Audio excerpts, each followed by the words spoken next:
Randeep, can we have you on the dais, please? So, gentlemen,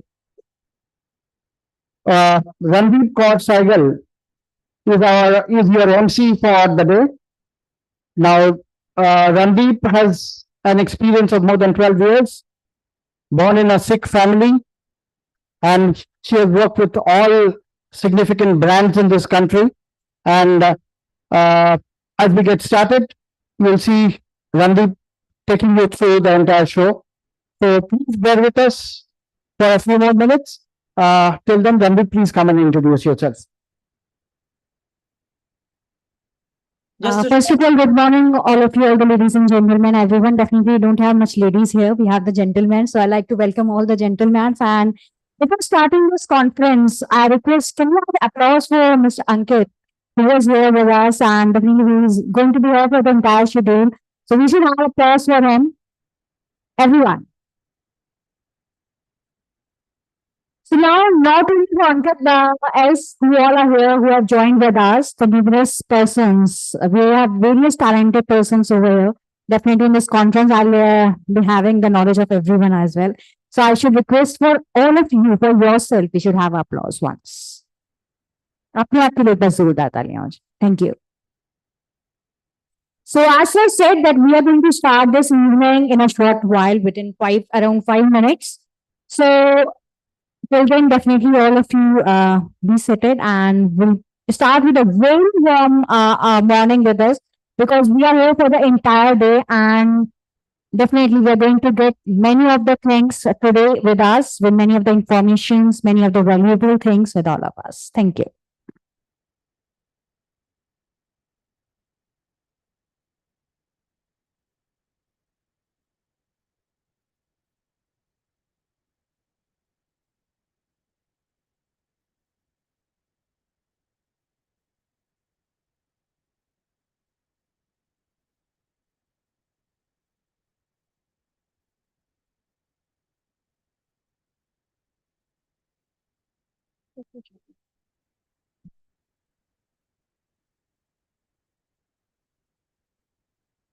I can see a lot of familiar faces. Vijay Varghese, Ravinda, Rajesh, Kamalji, all are here. We are waiting for the others to come. Yogesh ji अभी तक आए नहीं हैं.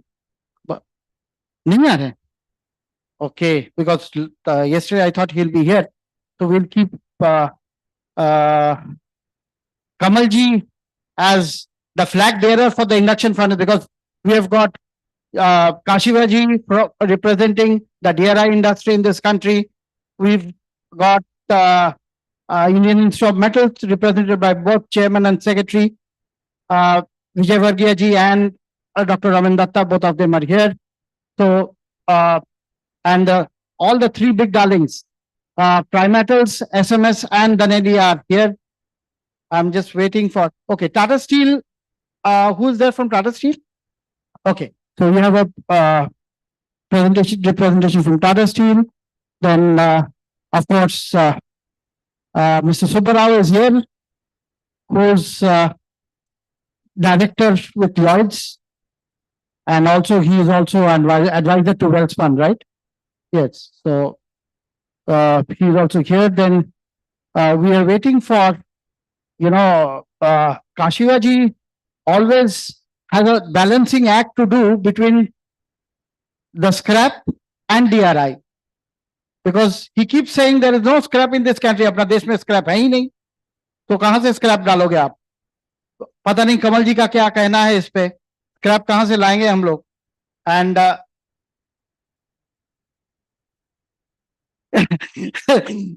thank you कमल जी. आपका तो members में scrap वाले भी हैं, DRI वाले भी हैं, दोनों हैं. तो आपको भी थोड़ा बहुत balancing act का जरूरत पड़ेगा कि दोनों, we will look at how the availability of scrap in this country after the vehicle scrappage policy and all that which has been introduced, how we take that forward. Now, we also have the Material Recycling Association of India Secretary, Mr. Sanjay Mehta, coming over. So we'll wait for him. And Has Mr. Vinayak Vipul arrived? Okay. So today EY will be releasing a knowledge report. So that will also be made available to all of you today. So we'll get started soon. Ankit, Ankit, can we have Ankit on screen? Yes. Can you hear me? Hello? Can you hear me? Yeah, I can hear you. Can you increase your volume? Uh, yes, it is at maximum. Yeah, Ankit, is Mr. VR Sharma there? Can you No, see him? no one has yet joined on Zoom. Okay. Let me send a message because Mr. VR Sharma is stuck at Dubai airport. So he will join from Dubai because last night at 1:30 in the morning, I received a message that he missed his flight from Dubai to Delhi. So he's stuck in Dubai as of now. So we'll have to see who else is there.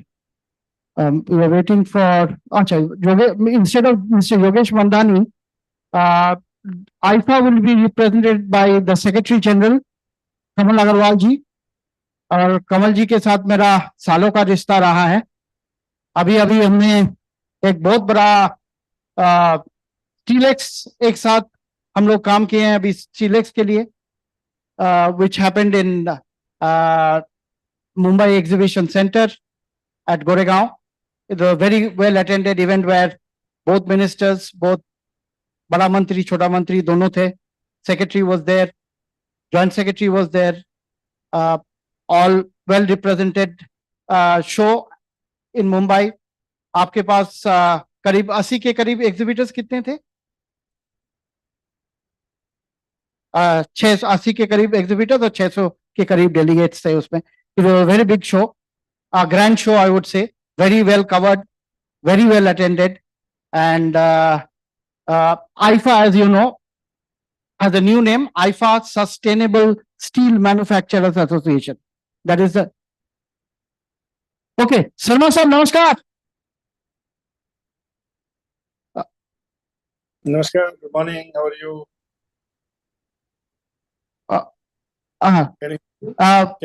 Sharma साहब की volume थोड़ा बढ़ा दें.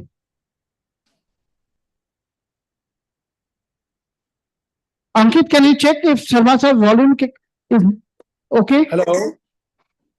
Can I you think मेरे को hear now? मेरे को बढ़ाना पड़ेगा अपना वॉल्यूम. थोड़ा बढ़ा दीजिए शर्मा साहब. How are you? Good morning. Good morning, Sharma uncle. Very good morning to you, Sharma sahab. Hope you had some sleep because I know late in the evening you missed your connection from Dubai to Delhi. In spite of that, I'm really grateful. And you know, as I keep saying, मेरा तो बस एक ही godfather है जिनका नाम है mister विद्या रतन शर्मा. मैं बोलता रहता हूँ. I have only got one godfather in this industry, and that is Mr. V.R. Sharma. In fact, you know, I keep saying there are certain debts in life you can never repay. So the same goes for Mr. V.R. Sharma. I owe him so much that even after 10 lives, I cannot repay what Mr. V.R. Sharma. And those of you who know him, who have interacted with him, know how wonderful a person he is. Not just a good technocrat, not just someone who's technically very sound, but someone who plays the role of the leader of India Steel INC. So, Thank you. Good words. Thank you. I now request Randeep to take over because we'll have to get going. So, and the first speaker will be Mr. V.R. Sharma. So, before that, I'll have to just make a small announcement. May I request all the dignitaries to come on the dais? Kashivaji, Mr. Deependra Kashiva, Director General of Sponge and Manufacturers Association, to come and take the dais. Kamal Agarwal ji, Mr. Kamal Agarwal, on Secretary General of IFA, Sustainable Steel Manufacturers Association, also a mill owner. Mr. Sanjay Mehta. Okay, he has not come so far. Okay, who else is there? Mr. S.S. Mohanty has also not joined. Okay, from Daneli, instead of Mr. Panwar, who you're joining, right? You're Anish Surya, yeah, from Daneli will be joining. Anish, please come because Panwad is stuck in Ranchi with the negotiation with sale for Durgapur. So he is stuck. So Anish Surya will be in his place. And I'm waiting for Pellet Manufacturers Association Director General, Mr. Deepak Bhatnagar, to also come. Anyway, we have the DRI Association represented. We have the IFA, which is All India Induction Furnace Association. The new name is IFA Sustainable Steel Manufacturers Association. So with that, I'll hand over the floor to the MC for the morning. Over to you, Ranveer.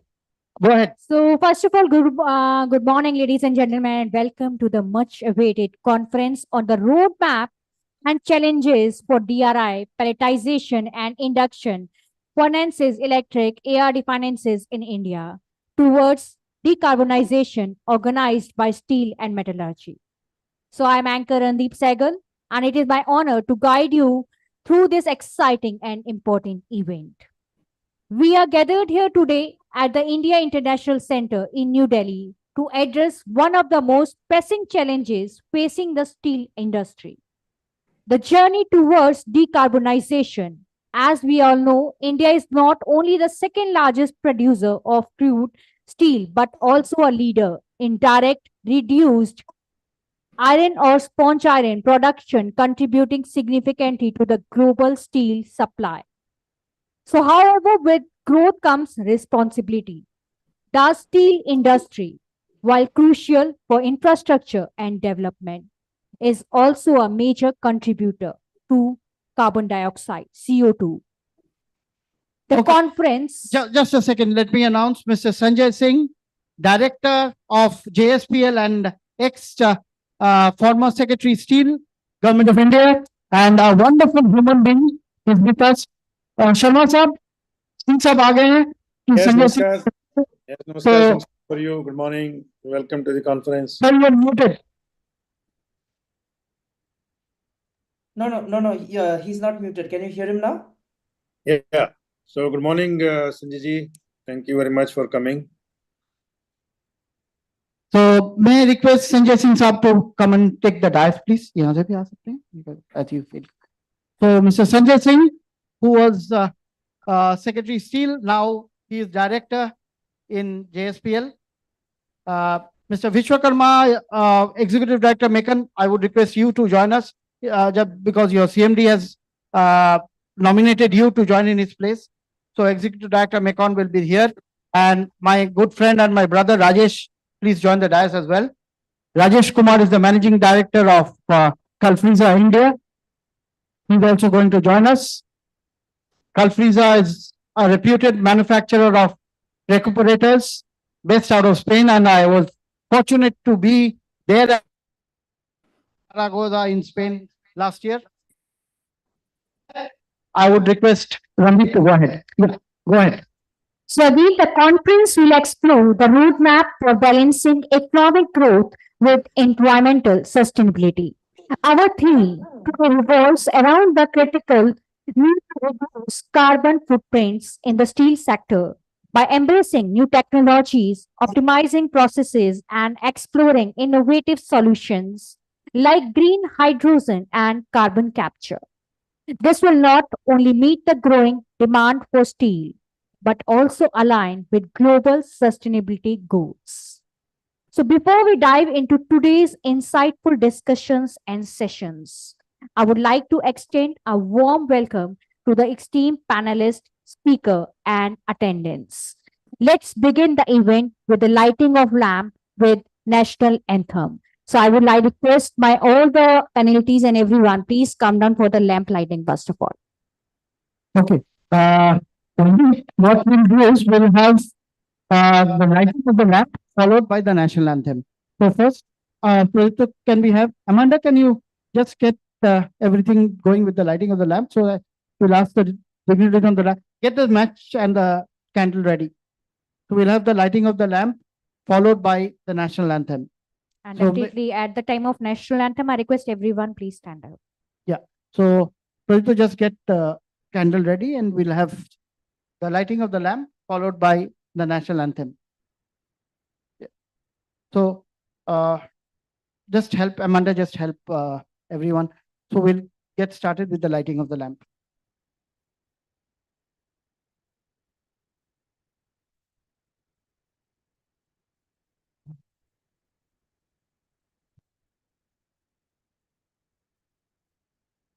या कुन्देन्दु तुषारहारधवला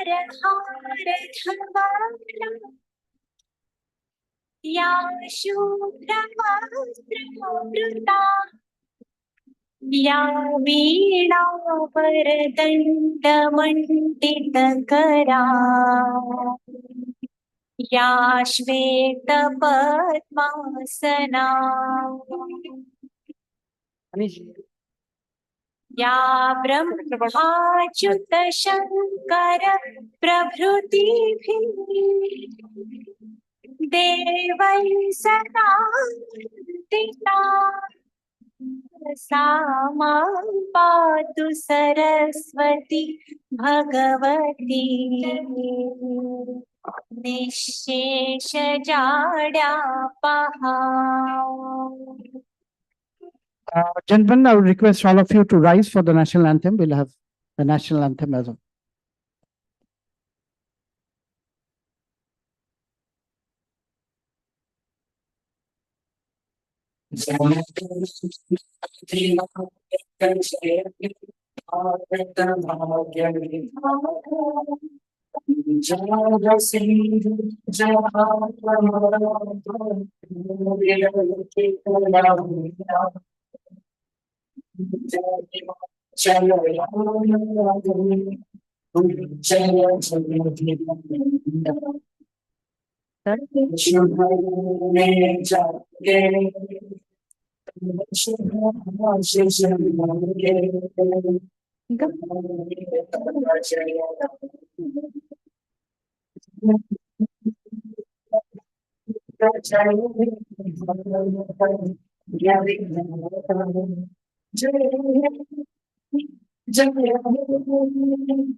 Okay, so with that, we have one more speaker arriving, Bhatnagarji, Mr. Deepak Bhatnagar, Secretary General of Pellet Manufacturers Association of India. Bhatnagarji, are you there? So, Bhatnagarji, stayed on the dais. Delhi में वैसे भी 10 बजे कोई नहीं पहुंचता. So, Mr. Bhatnagar, Deepak Bhatnagar ji is Secretary General of Pellet Manufacturers Association of India, who spent a good time in SAIL, and he is one person who kept reminding me that I have to talk the minimum and give maximum time to others. So I will be short if I speak too much. So now, Yeah. without further ado, it is my pleasure to invite Mr. Nirmalya Mukherjee, Editor of Steel and Metallurgy, to the welcome note. There is no formal welcome note which needs to be given when Mr. V.R. Sharma, who has a over encompassing influence on all of us, will be speaking as a first speaker and keynote speaker of the day. So, just as it is customary to propose a welcome address, let me just welcome all of you, though I'm expecting others, because as per my list, the more than 50% have not turned up so far. So I'm expecting everyone to turn up, hopefully in another 15-20 minutes, because you can trust Delhi traffic.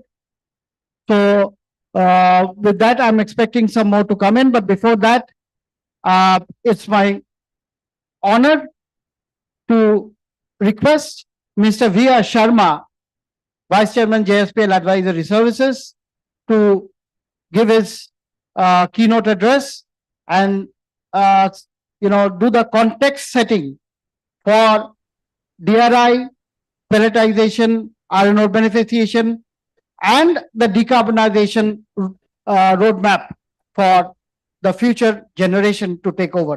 Now, as we all know, the steel industry,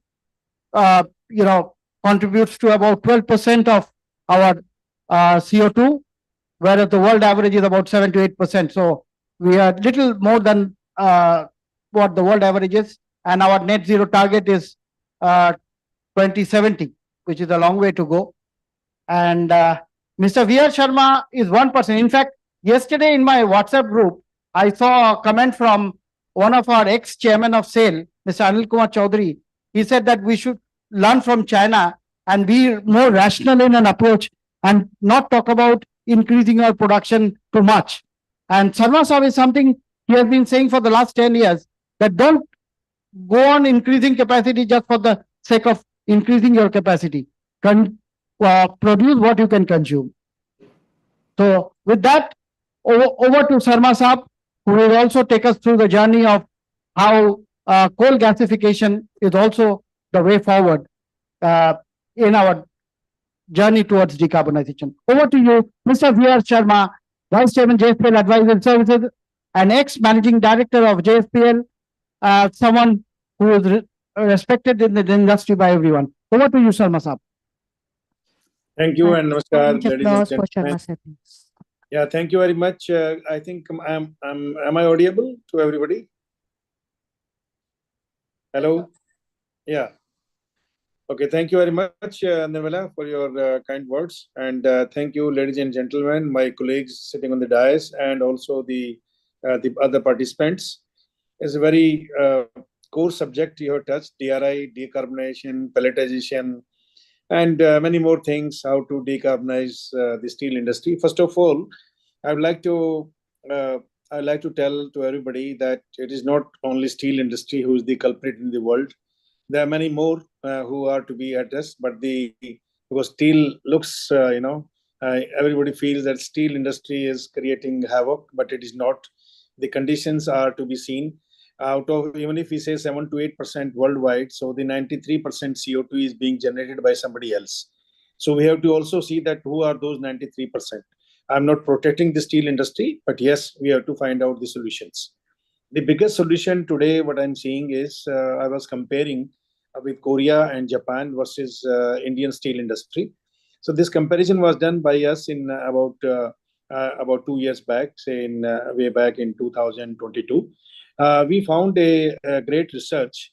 You may also, I'll share in the group, and you may also go through it.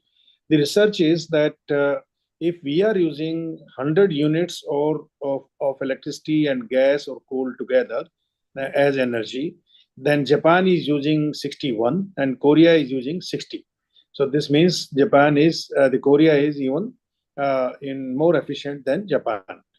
And if we compare it with Europe, we are not too far away from them. They are using about 80, 85. America is also using about 90. And whereas in Southeast Asian, other Southeast Asian countries, they are also in the same range of about 80 to 90. So we are 10 to 15% higher than the rest of the world, but we are much higher than Korea and Japan. So my request to the steel industry is, before we jump into hydrogen, before we jump into decarbonization, we should try to enter and we should try to study, conserve, reserve the energy resources. So this is most importantly required in terms of using less coal, less gas, less energy in terms of direct energy like electricity, and also energy in the form of water. So how can we reduce these major elements so that we can decarbonize the steel industry at least by 30-35% today?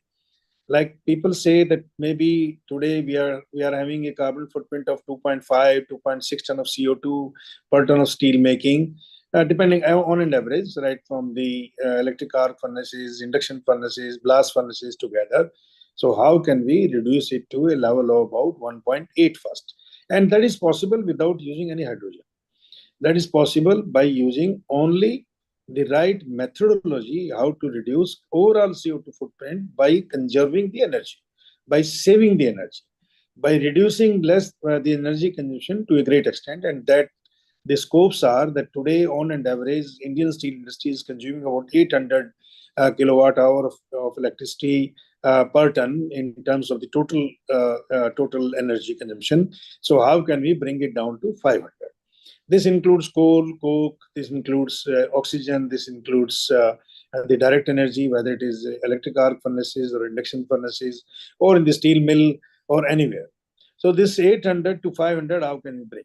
And this is what the people in Korea and Japan, they are doing.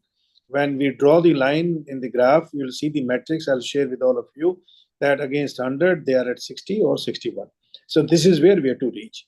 How to reach there, that is another point, how to reach to that level. So we have to ponder upon, we have to find the experts, those who are experts in the field of energy conservation, those who are experts in the field of heat conservation. Heat dissipation is to be avoided, and we have to utilize the heat to the utmost usage of the steel making. So this is one point. So I always advocate for two things. One is, before jumping into hydrogen or decarbonization, fully decarbonization, we should try to bring it down from 2.6 ton per ton of per ton of steel making, that is CO2, to a level of about 1.8 ton of CO2 per ton of steel making. And this is possible without hydrogen. We at Jindal Steel and Power, we are working on this very rigorously, and hopefully slowly, gradually bring down to this level. The other point here is, when we discuss about decarbonization, we often forget that the companies, automotive companies, they are one of the major generator of CO2 indirectly, because they use fuel, they use HSD, they use diesel, benzene, naphtha, and finally the CO2 is generated. Nirmala Dada, you had told that people in Delhi, they don't reach on time. You are right, because if you see on Delhi roads, on an average in all of the metros in the country, the average passenger per car is 1.2 passengers per car, including driver. This is something very ridiculous. This is the country's average, 1.2 persons per car. This is something unacceptable in a country like India. This means we have to have more and more public transport in the country. We have to have more and more metros. We have to have more and more shared services, the cars or the shared services buses, so that people can commute comfortably, and we don't make a queue of kilometers and kilometers the car, where only 1.2 people per car, they are sitting in a car of 1000 or 1200 and sometimes 1500 cc car. Average cc is about 1000 when we see metro cities, especially like India, like Delhi. So one person is consuming 1000 cc of vehicle, and that is a damage to the nation. The other point is, there are more than 300,000 MSMEs in the country, those who are supplying equipment, machines, parts to the automotive industries. The total 700,000 MSMEs registered as per the MSME news in the country. Now, this out of 700,000, at least 50%, they are engaged directly or indirectly with the automotive industries. All these people, they are using the power from NTPC or from the local thermal power plants. So what the responsibility of automotive industry is, whether it is Hyundai or it is Maruti or it is Tata Motors or it is Mahindra and Mahindra or any other company which are coming and going to produce the automotives in the company, the fossil fuel-based automotives, or even the EV vehicles. So they must try that all these 300,000 or 3 lakh MSMEs are fed with this solar energy or wind energy, which is not today. Today, we all are thinking that the solar energy and wind energy is the responsibility of the steel industry, whereas the consumer, the people, those who are using the energy, a big amount of people, big amount of industries, MSME industry, which are catering to the requirement of the car industries or automotive industries or truck industry.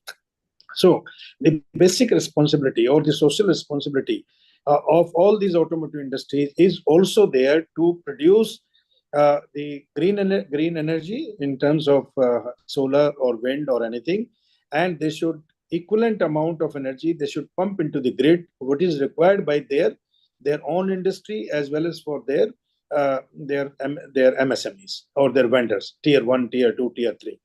Today, this is missing. Then we have to also see that how fast they can make the tires green, how fast they can make the cushions green, how fast they can make the dashboard green, how fast they can make the glass green. So there are no efforts on these things. This is one of the major reasons today that the people, they are just blaming steel industry, and they are not looking to their own area where their responsibility is much more bigger than the steel industry alone. So I'm not advocating, and I'm not telling anybody, please don't misunderstand me, that we should not reduce CO2. We must reduce CO2. But the first thing is, this has to be a cumulative effort. This cannot be done in isolation. Then the next point comes to the steel industry. Basically, today the generation of hydrogen, if we go in the world, this is ranging from $3 per kilo to $5 per kilo. There is no grid available in the country to transport by hydrogen from one location to another location, because it is very, very expensive, and it is also a big safety hazard, because hydrogen, if it leaks and if there is a fire, then it is a bomb. So we have to find out that which are those companies, though, in the world, those who are working on this particular transportation of hydrogen from one location to another location. So at the moment, these facilities are also not available on commercial use in Europe. So they are also working in bits and pieces, but there is no national grid in EU or in Europe, entire Europe or in America, where there is a pipeline transporting hydrogen from port to the different locations. So if you see, the transportation cost alone is coming about $1.5 per kilo, and the overall handling cost is and generation cost goes to about $3.5 per kilo. That makes the hydrogen at a level about $5 per kg on commercial use today. Though the people may say that we'll generate hydrogen at $1 per kilo, but the problem is not generation hydrogen at $1 per kilo. The problem is how to utilize this $1 per kilo in the furnaces.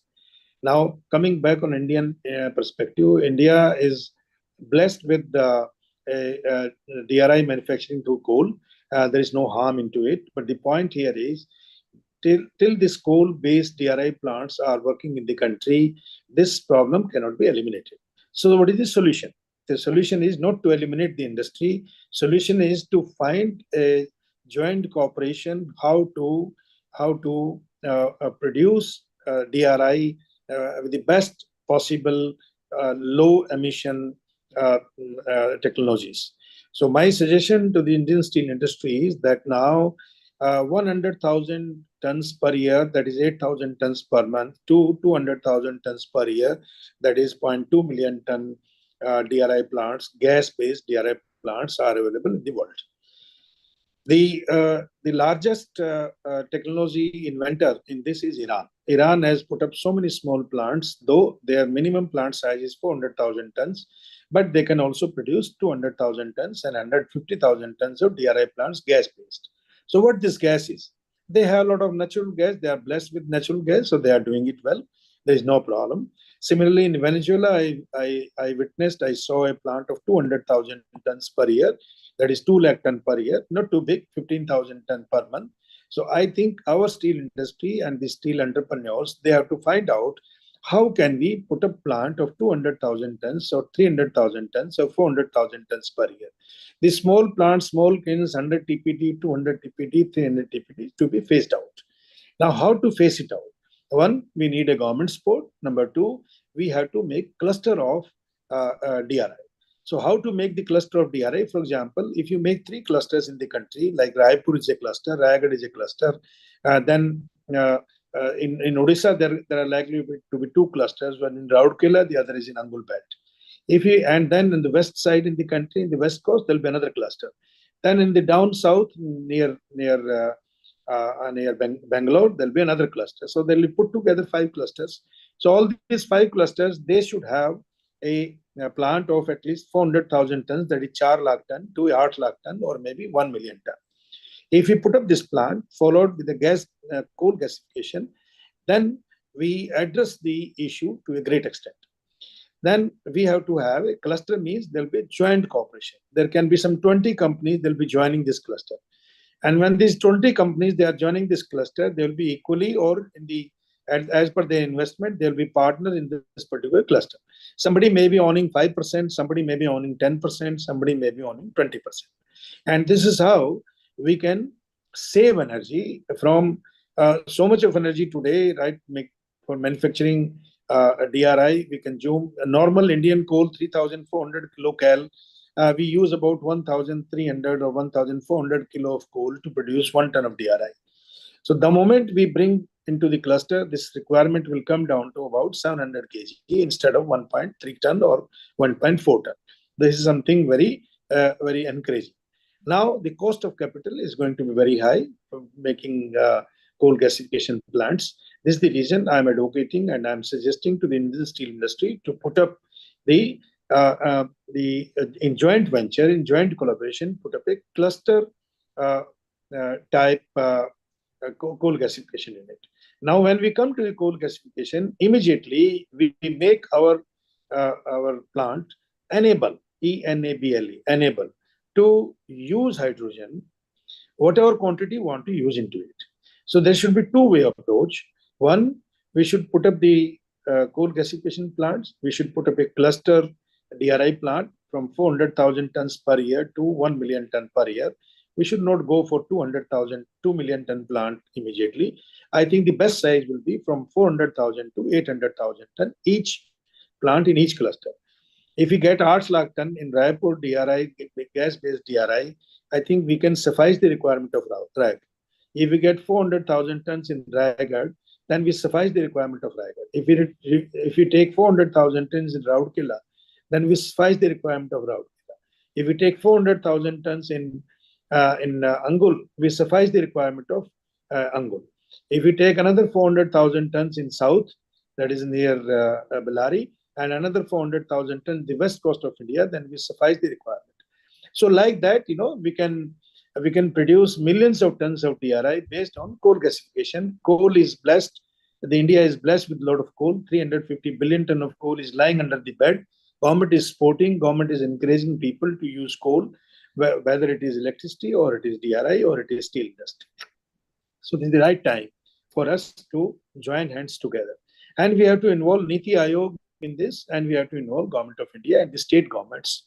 This will eliminate the dust pollution. This will eliminate the transportation of coal from one location to different factories in the country. This will avoid so many things. And this will be a fantastic clean energy plant. Now, the cost of the gasification. The initial cost as gasification plant is very high.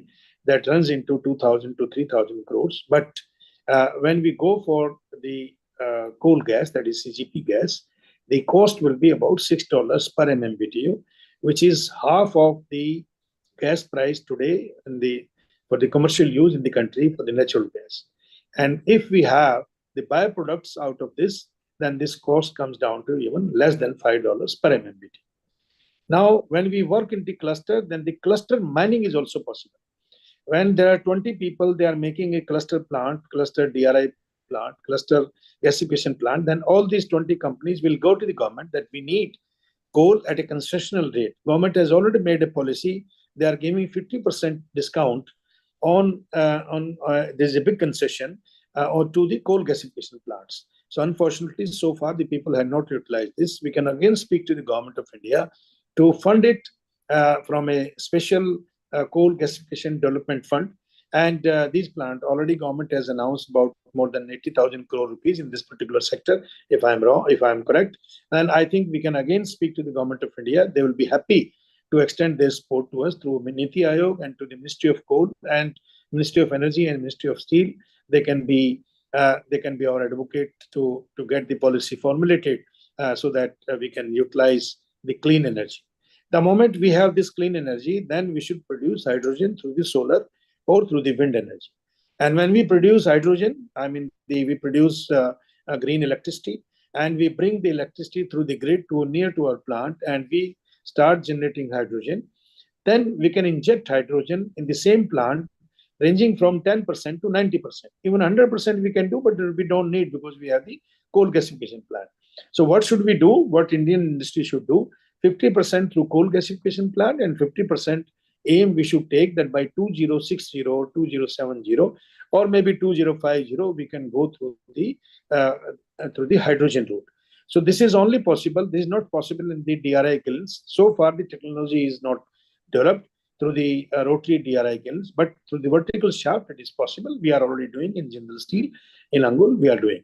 So injecting hydrogen is not an issue in a vertical shaft kiln, but injecting hydrogen in DRI kiln is a big challenge because how to seal it, it is going to be a big disaster if there is an explosion. So this is my suggestion that there should be CGP-based plant in clusters, and we should also generate hydrogen maybe next 10, 15, 20 years' time, and we should inject hydrogen into these clusters in the vertical DRI shafts. Now, to produce this particular grade of material, then we need the iron ore beneficiation. Because in India, the iron ore is not available, or the fines are not available in the range of 66 to 67% Fe contents. So we have to beneficiate the iron ore to a level about 65 plus, 65, 66, 67, and we have to convert into pelletization. The moment we convert into pelletization, immediately we find that this becomes a good raw material for our vertical shaft kilns. And this is how the country will sustain, survive on long-term basis. This is the true sustainability for the steel industry. Otherwise, we will keep on talking that we'll be switching over to hydrogen one day. But nobody can switch over to hydrogen unless we have a vertical shaft DRI route. Then the next point is the blast furnaces people. The world is working on how to inject hydrogen into blast furnaces because of various reasons, because of the characteristic of the gas, and it is not possible at the moment to use hydrogen in the blast furnaces. But again, there we have a chance that we can reduce energy as a whole by 30% if we focus on the right parameters. I have seen some of the plants in China. They are working at a level about 460 kg per ton of coke plus PCI together, 460 kg total carbon, total energy in terms of the coal and PCI coal and coke to produce 1 ton of hot metal, whereas in India the average is about 550 kg, which is about you can say 30 plus 50, 80 kg higher than some of the good, more efficient Chinese plants. So this is a big saving if we can think on that. And then how to conserve the temperature of the hot metal, how fast we can convert into steel. That is again, so there the saving can be about 15 to 20% in terms of overall the heat gain, or avoid the dissipation of heat, and also reducing the oxygen in the BOF shop, or people nowadays also using the hot metal into the electric arc furnaces. So that is also possible. So the point here is how to conserve energy. This is most important. 2050, 2060 should be the break-even time that we should try to find that we are at the right path of decarbonizing steel industry. So next 15, 20 years we all have, so that we should try to do following. Number one, please reduce CO2 footprint by reducing the energy, by reducing the coal consumption, by reducing the power consumption, by reducing the oil consumption, by reducing the water consumption. This is one. Point number two, we should think and ponder upon, with the help of Niti Aayog and with the help of Government of India, that cluster type DRI manufacturing we should start, where the vertical shaft DRI kilns will be installed in the country in 5 or 6 different locations, where there will be 6 or 7 clusters, and we should participate into it. It will be a joint cooperative type participation, like the cooperative sugar mills, how they are doing it. So this is some kind of model like that. Number 3, we should suggest Government of India, we should suggest steel industry, we should suggest the car manufacturers, automotive manufacturers, to take a campaign so that whatever energy in terms of power consumption used by themselves and by their MSMEs, that should come from solar or wind energy, which is, I think today, maybe very few are working on this, but I doubt that somebody is working it very seriously. How to reduce the CO2 footprint by the automobile people in terms of fuel efficient vehicles, in terms of making all the components of the car green, not only steel as green, the glass has to be green, the tires has to be green, the plastic has to be green, the transmission has to be green, the cushions and the chairs and the seats are to be green. Everything has to be green. Even the wipers has to be green. So why we are not thinking that they should work on those technologies, that how can make a green car? Then even the EV vehicles, the moment the EV vehicle comes, all these things what I told you are also to be green, because EV vehicles are also going to use all 4 or 5 tires, one spare stepney and 4 tires. How to make the tire industry green, so that the tire industry has to look into it, not steel industry has to solve their problem also. So this is what we have to see. Then the next point is, in the conclusion, that the $4 per kg. Today, nobody can afford the hydrogen. So we have to bring down the hydrogen cost. To bring down the hydrogen cost, we have to find out the cheaper source of energy, cheaper source of converting energy, water into hydrogen, and how to collect hydrogen, how to transport hydrogen to the plants, and how to collect the oxygen when we break the water into two, that is H2 and O. So we have to collect the oxygen and use in our steel mills. So these are the possible ways. There is ample time to look into it. I would also like to tell you, we are working in Oman on a green hydrogen project, and how we are doing it, I must tell you in 2 sentences, few seconds. Number one, we are going to start with the natural gas, and we are putting up a hydrogen plant there from water through water electrolysis method, and the electrolyzers are going to be installed accordingly. Then finally, we will start with 50% hydrogen, 50% natural gas will release, then going 60%, 70%, and 80% hydrogen. We'll maintain a ratio of 80-20, whereas 20% will be natural gas, 80% will be hydrogen.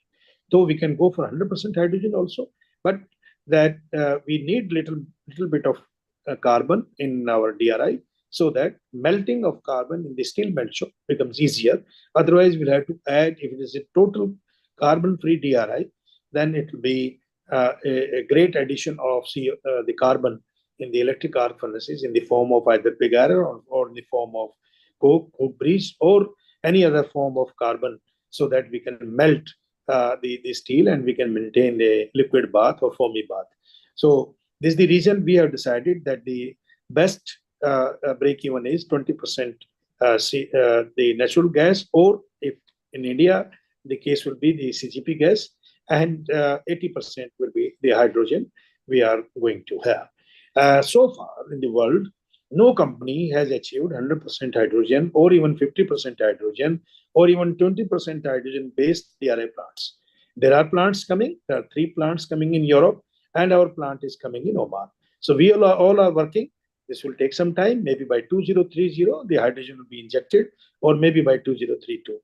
Only one prototype plant has been made in Sweden. They make hardly 3 tons of DRI in a day, which is a very baby plant, as a pilot plant, I think. And we should not get steered with the result of that plant unless a commercial plant comes in Europe, and hopefully in Oman also. We'll be doing it side by side together. At the same time, we'll be injecting hydrogen at the time when the steel plant in Europe will be injecting hydrogen. So this is all from my side. I think I have taken much longer time, but this was required to interact with all of you, and I'll welcome in case of any question. You may send the question to me, you may call me, you may send me a mail, anything where I feel. And Naveen Jindal ji is the Honorable Member of Parliament. He always advocates that we have to make अपने सपनों का भारत. तो नवीन जी का एक dialogue मैं आपको बोलना चाहता हूँ कि हमें अपने सपनों का भारत बनाना है, तो हमें पहले खुद करके दिखाना पड़ेगा. अगर जो हमें अपने सपनों का भारत नहीं बनाना चाहते, तो हमें खुद नहीं करना, हम सोचते रहेंगे कोई दूसरा आदमी क्या करेगा. और माननीय प्रधानमंत्री महोदय जी बहुत ही पॉजिटिव थॉट के पर्सन हैं, बहुत ही पॉजिटिविटी इन्होंने भारत को दी है कि कैसे भारत की ग्रोथ करनी है और कैसे भारत को हमें जो है डिकार्बनाइजेशन करना है। उनकी जो सोच है, उस सोच को आगे लेते हुए, जो उन्होंने पेरिस प्रोटोकॉल के अंदर जो डिक्लेरेशन की थी, उस सोच को आगे लेते हुए हमारे को कोल गैसिफिकेशन और टोटल डिकार्बनाइजेशन के ऊपर ध्यान देना है, so that we can decarbonize the country. Though his target, Honorable Prime Minister's target, is 2070.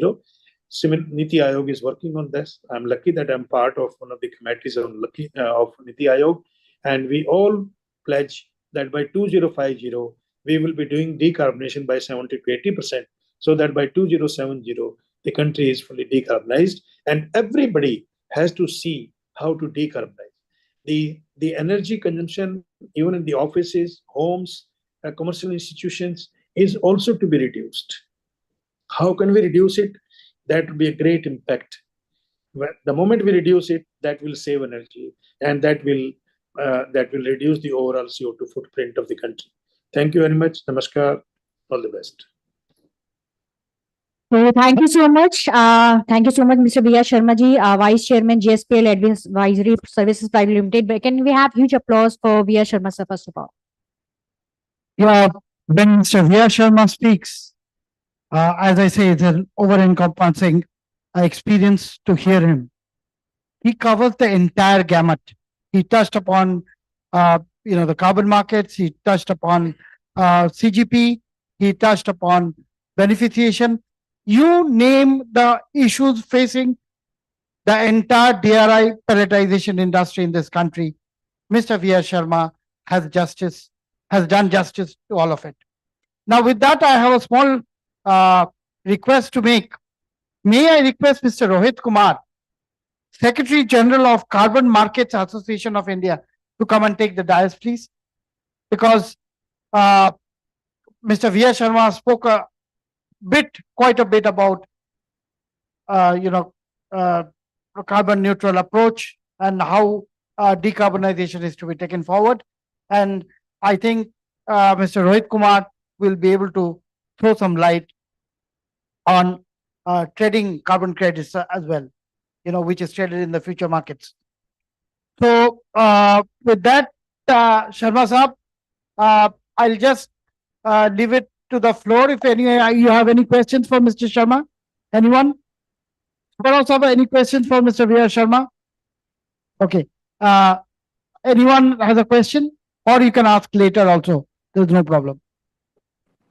Thank you so much, Saab. I know you had a very tough time yesterday because middle of the night, you missed your flight from Dubai to Delhi, and you were stranded at Dubai airport yesterday night. And I hope you get some rest today before you come back. But thank you once again from the bottom of my heart for always keeping my request, always, taking the trouble of walking that extra bit in spite of all that you had to go through yesterday night. Thank you, Sharma Saab, from the bottom of my heart. Thank you so much. In fact, our Joint Secretary, Mr. Abhijit Narendra, was supposed to be with us this morning, but Secretary has sent him to Vizag this morning because, Vizag is one plant which is going through a lot of crisis. 2 of their blast furnaces are already shut down. The third one has only enough coke to last for a few days. So unless something is done to revive that plant, and that is one plant which is very close to my heart. Last 30 years that I have spent in that plant, I have a lot of respect for the team at Vizag. But it is unfortunate that the plant has to go through so much. But also, I had invited quite a lot of times when he was CMD, KIOCL. He was there at Vizag for my conferences as well. And I have been associated with RINL since the days when Mr. Musa Raza was Steel Secretary and Santosh Monde was Steel Minister. From those days, Mr. J. Mehra was CMD RINL at that time, who recently got his Lifetime Achievement Award from IAM. So Mr. J. Mehra was the CMD those days. Since then, I have been in touch with all the CMDs that has come, legends like Dr. B.N. Singh. Yesterday, when I was having a WhatsApp chat with one of the joint secretaries, Dr. Sundar Rao, I was explaining to him that you need to take the previous CMDs in confidence, including people like Dr. Devyan Singh, who again, like Mr. V.R. Sharma, is a guru to me. Dr. Devyan Singh was someone who turned that plant around. You know, Dr. Devyan Singh is respected. He has done 3 of his book release functions at my conferences. And I have seen union leaders touching his feet when I went to receive him at Vizag Airport. So you need legends like Dr. Bien Singh to turn this plant around. Anyway, we'll go on to US and DO some other day. Today is the day for DRI. So with that, the next important, very important person who has been a Secretary Steel and interacted as Secretary Steel with every stakeholder in this industry. He was in the committee of Construction Industry Development Council, CIDC. Now he is Director, External Relations and Corporate Affairs. He looks after External Relations and Corporate Affairs in JSPL. So, Mr. Sanjay Singh, I would request Mr. Sanjay Singh, again, a wonderful human being, before anything else, to speak. But before that, I have a small duty to perform. Amanda, can we have the presentation of the bouquet to our dignitaries on the dais? We'll start with Mr. Rohit Kumar. Amanda, I want you to present the bouquet to Mr. Rohit Kumar first. Yeah. Amanda is my executive assistant, and she has helped me tiding over any crisis that I have come across. Amanda, first to Mr. Rohit Kumar. A big round of applause for Mr. Rohit Kumar, Secretary General, Carbon Markets Association of India. Yeah. Next is Mr. Vishwakarma, Executive Director, NECON. CMD has again been called by Secretary this morning. So CMD could not be there, but NECON, Mr. Vishwakarma is here with us to take the role of CMD NECON today. Next is Mr. Anish, who is from Danelli, India. Again, Danelli India's Managing Director, Mr. Panwad, is stuck in Ranchi because of the negotiation with SAIL, so he couldn't come. And then, a very important other person very close to my heart, Mr. Sanjay Singh, ex-Secretary Steel and presently Director in JSPL. Mr. Deependra Kashiva is the Director General of Ponjaran Manufacturers Association of India, the spokesman, so to say, for the DRI industry. And my days with Kashivaji days back again almost 3 decades, 2.5 decades at least, 25 to 30 years. My first time I entered Udyog Bhavan, it was Mr. Kashiva with whom I was interacting. And just as I entered his room, he said, "Aajkal Nirmale ji, aap RTI bahut karte hain." That was what he told me that time. He was Additional Industrial Advisor in Ministry of Steel. And in fact, Mr. ACR Das is also here, who was sitting next to him in the ministry. But Mr. Kashiva is one person who has been helpful all through, right through his tenure in Ministry of Steel and thereafter as Director General of SEMA. I cannot forget the help that I get from a person like Mr. Kashiva. Even when I meet my good old friends, those days in DC, in Calcutta, we had something called Development Commission for Iron and Steel. So in DCINS office, I had a very good friend, Mr. MC Das, who later became Deputy Director General of MCC Chamber of Commerce. Now, whenever we sit together, we remember one person for sure, that is Mr. Deependra Kashiva, for all the good work and the excellent way he has helped me. There is no one else who could have helped me as much as Mr. Kashiva did. A big round of applause for Mr. Deependra Kashiva. To Mr. Kashiva. Oh, you? Okay. Next is Mr. Kamal Agarwal. कमल जी बहुत मुझे डांटते रहते हैं, ज्यादा बात मत किया करो. But again, a wonderful person, a great human being, and who has helped me over the years. Kamalji had, look at the strength of this gentleman. He had a liver transplant. And in spite of that, he was telling me, we were in, just before in Mumbai, we were in a cluster meeting in Raipur. So Kamalji told me, जिस दिन मुझे operation theatre में लेके जा रहा था, doctor मुझे पूछा आपको डर लग रहा है क्या? तो कमल जी से, मुझे क्यों डर लगेगा, डर तो आपको लगना चाहिए. So that's the spirit of Kamal Agarwal. A big round of applause for the Secretary General of IFA's Sustainable Steel Manufacturers Association. Thank you, Kamal ji, for being here.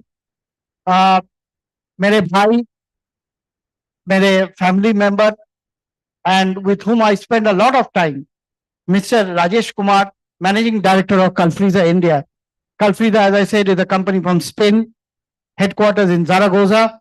And I always keep remembering the good old days. Last year I spent with Rajesh in Zaragoza, where I had the best of seafood in the world.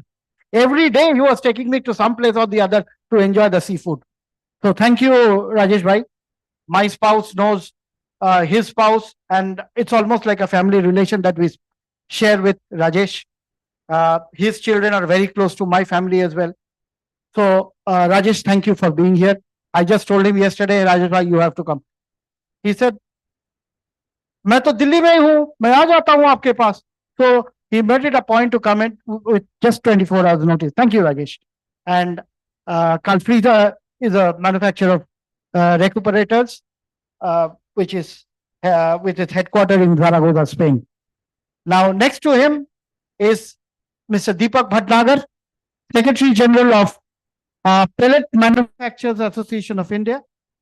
Now, the Pellet Manufacturers Association, I believe, has an immense role to play, because pellets are a product which contributes to the national development. The huge amount of iron ore fines that we waste could never have been utilized had not the pellet industry played its role. Tata Steel is here. Tata Steel, who is there from Tata Steel pellet plant, or someone from agglomeration is there, right? Sir, can we have the mic for him? Just for a second, can we get a mic for him? Mr. Sinha, yeah.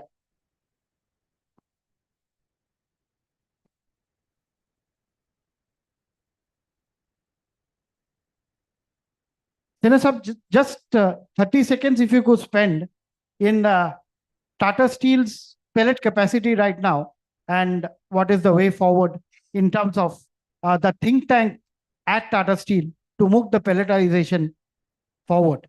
Thank you. At Jamshedpur, we have a 6 million ton pellet plant. That's the nameplate capacity. Autotech design, we are producing at the rate of 7 million ton. Last year, we completed 7 million ton. So we are at 7 million ton. My colleague Sumit Hota is there from Tata Steel Gammeria, which is integrated with us. We are producing at the rate of 1 million ton per year. We have at Kalinganagar already one pellet plant which is operating at 6 million ton rate. So these are the three pellet plants which is there in India context. We have in design per se another 6 million ton pellet plant in line.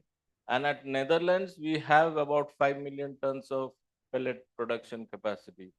So we are in the process of working on a wet grinding system, new pellet plant with a slurry pipeline.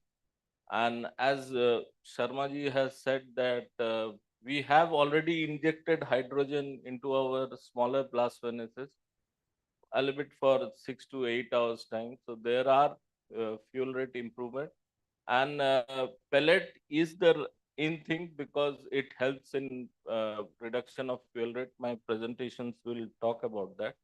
And as rightly said that in future pellet will be the product for DRI, and then you can put in hydrogen to make the sustainability journey much more robust. So finally the pellet is in thing.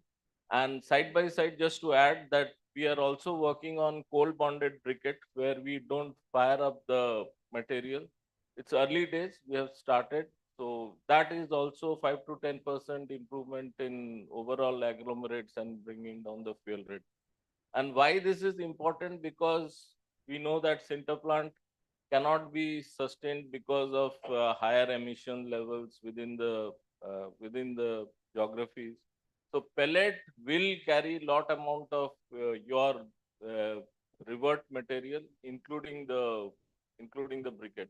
So this is all briefly about Tata Steel. Thank you for the opportunity. Thank you, Mr. Sinha. Anyone from JSW is here? Okay. Yeah. A quick comment on JSW's pelletization plans. Can you speak a little bit on? Okay, you're from projects team. I am from steel melt shop. Oh, you're from the SMS. Okay, no problem. Okay. Thank So with that, Amanda, can we have the bouquet for Kamalji you have given? Rajesh? Okay. So Bhatnagar sir? Okay. So Mr. Vashne. Mr. Vashne is Executive Director of Megatherm, player, very important player for the induction furnace manufacturing segment. They have supplied what you call the green induction furnaces in this country, which I'm sure Vashneji will cover a little bit on. So without taking much of time, I would start right where the journey begins with the carbon markets. So Rohitji, if I may request you to just speak a few words before we move over to Mr. Sanjay Singh. Because I want to start where it begins. That is why, I want you to speak first so that Sanjay Singh ji can supplement or cover up what is required from the industry side. So I have a presentation. So should I give the presentation or? Yeah, you can give your presentation. You can start the presentation. Thank you.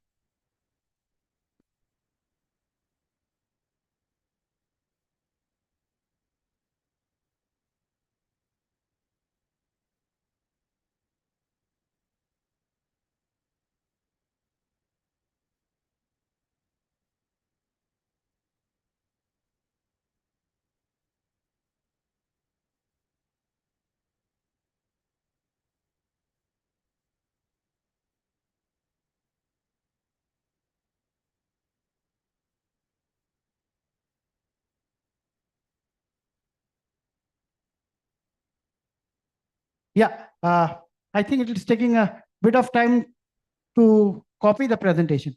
Yeah. Just give me 30 seconds. Yeah. Have you copied? Copied. Okay. Now, okay. There you are. Good to go. Rohit ji, please go ahead.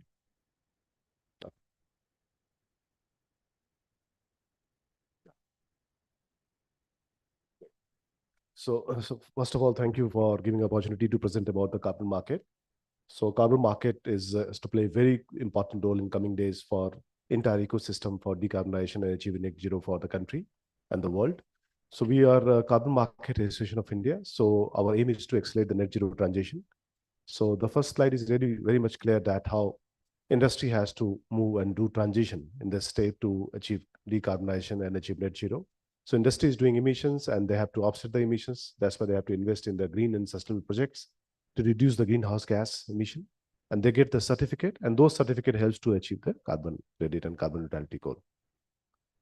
So we are a Section 8 industry body, and we are associated with all the key ministries: Ministry of Environment, Forest, Climate Change, Ministry of Power, Bureau of Energy. We are a stakeholder for developing carbon market and giving industry insights and feedback on regular basis.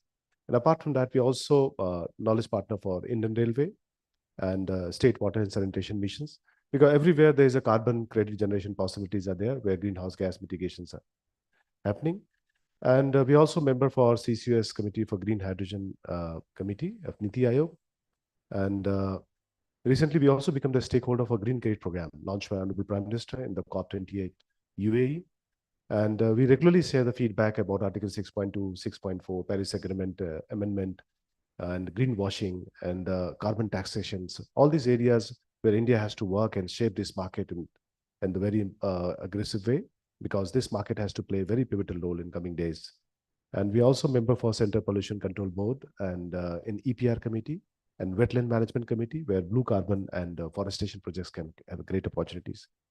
So we have also signed ME with multiple industry bodies and MNRE and the World Energy Council, and VCMI is Voluntary Carbon Market Integrity, which gives the ranking to the buyers of the carbon market.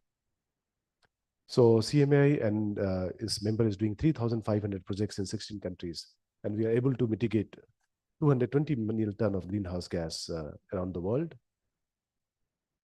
So we do, as an industry body, we do policy advocacy, we do capacity building, knowledge report making with Invest India, Indian Railway.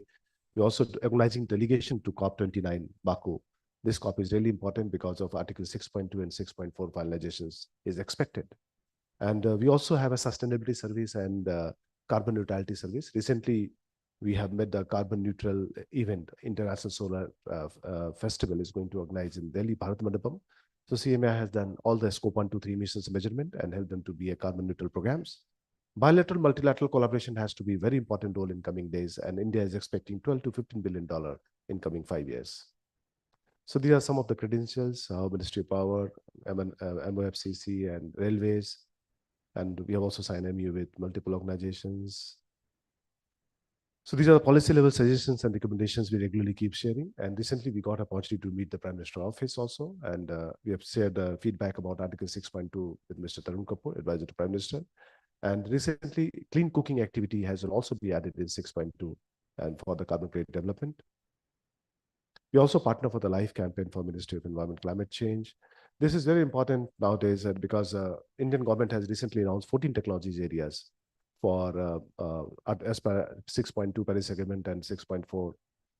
And a lot of international collaboration is expected. So we are closely working with US, Japan, Korea, Singapore. Indian government is also signing MOU with Japan and those 14 technology areas. So as per ITMO, those credit can transfer from India to respective countries. And all this credit is going to be expected 3 times and 4 times what carbon credit rate is right now. So this is definitely going to boost this sector aggressively. So our members are also doing some projects in Ghana, Kenya, Malawi for carbon credit development. And we have also done US-India B2G meetings. COP29, we are taking a lot more representation from India to Baku. Because capacity building is the biggest area where we are in right now. So we closely work with the Ministry of Petroleum, Railway Freight Corridor, NTPC, IT Delhi, TEDI. And recently we have done a program with Indian Oil also for 8 to 9 refinery representatives over there. So how to decarbonize refineries. So that was a 2-day session. We discussed about each and every parameters which Indian industry has to take care right now because of a lot of global compliance is going to come about CBAM and the UK CBAM also. US is also planning to have CBAM. So these are the various initiatives where we are in with Bureau of Energy and PM Office and MOFCC. So we keep giving feedbacks and opinion from the industry voice to different ministries because all this policy is in the formation stage right now. So this is very high time for making it possible. So we also partner for India Energy Week and other programs. So this we have done at the Carbon Market Development Workshop with MNRE recently. And that workshop is really talking about green hydrogen primarily.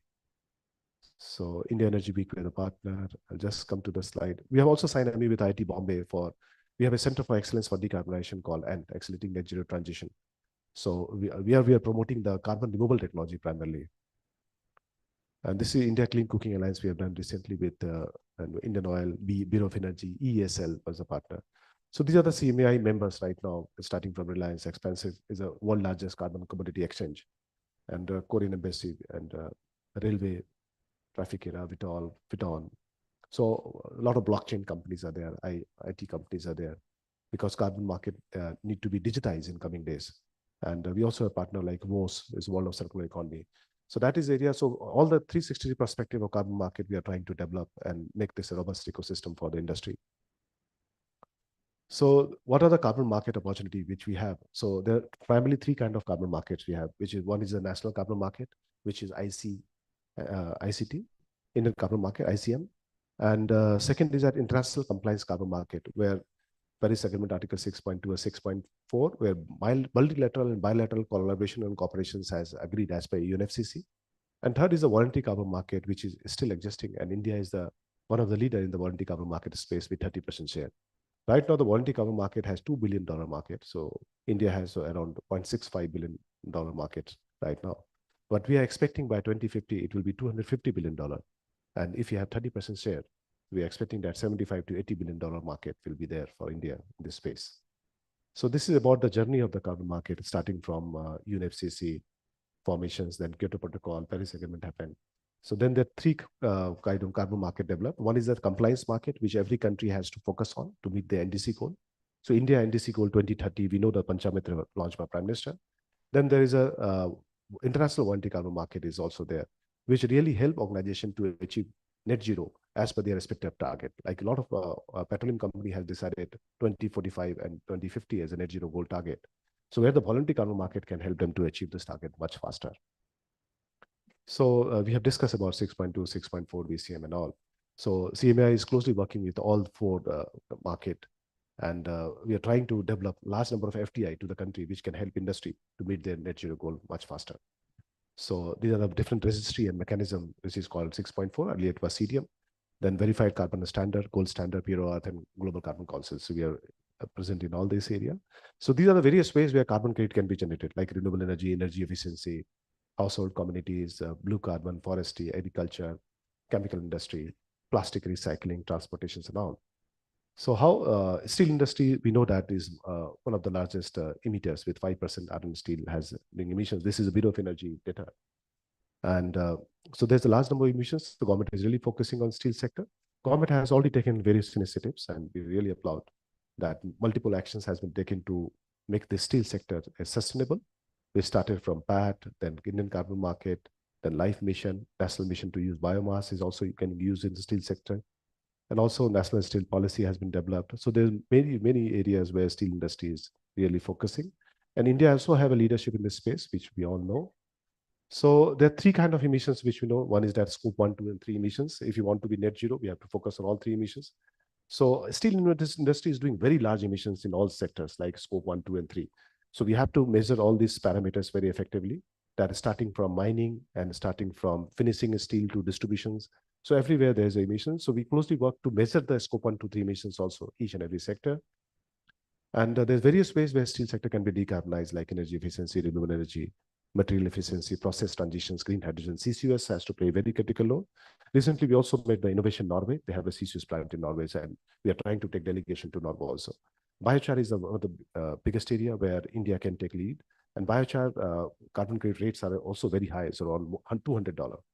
So, but steel sector, if you want to decarbonize, it needs $5 to $6 trillion, and that is a massive money. So, where carbon funding can play a very important role, and India has to spend $283 billion investment to become the green steel. So, huge funding and required. So, we really suggest a government that carbon funding can play a very critical role in this sector. But we also know that there are various options of reduction of iron steel, like green hydrogen can play a very important role, energy efficiency can play a critical role, and CCUS is the three areas which can be do much faster. We also know that top gas recycling, blast furnace, how CCUS can play an important role, and we can able to reduce 78% emissions reduction in this area. So that India has to develop in this space, and many more activity. Pilot projects has been started. Then carbon credit generation possibility with CCUS, there are few projects has been registered under American Carbon Industry Registry and VERA. And a lot of projects are also getting good carbon funding. Some of the CCUS projects is getting $1,000 per credit. And that is a good revenue for industry to earn in this space. Green hydrogen, we have a baseline emission and projected emissions. So if you're doing to green hydrogen, we can get 18 to 27 ton of carbon credit, or 18 to 27 carbon credit. And all these credits are able to tradable in $40 to $50 in the market. So all these are good funding, which can also reduce the price of green hydrogen in coming days. So there's RE sectors, which every steel sector is using the captive RE plant, where if you have 1 megawatt of solar, we can get the wind, we can get the 1600 carbon credit, solar, we can get 1300 carbon credit, and hydro, we can get 6500 carbon credit in this space. So per carbon credit is a tradable. So, and we can get some large number of revenue also. But there's a pelletizations we discuss about government policies and all. So biofuel is another area where carbon credit generation opportunities are there for the steel sectors, starting from bioethanol, landfill electricity generations, biomass pellet, and also CNG to bio-CNG. So all these are biofuel is able to use it to reduce scope 1, 2, and 3 emissions in large plants and refineries. So these are the offset market, which recently launched by BEE. So BEE is going to announce these sectors. And these are the phase one where these sectors are going to come. So Indian carbon market is also coming with opportunities in the energy efficiency, industry decarbonizations, and also develop some offset projects like to reduce the emissions in agriculture and forestry, and even the green transportations. Everywhere there's a carbon credit opportunity for industry is there. And I really want to highlight this slide is very important because here the international collaboration is possible. And these are the sectors which comes in the 14 technology areas. And the large areas like green hydrogen and also CCUS, and also the project like energy efficiency, high energy efficiency, and all projects. Everywhere there's a carbon credit opportunities and international collaborations with Japan, Korea, Singapore, US, and Denmark is possible for our steel sectors to join hand with those countries so that we can get the novel technology in this space. Yeah. So we also do the sustainable service like end-to-end carbon credit generation opportunities, green supply chain, establishing climate roadmap. And this is the way where CMAI is joining hand. So regarding one is that industry can join hand as a member. We also help them to identify the sustainable projects and also help Center for Excellence, India Clean Cooking Alliance. And there's a CSR spend can also be utilized for green credit and carbon credit in coming days, recently launched by Government of India. So this is the massive area where industry can focus and get the credit, improve their ESG score and other scores. Thank you.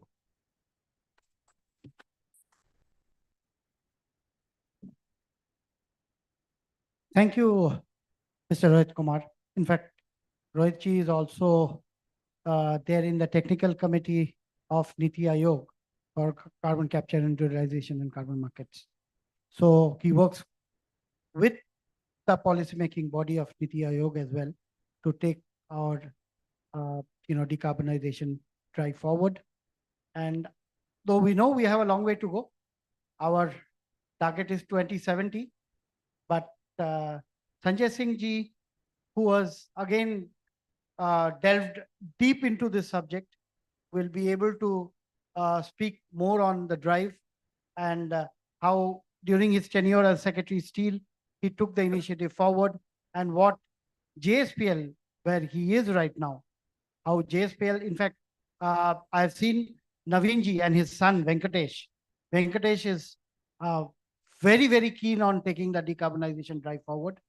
So I think Sanjay ji will be able to give us more light on how we look at it. We know electrolysis is still very expensive. The price has to come to below $2 per ton, which is a long way to go. But, what are the alternatives ahead of us? Over to you, Mr. Sanjay Singh, Director, JSPL. Sir, the floor is yours.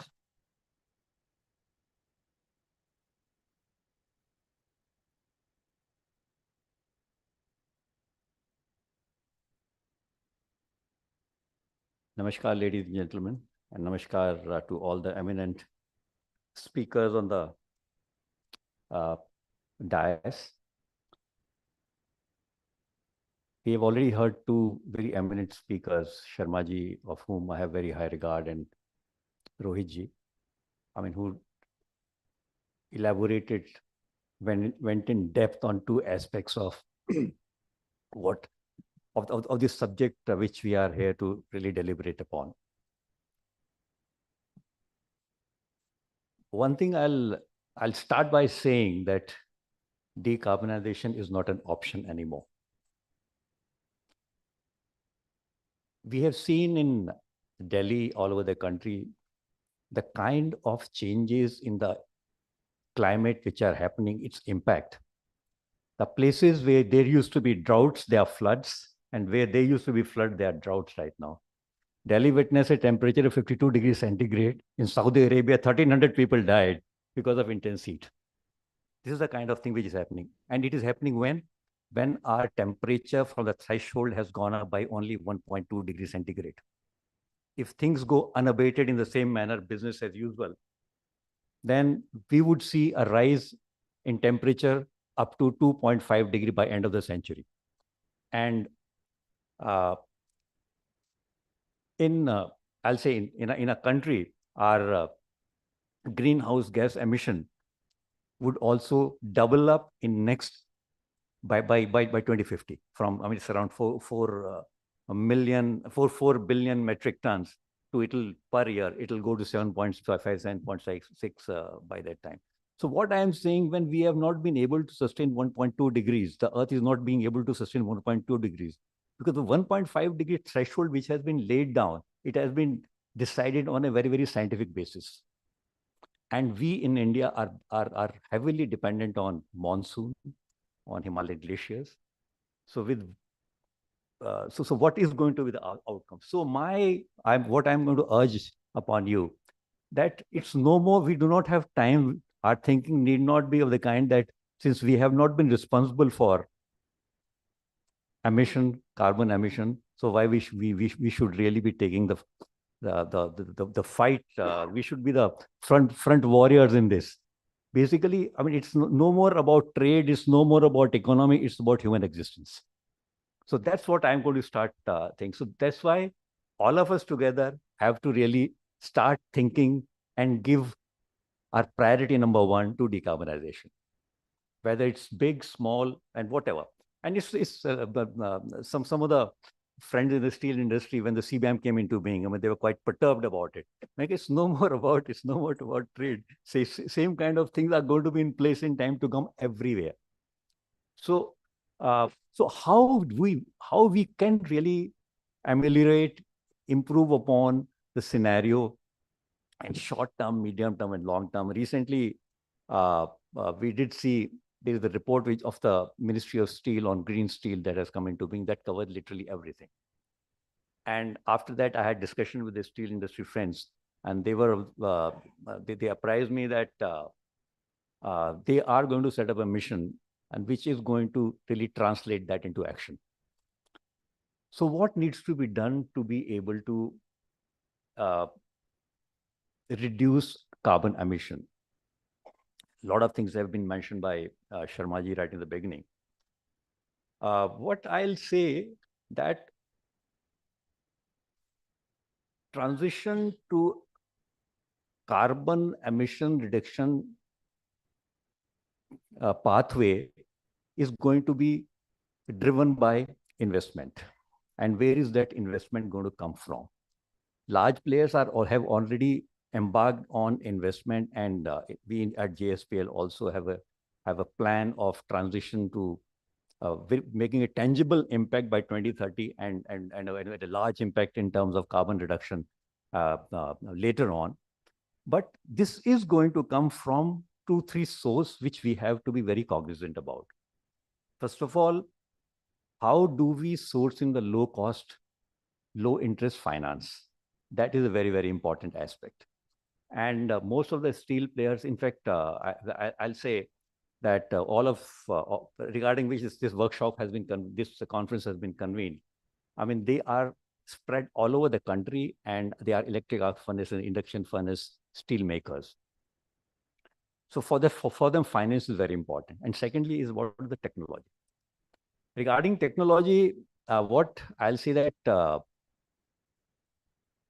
R&D, if I can say research and development, we already have a very, very small kind of a allotment. If we consider the part of the GDP, it's 0.6% of the GDP is spent on research and development, and out of that, 65 to 70% comes from the government. Remaining 35 to 40% comes from the private sector. So, and when and the kind of intense approach in R&D is required now is it has to be collaborative, it has to be inclusive, it has to be overarching. So these are this is how this R&D, only then the solutions which are for public at large, they're public good, I mean, they can come into being and they can be implemented. So finance is one, R&D is another one, and in the short run, we did speak about green hydrogen. Green hydrogen still looks quite a far away, because nowhere in the world green hydrogen based steel plant have gone commercial. They all are in pilot stage.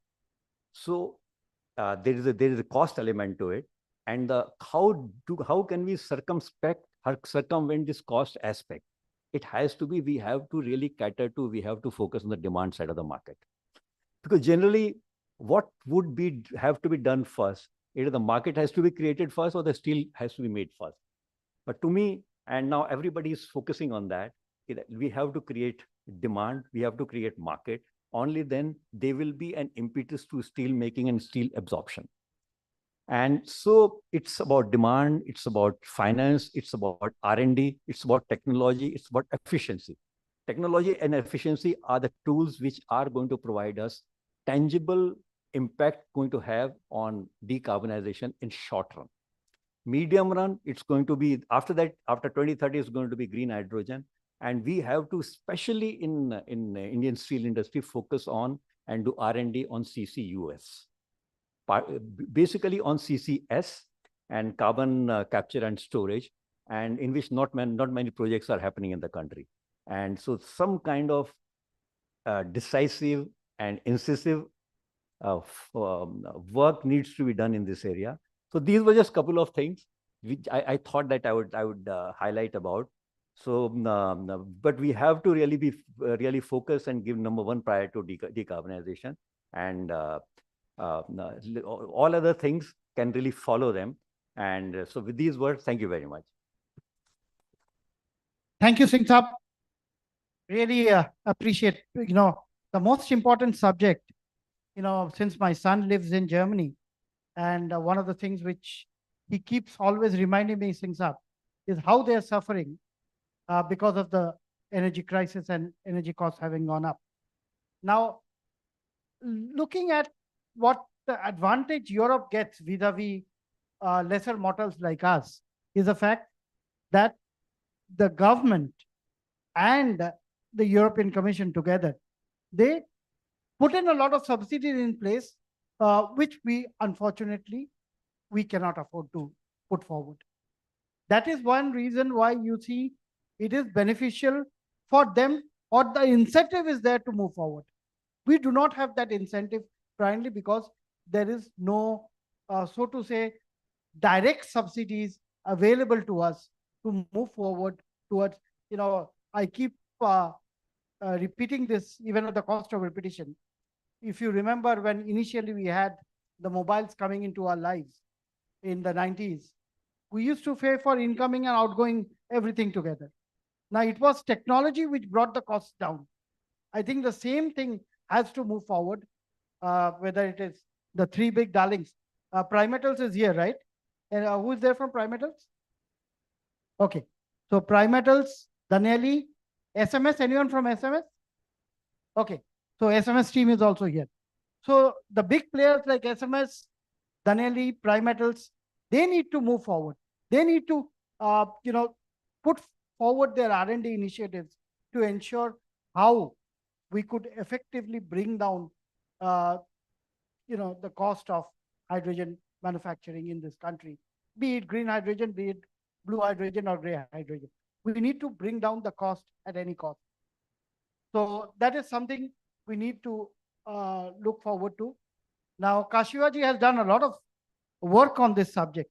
In fact, I was there for Kashivaji's one workshop which he did in Bhubaneswar with the Energy Research Institute, TEDI.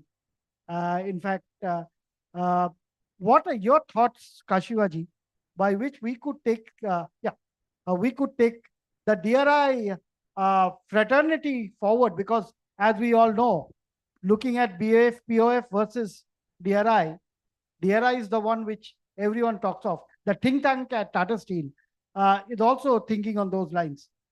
Traditional PF, BAF fruit players like SAIL is also thinking deep into the DRI route forward. What are your thoughts, Kashivaji? Dr. Sanjay Singh, Mr. V.R. Sharma, and my distinguished panelists and friends. Talking after Mr. V.R. Sharma has always been a professional challenge to me, because whatever the points I want to cover, he already has covered. But still, I will put forth my views in my own language. The title of this seminar is a roadmap and challenges. I will start my deliberation first before the challenges, and then I will suggest what should be the remedial measure to mitigate those challenges. The challenges is we have got presently around 63.10 million ton of a sponge iron capacity. Out of that, around 52 million ton is a coal base. And you all always in all seminar talk about the coal base sponge iron industry because that is not such a eco-friendly. We have produced last year 51.56 million ton with a growth rate of 18%, and we are supplementing the world DRI production. We are contributing more than 30%. Now, when you are producing around 42 million ton with a capacity of 52 million ton of coal-based industry, how to make it is a eco-friendly? That is a big challenge. A big challenge as a person who is heading a All India Apex industry body of sponge iron. I have been interacting with the foreign technology suppliers. Primax is there, Genesis is there, SMS is there. We are organizing the world's largest, one of the largest technical conference biannual. We bring all them in a one platform and request them to apprise us or to my audience what are the latest technological development which can be suitable to the Indian perspective. Now, if you look the configuration of this DRI industry, it can be divided into the three phases. One is a small plants which has got a capacity of less than 50,000. Then medium size which has got a capacity of 50,000 to 150,000. Then third category which we call is a large size is 150,000 and above. And above, when I say above, it is around 1.8 million ton. We have in this country coal-based plant at one location having a capacity of 1.8 million ton. So this category, this last category, has the potential to switch over to the smaller gas-based model, what Mr. Sharma has said. I will elaborate that issue when I cover the roadmap. And if you look further down to this configuration of Indian DRI industry, we have got around 70 plants having a capacity of 44 million tons. And these are the plants which have got a capacity 150 to 1.8 million ton, what I am saying. They can be persuaded to switch over to the smaller gas models. I have been working with generally with Anish for last 1 year because I know in future whether we like it or not, we have to switch over to the gas-based DRI industry because of the quality demands, because of the pollution angle. And with close interaction with Anish and his boss, Mr. Jampa, I think he will be making a presentation online. I'm finding the two problems. One is the high capex, and second is the availability of gas. When I approach to my members, okay, you have got a financial muscle power, why don't you start thinking at least for a small gas model? They come to me and they tell me, which I don't have a reply. They say that capex is 2.5 to 3 times higher than what I spend for a similar capacity of coal base. So how I have to persuade them? Then third is the second their apprehension is where is the gas? Either the syngas or natural gas or green hydrogen, where is the gas? Why I should make an investment on a thing when the basic raw material is not available? Mr. Sharma has thrown some light on this. He has given the solution, which I fully agree with him. There is a need to have a cluster-based merchant syngas or green hydrogen plants in this country. He has said there are 5 clusters. I fully agree. At least 2 clusters. We begin with the 2 clusters in Chhattisgarh and in central India in the Odisha. Then there will be a multiple smaller gas-based plant in the country. Let us make a beginning. But I said there are 2 stumbling blocks: capex and availability of the gas. Every day when I open the Economic Times, I find Adani or Ambani, they declare that they are going to set up the green hydrogen plant, they are there. But I find that most of them are in the western field, Western India. But my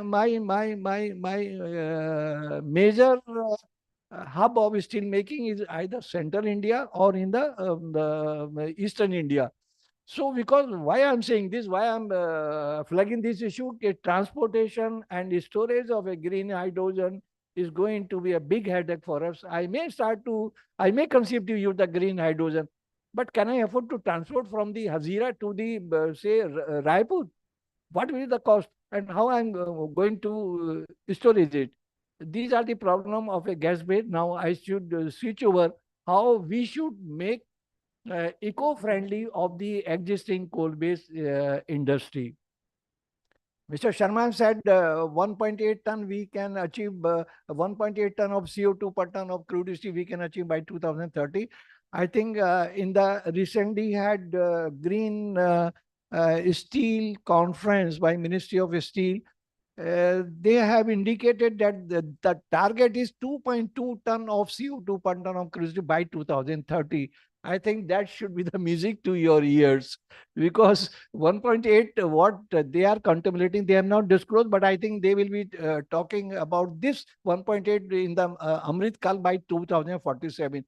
But 2030, 2.2 ton, this is very easy to be achieved by the main producer. I think if you look into the corporate planning of the GSW, GSPL, AMNFs, they are already saying we will achieve 1.8 or 2 by another 2-3 years. So achieving a 2.2 by the big builders, by the integrated plants, is not going to be a big challenge or a big issue. What about the secondary steel producer? Mr. Kamalji is here. Fortunately, he represents the induction furnace industry. And I think from prime metals, someone is there who will be talking about the electric arc furnace route. In electric steel making, my CO2 emission is 0.6 to 0.7 ton per ton of the crude steel. So that is not a big challenge to you or to the arc furnace. Only bad boy is a coal-based DRI industry. Now, what we can do? I'm happy to announce that Ministry of Steel is very much seized with this issue. We are very close, ISIMA and Ministry of Steel, and with other ministry, with Ministry of Petroleum, where they have set up a task force to encourage the use of the natural gas, and they find out what are the stumbling blocks, why steel producer or pellet producer or the DRI producer are not coming forward to make use of the Jagdishpur to Haldia gas pipeline. How much time I have got? Because Jagdishpur to Haldia pipeline, which has been set up at a cost of 13,000 crore rupees, not a single, and which passes through the public and private sector plant and major pellet plant and the DRI plant, no one has come forward. So they were very much worried. We are setting up the network. I think someone from GAIL is also here going to make a present. They say, and we are setting up a lot of the gas pipeline. What is the problem of these cities? Why they are not coming forward? For that to find out, they had set up a task force where I and Mr. Bhattanga were also the closely associated. And I prepared a report on behalf of our group. And the group member was the Tata Steel Rerolling Association and Pellet Manufacturer Association and of course SEMA. And we find out they are the two main reasons why the people are not coming forward. Erratic price of the natural gas and last mile connectivity. Because last mile connectivity, your gas pipeline may be passing nearby my plant. Say Tata Steel Kalinga plant.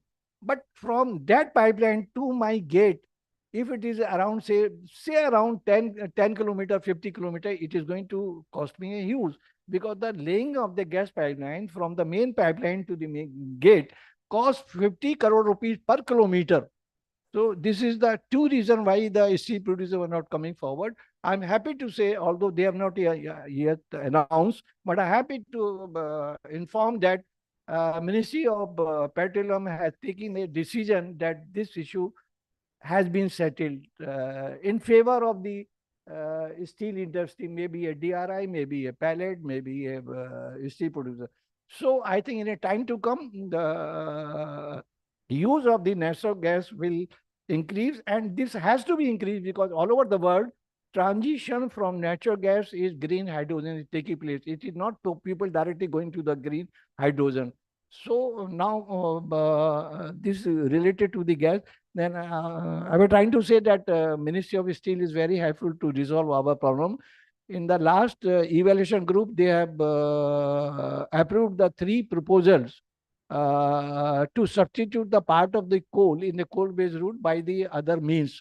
And one more project has already been taken off regarding the reduce the carbon, substitute the carbon by different gases by different means. So I think shortly we will find a solution. Technically, it may be feasible, but it will be the economically viable.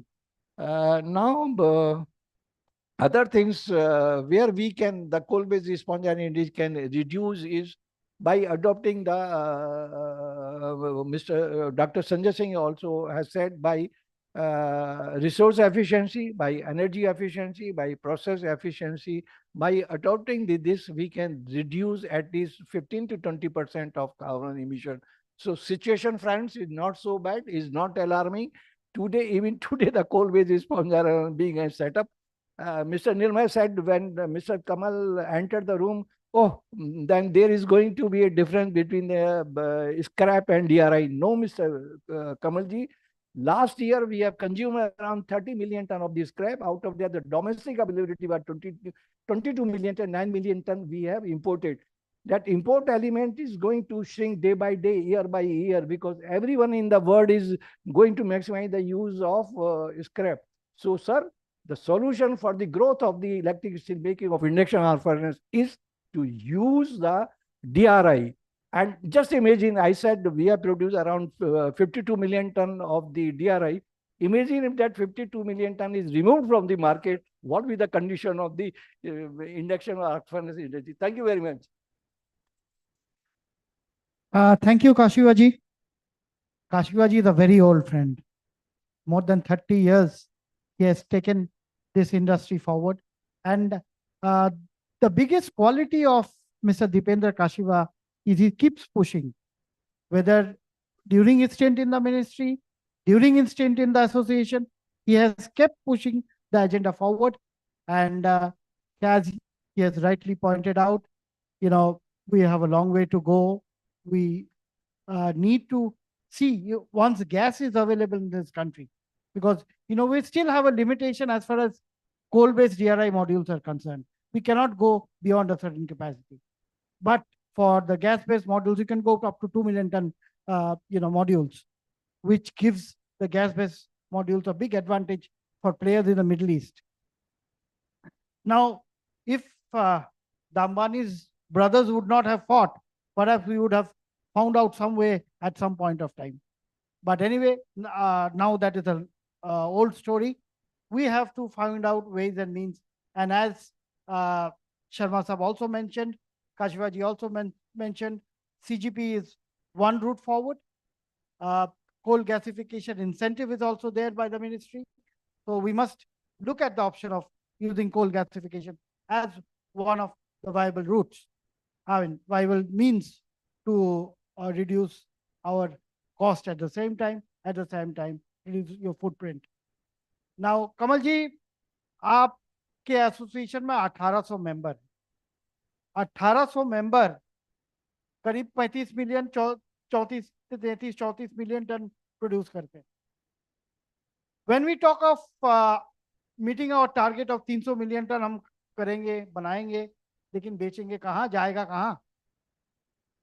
तो इसमें एक तो अपना carbon border adjustment mechanism पे हमें ध्यान देना है, नहीं तो हम एक्सपोर्ट करके करेंगे नहीं, कर नहीं पाएंगे. यूरोप में तो करने की बात छोड़ ही दीजिए. इस पे गवर्नमेंट ऑफ इंडिया बहुत सारे स्टेप्स ले रहे हैं. अभी कुछ स्टेप्स शुरू हुए हैं. So we expect Ministry of Commerce, Ministry of Steel, Ministry of Finance will work towards paying back for what we have been going through. कमल जी, आपके एसोसिएशन का नाम आपने सही समय पे बदल दिया. All India induction furnace association से AIFA sustainable steel manufacturers association. इसके पीछे यही कारण रहा है, क्योंकि अगर हम सस्टेनेबल नाम नहीं रखेंगे तो हम ब्रांड भी नहीं कर पाएंगे कि हम सस्टेनेबल। तो आपसे मैं ये जानना चाहूंगा कि आपके एसोसिएशन, आप खुद भी एक प्रोड्यूसर भी हैं, तो आपके अपना मिल भी है, तो as a producer, as secretary general of the association, आपसे मैं ये जानना चाहूंगा आईफा की क्या दिशा है इस बारे में। आप कहाँ कहाँ इंडक्शन फर्नेस रूट में, जो कि वाशनी जी भी कवर करेंगे, उनका इंडक्शन फर्नेस में क्या क्या छोटी मोटी जो है twist here a turn there to reduce energy cost, power consumption कम करने की बात। इनका सदद्री मुझे कई बार बोलते रहता है, मैं सदद्री का इंटरव्यू जब भी ले चुका हूँ तभी यही बोलते हैं कि we have reduce our energy cost significantly. Kamal ji, आपसे ये जानना चाहेंगे आप कहाँ कहाँ कार्बन फुट कम करने में, आपका इंडक्शन फर्नेस में क्या क्या मॉडिफिकेशन आप कर सकते हैं। कमल जी, आपको उठने की जरूरत नहीं है, बस यहाँ बैठ के बात कीजिए। हेलो, सभी को नमस्कार। आपका प्रश्न स्क्रैप का सामने बात की, उस पे मैं बात कर लूं। स्क्रैप की कमी हम नहीं कह सकते, क्योंकि इस्पात का निर्माण जो हमारे भारत में होता रहा है, यूज होता रहा है, उसी के अनुपात में आज हमें स्क्रैप अवेलेबल होगी। उससे हम अधिक कहाँ से लाएंगे? नए माल बने हुए को तो नहीं हम समाप्त कर सकते। हाँ, आज हमारी कंजम्पशन अगर बढ़ती जा रही है, प्रोडक्शन बढ़ती जा रही है, तो एक थंब रूल आप ही ने हमें दिया हुआ है कासमा साहब, कि जितना भी नया माल बनेगा, नया स्टील बनेगा, उसकी कितने परसेंट स्क्रैप की अवेलेबिलिटी उतनी बढ़ेगी। वो रेशो पहले 15% थी, अब मैं समझता हूँ 5% हो गई है, क्योंकि कट टू साइज अवेलेबिलिटी हर एक सामान की, हर एक, चाहे वो शीट हो, चाहे गार्डर हो, चाहे चैनल हो, चाहे टीएमटी हो, उसके हिसाब से उसकी कॉस्ट को कम करने के उद्देश्य से कंज्यूमर की वही हम साइज टू कट देने लगे हैं, जिससे स्क्रैप की कमी हो रही है। अभी तक हम 9 मिलियन टन स्क्रैप जो इंपोर्ट कर रहे थे, हमारा सोचना है और जो लग रहा है कि अभी ये कम होगा, परंतु मैं समझता हूँ कमी तो नहीं होगी। हम 3-4 सालों से सुनते आ रहे हैं, पर वही हम अभी तक 9 मिलियन टन पे ही चल रहे हैं, तो ये कमी तो नहीं होगी। हाँ, बढ़ोतरी नहीं हो सकती, ये तो मैं मानता हूँ। अगर हम ये माने कि अगर इसके अंदर समस्या क्या है, कि जो शिप ब्रेकिंग को बंद किया हुआ है हिंदुस्तान ने, उसको हमें खोलना पड़ेगा। उसके कारण हमारे को स्क्रैप की अवेलेबिलिटी बढ़ेगी। और एक कानून जो अभी बनाया गया है, क्या भाई, प्राइमरी प्रोड्यूसर जो कहते हैं उनको 25% स्क्रैप मिनिमम यूज करने के लिए प्रेरित किया जा रहा है, वो हम कहते हैं कि वो कानून गलत है। एक सेकेंडरी स्टील को बंद करके प्राइमरी को प्रमोट करना वो गलत है। प्राइमरी को आप प्रमोट करना, वो उनके पास R&D वगैरह करने के विभिन्न साधन है, वो अपनी कैसे उसको कंट्रोल करेंगे, फास्फोरस, सल्फर, एमिशन को, CO को, वो अपनी R&D करे, ना कि हमारे को बंद करके उसके ऊपर विद्यमान करे। ये कानून जो गलत बना हुआ है, इसको रोकना होगा। अगर मैं कह रहा हूँ 25% स्क्रैप अगर यूज करने की उनको परमिशन है, तो आप ये देखिए जो ऑटो इंडस्ट्री को हमने डिसमेंटल करने के लिए आईफा ने जो प्रयास किया था और उस पर पॉलिसी आई थी, उसको देखते हुए आज वो ऑटो का जो स्क्रैप हमने सोचा था हमें अवेलेबल होगा, वो हमें ना अवेलेबल हो गए। प्राइमरी प्रोड्यूसर्स उसके सारा का सारा वो खींच रहे हैं, और वो इस रेट से खींच रहे हैं जिस रेट में हम अपना फिनिश प्रोडक्ट बेच रहे हैं।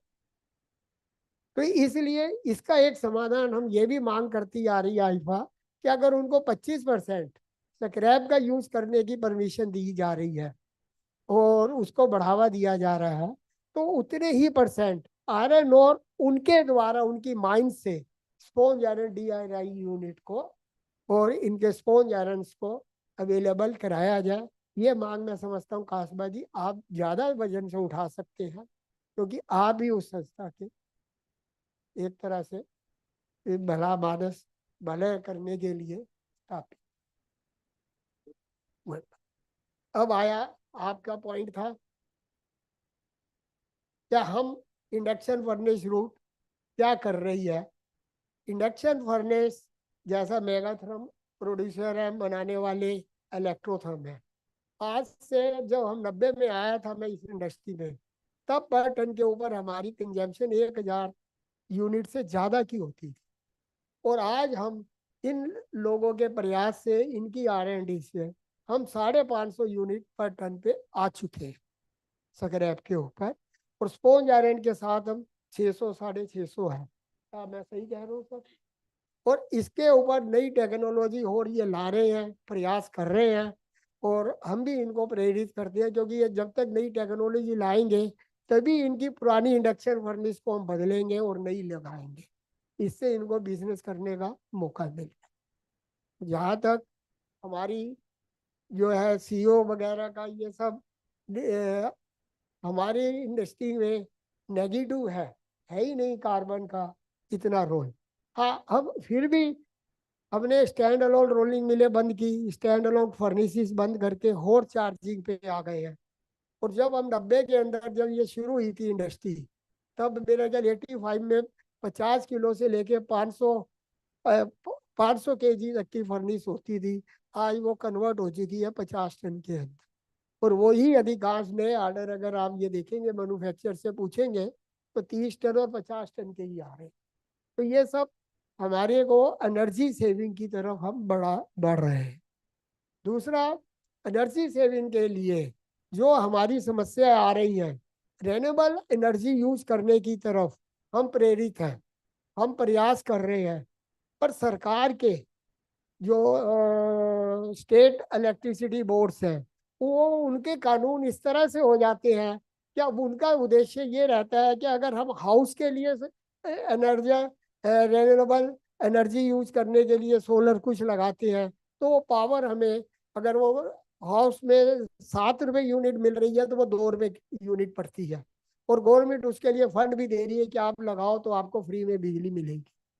परंतु जैसे ही इंडस्ट्री वाला रेन्यूएबल इंडस्ट्री की तरफ जाता है, सोलर बनाता है, तो उसके ऊपर इस तरह से सरचार्ज और कानून दिए जाते हैं जिससे क्या वो बिजली उसको इतनी तेज पड़े क्या वो इलेक्ट्रिसिटी बोर्ड के ऊपर ही वापिस आ जाए।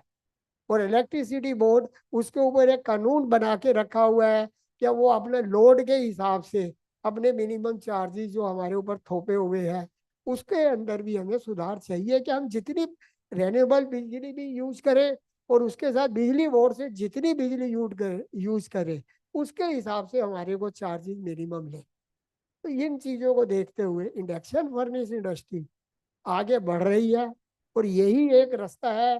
पहले ये कहा जाता था कि ये कबाड़ से बना हुआ लोहा सही नहीं है, ये हमारे प्राइमरी उद्योग प्रचार करते थे। मैंने 90 में उनके साइन बोर्ड भी और सब कुछ प्रचार भी देखा हुआ है। परंतु आज वह भी स्क्रैप को यूज करने के लिए बाध्य हो चुके हैं। और यूरोप जो इंडक्शन फर्नेस रूट को नहीं प्राथमिकता देता था, इलेक्ट्रिकल आर्क फर्नेस और इस तरफ जाता था, आज वो भी कन्वर्ट हो रहा है इंडक्शन फर्नेस रूट्स। परंतु मैं इसमें ये आपको आश्वासन भारत करता हूँ कि भारत इसमें अग्रणी है और अग्रणी ही रहेगा, क्योंकि लेबर का जो रोल है वो हमारे यहाँ अधिक सही है और सस्ती है और उसके अंदर उपलब्ध भी है। और दूसरा क्या कहते हैं, अगर आप मेगाथर्म वाले मैनेजर बताएंगे क्या भाई इलेक्ट्रोथर्म और मेगाथर्म आज विश्व भर में इंडक्शन फर्नेस जो एक्सपोर्ट कर रहे हैं वो हमारे द्वारा, भारत के द्वारा ही की जा रही है।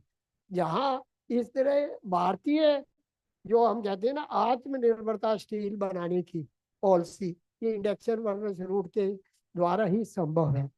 आज बात की जाती है ग्रीन बिल्डिंग बनाने की, मैं कहूँगा उसकी जगह ग्रीन स्टील बिल्डिंग बनाने की तरफ हम ध्यान दें, क्योंकि जहाँ स्टील यूज होगा वहीं पे उसका प्रयोग लाइफ लॉन्ग होगा। आज देखिएगा 100 150 साल पुराने स्टील के जो ब्रिज बने हुए हैं वो आज तक विद्यमान और पूरे जोर शोर से चल रहे हैं। और हम 5 साल में, पिछले 5 साल हो 10 साल हो, इसमें जितने पुल बन रहे हैं वो सब गिर रहे हैं। तो इसीलिए स्टील की कंजम्पशन तो पूरी होगी। आज प्रश्न हमें प्रोडक्शन का, पहले हम उठाते थे क्या प्रोडक्शन कैसे बढ़ेगी, आज हमें कंजम्पशन की तरफ देखना पड़ेगा कि कंजम्पशन कैसे बढ़ेगी, कैसे हम हर क्षेत्र में स्टील की कंजम्पशन को बढ़ाएं। मैं इसलिए आशावान हूँ और आप सबको आश्वस्त करता हूँ कि स्टील के अंदर हम अग्रणी होके रहेंगे। धन्यवाद। बहुत बहुत धन्यवाद कमल जी, आपने सही मुद्दे अभी उठाए हैं। कुछ दिनों से मैं आपके साथ वार्तालाप के बीच में मैं आपसे पूछता रहता था क्या क्या इश्यूज इंडक्शन फर्नेस वालों की हैं। तो पहले मुद्दा जो था, आपने निर्मला सीतारामन जी से जाके मिले, वो जीएसटी वाला जो इशू था आरसीएम मैकेनिज्म से कहीं किसी हद तक आपका वो परेशानी तो कम से कम दूर हुआ। वो फिर उसके बाद दूसरा जो आप का जितने सारे आपके सदस्य हैं सबका मांग यही था कि हम one nation one tariff electricity में करें। छत्तीसगढ़ में एक टैरिफ, मतलब दिल्ली में एक टैरिफ, हर एक स्टेट का अलग अलग टैरिफ तो बंद होना चाहिए, ये हर कोई मानता है। अगर मोबाइल हम कलकत्ता में यूज करें 2 रुपए पर मिनट दें, जब दिल्ली आए 4 रुपए बन जाए, ये हो नहीं सकता। So I think there should be a national policy in place to have a one nation, one tariff as far as electricity cost is concerned. I think आपका IFA, Sustainable Steel Manufacturing Association, Central Electricity Regulatory Commission, and Ministry of Power के साथ आप वार्तालाप करते रहें, pressure डालते रहें कि हमारा देश में वन नेशन वन टैरिफ होना बहुत जरूरी है। इसके बारे में मैं ये कहूँगा, वन नेशन वन टैरिफ जब हमारे आदरणीय मोदी जी ने प्रधानमंत्री पद संभाला था और अपने प्रथम भाषण में लाल किले की प्राचीर से यह घोषणा की थी क्या हमारा प्रथम कार्य यही होगा, वन नेशन वन टैरिफ। परंतु अभी तक हम उसकी तरफ अक्सर नहीं है, हम उसकी तरफ बढ़ नहीं रहे हैं। इसको बढ़ने का, एक टैरिफ का एक रेट हर नेशन का रेन्यूएबल इंडस्ट्री, रेन्यूएबल पावर के यूज से ही बढ़ाया जा सकता है। उससे ही हम एक टैरिफ और एक उसमें आएंगे। परंतु उसके अंदर हमारे को स्टेट इलेक्ट्रिसिटी बोर्ड्स के जो सरचार्ज और उसके ऊपर ड्यूटी और ये सब कुछ को समाप्त करना। जहाँ तक आपने जीएसटी के विषय में याद कराया, आज जीएसटी को आए हुए 2014 से अब आया है और ये 365 से ऊपर इसके अंदर संशोधन हो चुके हैं। और आए उसके कारण भी ये जीएसटी अभी तक सही नहीं हो पा रहा। जो हमारे उद्योगों को एक कानून बहुत गलत है, क्या हम ड्यूटी पे करेंगे, हम ड्यूटी पे करते हैं, हम दे देते हैं जो अधिकारी, जो इंडस्ट्री, जो जीएसटी डिपार्टमेंट ने डीलर्स अपॉइंट किए जिनको ड्यूटी जीएसटी लेने का अधिकार है, अगर वो भाग जाता है तो हमारे से वसूली की जाए, ये कानून गलत है। ये उसी प्रकार से है जैसे हम बैंक में गए, पैसा जमा कराया और बैंक मैनेजर घर पे आ गया, क्या वो कैशियर मेरा भाग गया है, वो रसीद आप वापस दे दो, कैश आपका मान्य नहीं होगा। तो इसलिए जीएसटी में अभी तक ये संशोधन जो होना बाकी है, बाकी हमारी काफी हद तक बात को सुना गया। धन्यवाद। धन्यवाद कमल जी। अभी मैं तो भटनागर जी हमसे बस ये शुरू से वार्निंग देते आए हैं जल्दी खत्म करना, अभी नहीं करूंगा तो भटनागर जी मुझे गोली मार देंगे।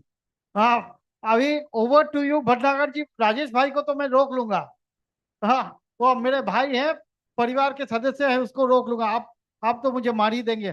पहले आप पैलेट का इशू थोड़ा बताइए, क्या क्या इश्यूज पैलेट इंडस्ट्री के सामने हैं, जो कि मैं मानता हूँ pellet industry need support from the government.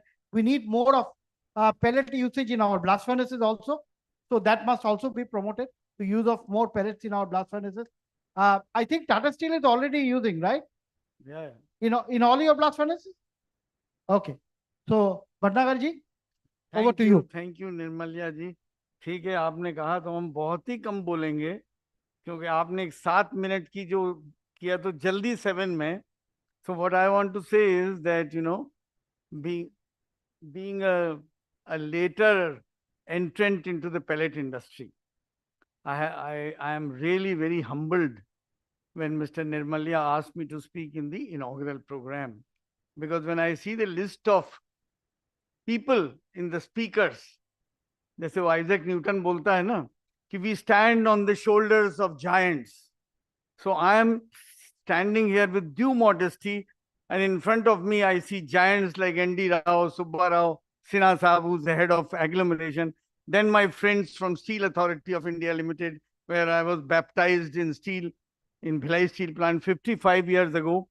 तो हम लेट एंट्रेंट इसलिए हैं कि भिलाई स्टील प्लांट में जब हम पैदा हुए तब पेलेट नाम की चीज नहीं थी.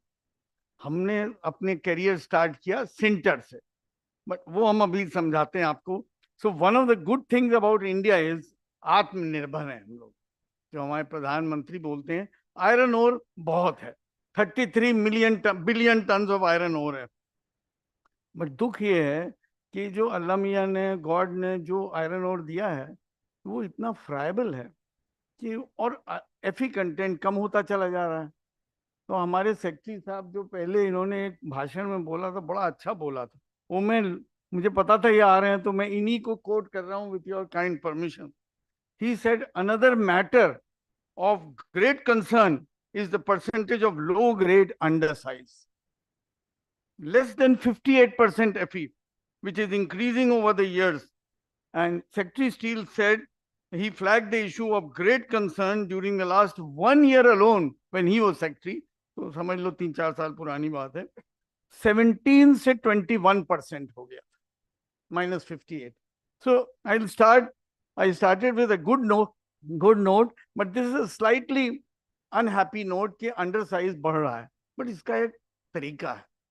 Thanks to pellet industry, agglomeration has come as a big this thing. पहले sinter था जैसे मैं बोल रहा हूँ भिलाई में, अब pelletization है. And India has a very remarkable distinction.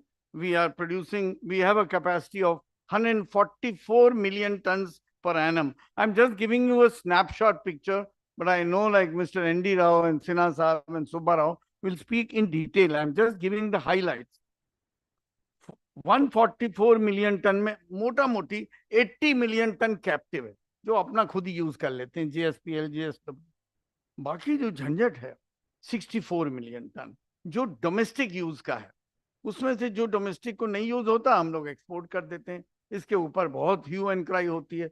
ये नहीं समझते लोग कि जब कैपेसिटी बन गई है 144 की, उसको या तो आप इंडिया में यूज करिए, नहीं अगर यूज करते, डीआरआई वाले नहीं यूज कर जितना चाहते हैं, हम इनको खुली छूट दी है, जितना आप चाहें. पेलेट वाले बोलते हैं तुम ले लो इसको, but still domestic market is not up to. So we are running at around 60% capacity.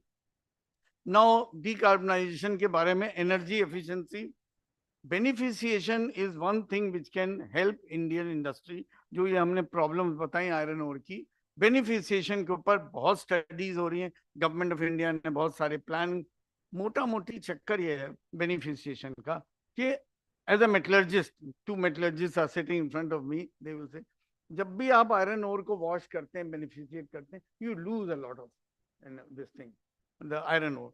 तो उसका एक ही तरीका है कि आप कुछ तो इंसेंटिव दीजिए बेनिफिशिएशन के लिए. वो गवर्नमेंट से हम लोग बोलते जा रहे हैं. बिगेस्ट वो क्या कहते हैं, हम रॉयल्टी कम कर देंगे, बिजली की रेट कम कर देंगे. अरे सबसे बड़ी चीज कम करो, आयरन ओर की कॉस्ट कम करो. फाइन ओर की कॉस्ट बढ़ती चली जा रही है. So this is one thing which is in favour of beneficiation. Coming to energy statistics, the government of India after आप छोड़े उसके बाद से डीकार्बोनाइजेशन पे बहुत जोर हो गया. आपके टाइम भी शुरू हो गया. Next 2 secretaries have been asking us. Pellet में हम जब भी जाते हैं पूछते हैं डीकार्बोनाइजेशन में आप क्या कर रहे हो. तो what PMAI did was, because this is a very ticklish subject, we requested TERI, Tata energy research, it's a think tank, पूरे कंट्री में सबको पता है. उनसे हमने कहा आप पेलेट इंडस्ट्री स्टडी करिए, पूरे कंट्री में जाइए और देखिए where decarbonization is possible. I am happy to report that our friends from TERI who are sitting here, and I'll ask them to stand up later, that they have prepared an excellent report. I'll just read out the highlights because as of now, the report has yet to be officially submitted to the Ministry of Steel, to the Secretary Steel. So, uske pehle, it's not wise to tell, but the fact is that it is a eye-opening report. Now, some experts excerpt from that. This is good news for the world, especially people like WAS and all WSA. The emission intensity from pellets production in India is 134 kg of carbon dioxide per ton of pellets. This includes scope 1 and scope 2. But in sinter making, the emissions are in the range of 185 to 250 kg of CO2 per ton of sinter. This is good news. This is good news and we should encourage them. Of course, Mr. Sinha will bear me out because he is head of agglomeration and he takes care of both sinter and pellet. So I urge him to give his views on this. Then Mr. Kashiva mentioned, both of us were in a very good report. We call it a Pujari committee. This is called Material Efficiency Report we have prepared for the Ministry of Steel. आपके time में शुरू हो गया था ये. आप ताज्जुब होगा, sinter making में around 0.25 tons of carbon dioxide produce होता है. 1 ton sinter बनाने में 0.25. 1 ton pellet बनाने में होता है 0.036 tons. So this is a remarkable thing. इससे हम लोगों ने एक रफ कैलकुलेशन किया है. 130 मिलियन टन अगर आप स्टील बनाते हैं तो इस रिडक्शन से about 11.45 metric tons of carbon reduce होता है. इसका एक ही विकल्प है, पेलेट्स का मात्रा 25 से 50 कर दो, सिंटर को 60 से 40 कर दो, CLO को 15 से 10 कर दो. Lastly, on the decarbonization pathway, certain measures like more energy efficient equipment, renewable energy. You'll be surprised that when TERI लोगों ने research किया, 5 pellet plant, वो लोग यहाँ बैठे हैं अभी, वो लोग solar energy use करना शुरू कर दिया. This is remarkable. It's not just on paper and Ministry of Solar and ऐसा नहीं है. They are actually using. So municipal solid waste, biochar, kiln and electrification are key levers for decarbonization of pellet industry. One is in the burners, how do you optimize the air and fuel ratio and also use renewable energy? High grade iron ore pellets are good news for Mr. Kashiva. High grade iron ore pellets are key to make green hydrogen based DRI. This is the future. Finally, I just want to sum up by saying that pellets will play an important role in both decarbonization of steel industry and raw material security of iron and steel industry in the medium and long term. One mantra which I want to share, somehow there is a very big misconception when you were our secretary, sir, that somehow people feel iron ore or pellet एक ही चीज. ये भ्रम थोड़ा तोड़ दीजिए. Iron ore को आप value add करिए तब पेलेट होता है. So there is a lot of difference. Let us not mix between iron ore and pellet.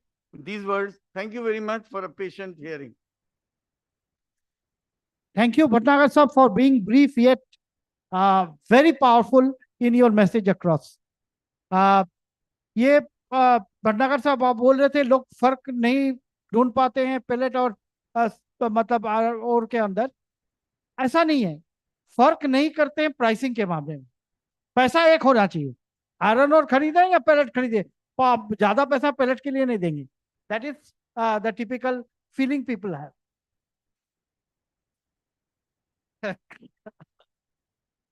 ये that is true, that is true Bhatnagar साहब.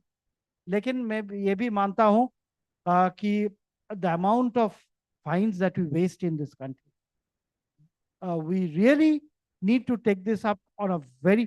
लेकिन मैं दनेली को और प्राइमेटल्स को स्पेशली बोलूंगा because they have a CPT, circular pelletizing technology, which is patented by them. Anyone who can talk just 30 seconds on CPT from Primetals? Yeah, You're from Prime Metals, right? 30 seconds just to talk about CPT and what is the size that we can go, minimum size. We are talking about smaller players. Good morning, everyone. Thanks for this opportunity. Yeah, I had the privilege of heading the CPT. I was a plant head prior joining Prime Metals. Okay. So currently we have a 1.2 million ton plant. It has its own advantages over the other pelletizing technologies, which I would be sharing with you all when my presentation comes up. In a nutshell, I would say that it's energy efficient, low footprint.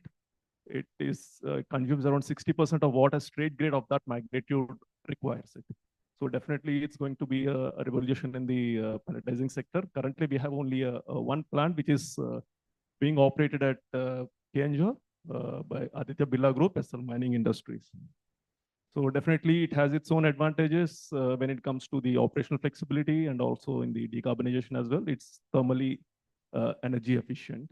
So more details I would share, sir, when I present the pelletization slides. Sir, I didn't get your name. If you could just repeat your name. Yeah, Mr. Prasad, thank you so much. This is something which again I would like to request Prime Metals to, have a look at. In fact, Mr. Alexander Fleischhandel, who heads the Green Steel Initiative at Prime Metals headquarters in Linz, I have discussed with him a couple of times that you must look at the smaller players. Not everyone will be able to put up a 1.2 million ton pellet plant. Let's look at 40,000, 50,000, 60,000. Look at the smaller players and think of providing technology to them as well. So that is one thing I think Mekon should, in fact, delve deep into the subject and look at options of working with local partners as a part of Atmanirbhar Bharat initiative to develop indigenous pelletization technologies using alternate binders if possible and to bring down the cost. तो इसके साथ ही मैं राजेश भाई से request करूंगा, राजेश भाई, you represent a company which makes heat exchangers, the biggest company in heat exchangers, so to say, and energy saving has been your motto right from the times you have been there heading this company in India, first as the country manager and then as the managing director of Confresa India. And you have also been with FIVs earlier. So you have been acquainted with energy saving as a part of your curriculum. Could you throw some light on how effective is energy optimization necessary for this industry, for the DRI industry in particular?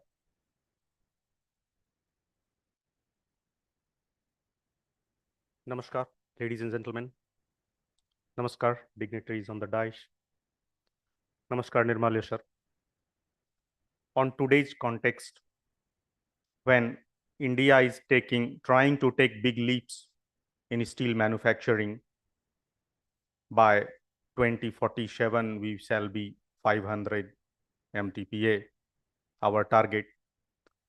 But if you look at present situation, we are still consuming 20 to 25% more energy in our entire steel making process. So this is a big concern for us. When you look at the major steel producing cities, the air is not, quality of air is not good enough to breathe. When we are at a level of 140, this is the condition. What could be the condition when we will be at 500? Like Sharma sir told earlier, that we need to produce based on our requirements. So, will India be in a position to consume that much of steel? By 2047, this will be one concern, because if we are producing that much, sacrificing our environment, increasing carbon emissions and all, what we are going to give to our children, what we are going to give to the next generation. So there are two aspects of control. We discussed a lot on this. One is utilization of hydrogen in our steel making processes. So that is not that easy, because we have to make hydrogen plant inside the campus close to the place where we are going to utilize. Hydrogen can only be transported at -270 degrees centigrade. How we are going to transport it? Do we have that infrastructure to transport? So to dream 500 MTPA, transportation will also be a big issue. Can we transport in trucks? Because steel railway tracks are not enough in India to make the carriage of that much of steel. In 2070, the government has, or all major steel plants has given the targets that we will be zero carbon. I am sorry, this is practically, I feel it is not possible, because I have seen that data.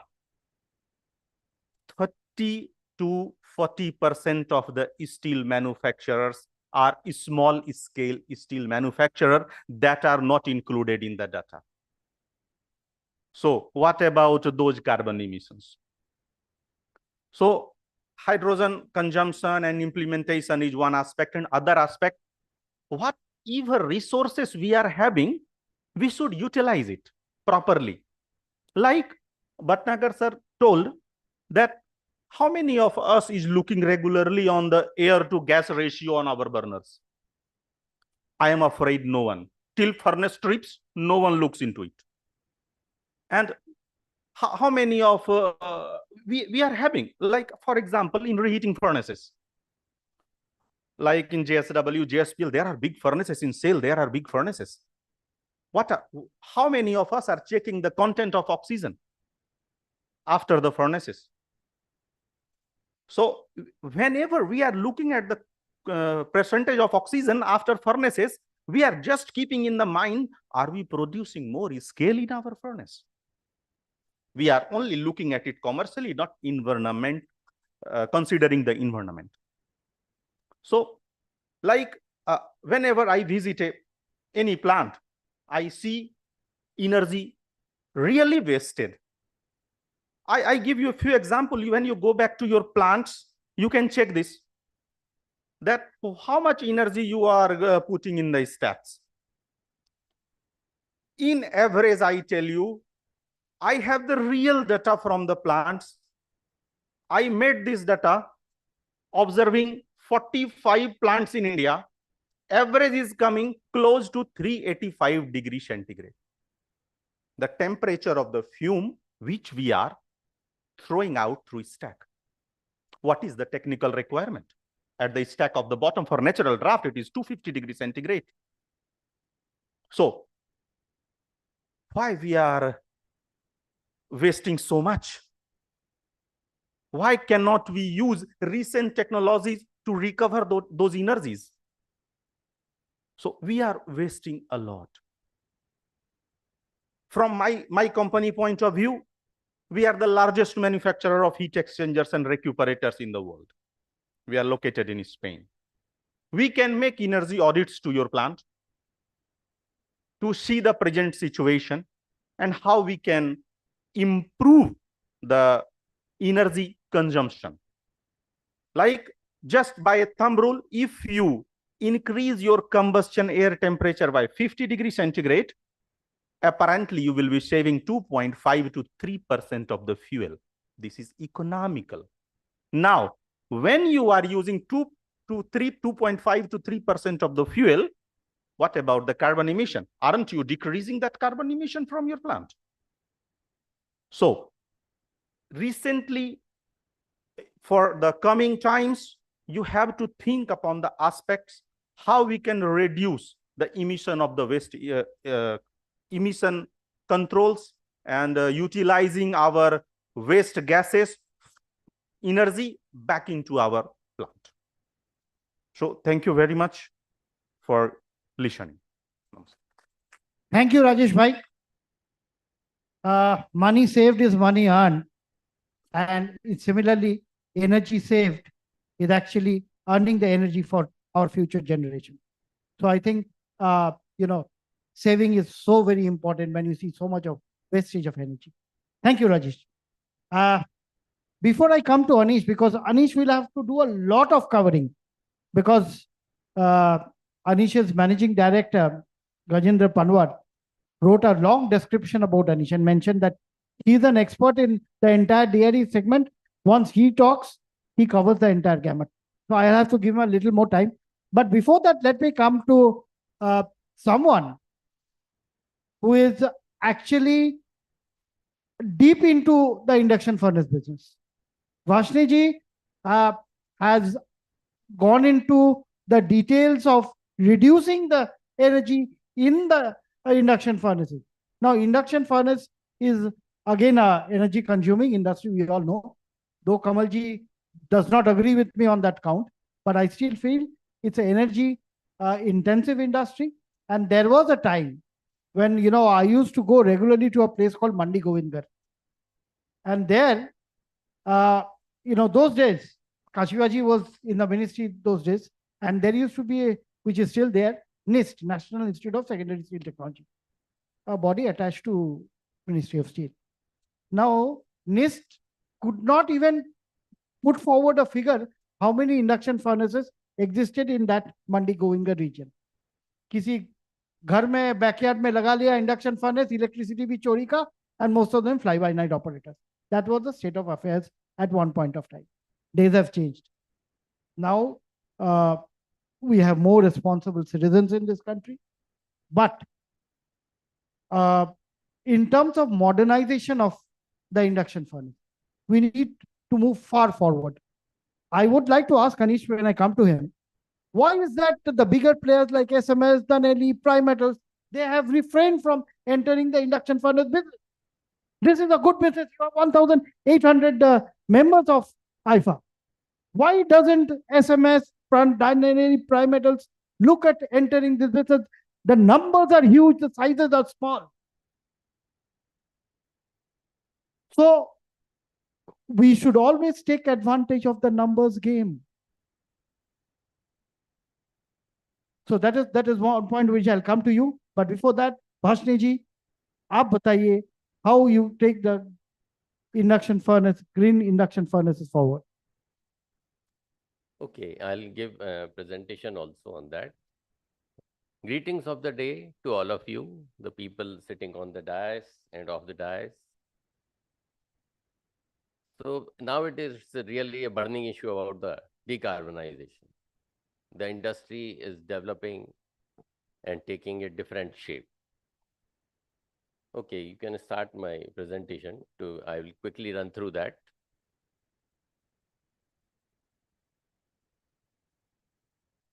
So we have, as rightly pointed out by Mr. Nirmalya, that we have developed a green furnace. So Megatham green furnace towards the greener steel. This is just a layout of a mini steel plant. We have shown induction furnace, scrapyard, and the rolling unit, as well as the casting unit. So roughly nowadays, as he pointed out, that initially there was very small furnaces. Kamalji said 50 kg to 500 kg. Nowadays, the people are producing almost 100,000 tons to 200,000 or 2 million tons via induction furnace route. And world is producing almost 500 million tons of scrap steel a year. This is a simple principle of induction, that we are energizing a coil, and then via the eddy current, the charge is getting heated up. So it goes up to the temperature of melting. This is the YouTube. Now I'm not running that. So example of the primary steel sector companies using induction furnace route like Rungta Mines, Rashmi Metallics, Sham Metallics, they are producing having battery of induction furnaces running say from 10 numbers to 50, 55 numbers, and producing huge steel through the DRI production, as well as through the DRI production, they are doing the captive power generation. So steel production capacity we have drawn like this, that it has gone up like this from financial year 04 to 23, the blast furnace route, arc furnace route, and induction furnace route. around 160 million ton blast furnace, 70 million induction furnace, arc furnace. We have done the comparison between the induction furnace and the arc furnace unit. Basically, if we see the induction furnaces, the operation cost is comparatively much less, which is almost $55 per ton. So you can save huge energy in induction furnace. Similarly, because of the electrodes, metallurgical, but there is some chemistry which has to be done, as well as the environmental impact wise also it is better. So scrap base, the blast furnaces, as we estimated the range of carbon dioxide, equivalent carbon emissions, that is in tons per ton of the crude steel. The blast furnace 2.78, scrap base EAF 0.53, induction furnace base 0.4. But the DRI and the coal base, they generate little more. This is just the comparison we have made. I'm not elaborating much on that. We have taken the examples of certain steel projects, India and abroad. So we found that the scrap-based IMF definitely gives lesser carbon.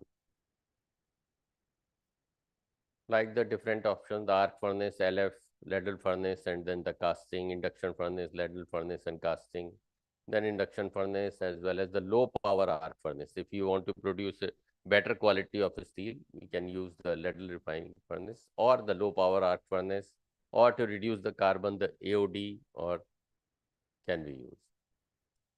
Now the green furnace, as you rightly pointed out, initially the power consumption was very high in 90s, in 1000 plus, and slowly it has come down. Now the power consumption is coming around 455 to 475 units per ton.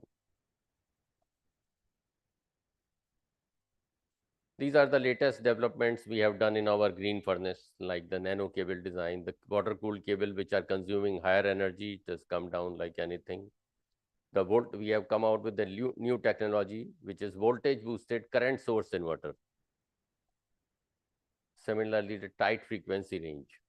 So those has further reduced the power consumption and brought down to, this is here in this drawing, we have shown that the water cooled cable size has gone very small, which has reduced the significant energy consumption. It's just the technology details about the series and parallel circuits. So we have come out with this green furnace, which is the combination of series and parallel. So it is giving a better energy consumption. Like these are the examples of the scrap belt as well as the various regions which are giving the power consumption with the 96% or 98% around 480 to 530 units per ton. And in the DRI belt, it is around 635, as he rightly said, around 635 to 750 units per ton. We launched this green furnace model in 2018, and which has added almost 30 million tons annual capacity globally. In India, approximately 1.5 units are saved because of this. 1.5 billion units are saved because of this green furnace model.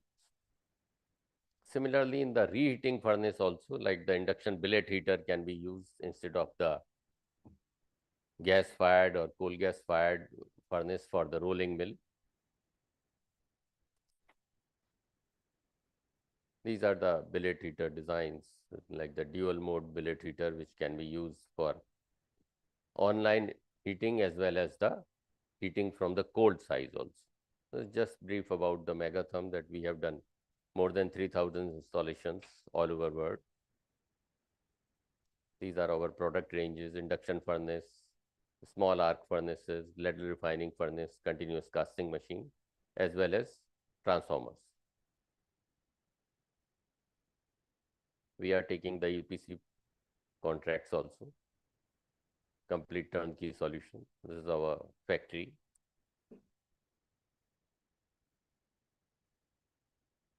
These are the latest models of our panels, crucible design. We are doing all in-house production to reduce the cost. All the copper items, electronic items, we are producing our own. Even civil structure, steel structure, crucibles like this, cylinders. We have our own plasma cutting machine,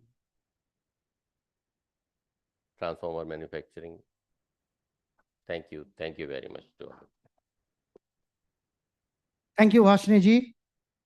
One thing I did not get a chance to go through the entire presentation before, but of course, as you all know, this is on YouTube live. So anyone who wants to watch it later also can watch it on YouTube. The entire conference is on YouTube live.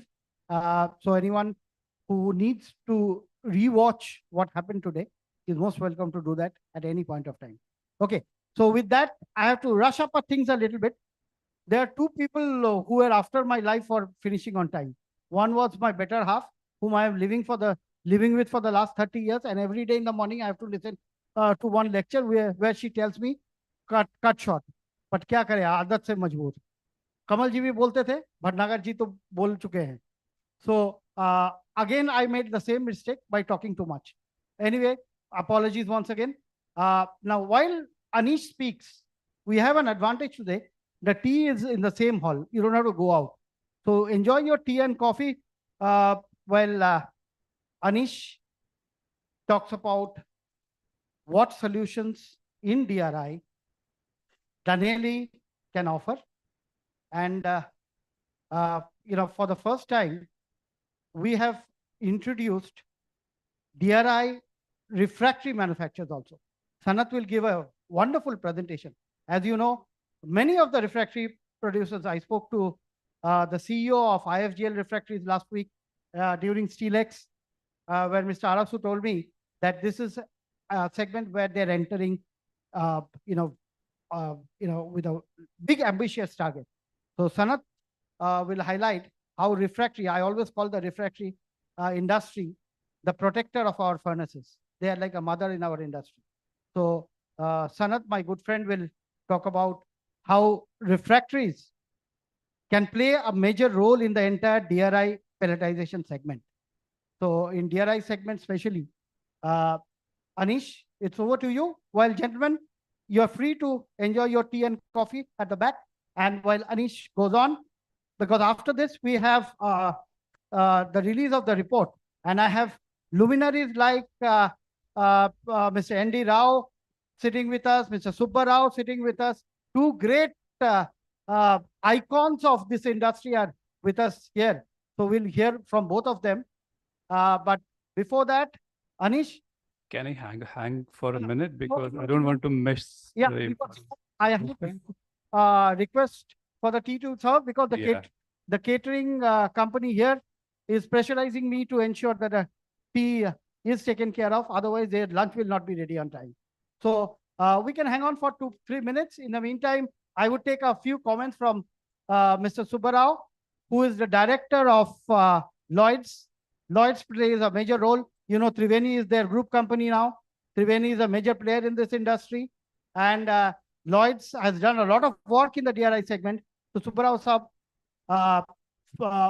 if I could just hear your thoughts on what the DRI industry can do to move forward, as we are the largest DRI producer in the world, and we have done exceedingly well this year.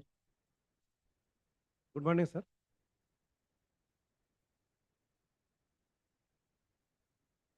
Okay. So the issue about DRI about quality, what I came to know, the industrial furnace, there is no refining. Water going in coming out same it is. Most of the places in Karnataka and Orissa, I have seen that phosphorus is coming very, very high. It is coming almost 0.09 phosphorus in the billet. TMT also 0.09. With the 0.09 phosphorus in the DRI, you can't make a good quality steel. So recently I saw in social media that a lot of companies are blacklisted by the one of the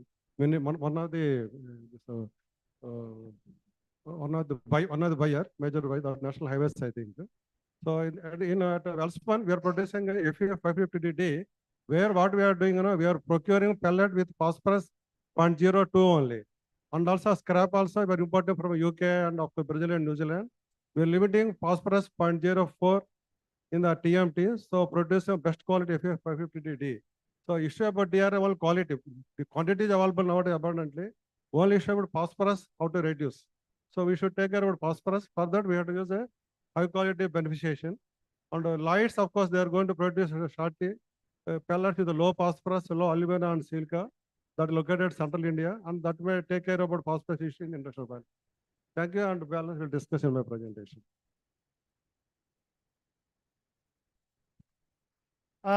Before I take a quick comment from Mr. N.D. Rao, I would request everyone to come and settle down with their tea or coffee, whatever they're carrying, come back to their seats and enjoy the tea and coffee.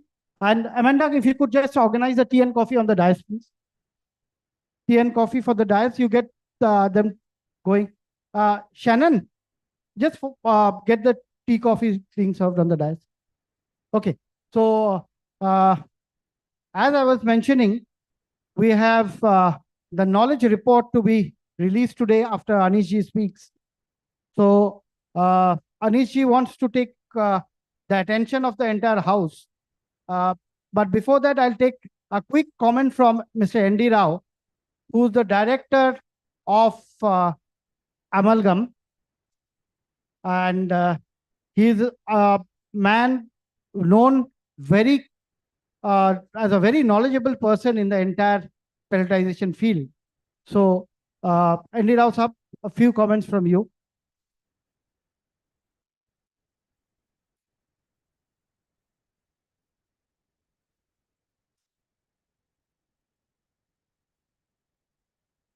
Yeah.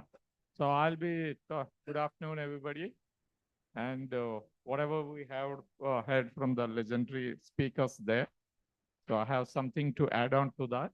I will do that. Yes, it is all doable and achievable decarbonization, but there is from the mine to the sellable steel, there is some particularly for the integrated steel plants. My friends from integrated steel plant, Tata Steel are there, JSPL, JSW. And there is something which the decarbonization, which I will be doing details in my presentation, is on logistics. How you are moving your ore from your mines to your plant, and how much reduction in carbon emissions you can achieve. There is very low cost transportation of the minerals is available. Already it's in use. I'll be talking. And also, God has given us good resource base of iron ore, but also God has left some job for us, all of us to do it also. What is that job he has left for us is, we have come to know it later, but when the steel industry has started, agglomeration process of the fines through sintering. It is later industry, because I was part of a task force in the Tata Steel, where we had to bring down the slag rate in the blast furnaces at that point of time in 2005-06. I was Chief Technology Officer for raw materials there. Then the task given to us was to reduce the slag rate from the blast furnaces from 280 kilos Tata Steel to 220 kilos. Then we have come up with the solution, pelletization. Why pelletization is required for Indian iron ores is particularly most of our Indian iron ore resource base. That is the job God has left us to do. What is that? To reduce alumina. Our Indian iron ore, particularly the ore bodies in Odisha and Jharkhand and Karnataka, and to some extent in Goa, have very high alumina. It is alumina in iron ore and sinter making. It is like India, Pakistan. So, which gives to strength of the sinter while you make the sinter, if the alumina is more, it becomes brittle. So you have to add on flexes. Then 63 grade Fe in feed to the sinter becomes say 57 or 58, some sort of thing. So the slag rate increases a lot. So we have done a lot of work in the task force. I have even the cost calculations also I could share on that. So then pellet has come.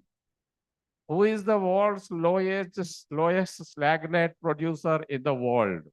Which company is doing the lowest slag rate in the world in steel iron manufacturing? It is LCAB in Sweden, which is around 165 kg. Whereas in 2006, I was doing Rajiv Gandhi National Quality Award on behalf of CIA Exim Award. So I was part of one team to do Vizag Steel Plant, RINL. When I asked the CMD, the slag rate in the Vizag, in 2005-06, it used to be 525 kgs. And obviously, he said that they were getting a lot of muck from NMDC. Chhattisgarh, Baladilla, it is one of the world's best iron ore. Unfortunately, that's all going to Japan and other countries, not to the Indian companies. But that is the alumina is very low, and other metallurgical properties are also very good in Chhattisgarh iron ore, Baladilla. That is the world's best iron ore, according to my studies. So I'm going to talk on this, slag rates, and then the issue of then how pellet has come. Why LCAB in Sweden is world's lowest slag rate? They charge 100% pellets. It's magnetite ore and pellets. That's why the world's lowest slag rate. However, in steel making, you need to balance the slag chemistry also, for which you need to add some fluxes, for which sinter is also required. Now the role of sinter and pellet in steel in the iron industry is like wife and husband. So how much it is to balance, balancing it depends. But one thing is very clear, that even Chorus, Tata Steel in Europe, their operations are very good. The slag rates are very low.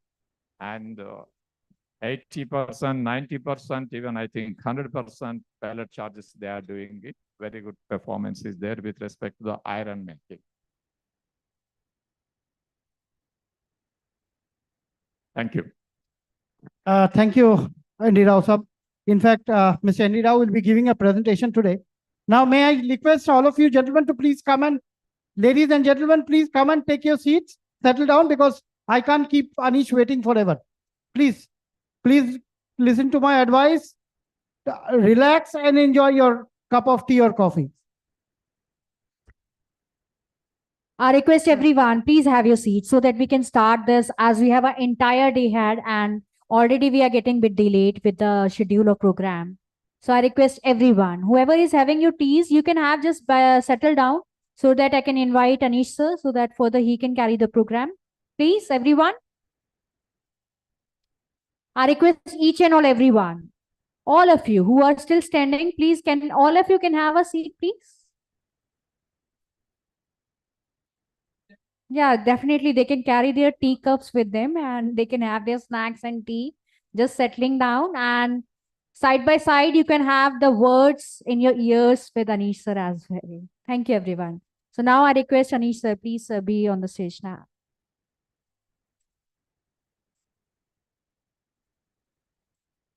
I can wait for some more moment. That's okay with me. Yeah, but till you have a sip of cup. Can you settle down if possible, a bit fast? That will help me.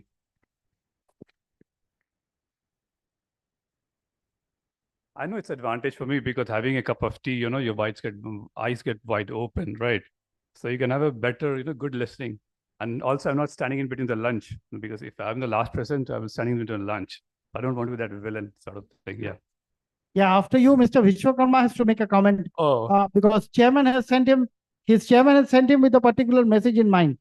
So CMD Mecon's message will be carried forward by ED Mr. Vishwakarma.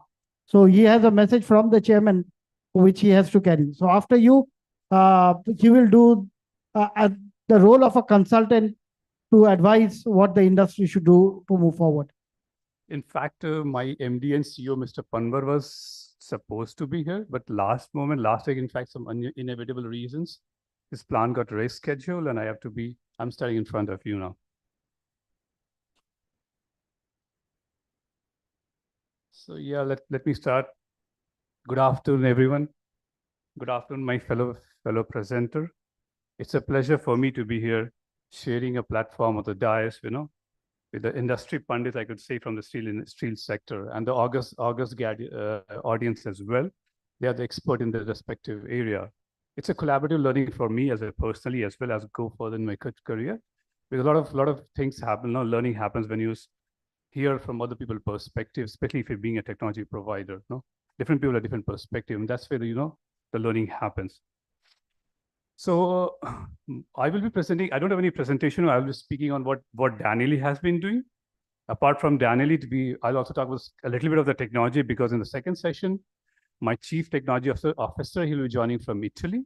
So he will be joining virtually, Mr. Massimiliano Zampa. He's already there. Mr. Zampa is already online. Buongiorno, Mr. Zampa. How are you? Hope things going great at your end.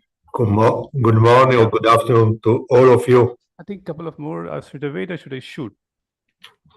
Oh, you can start here. Okay. So I will talk first about the global perspective. When you talk about the DRI and what's happening in the steel industry, specifically in the DRI segment or DRI industry globally. When you talk about the global, as Mr. Nirmala was referring in the earlier remark, that we talk from the steel industry, around 7 to 8% emission from the steel industry. And we talk about the total global emission worldwide is 37 billion tons, right? And 7 to 8% is only from the steel industry. If you talk about coming to the steel industry, technology-wise, when you talk about the technology-wise, it's surprising that the blast furnace and BOF route is 70% of the technology mix globally.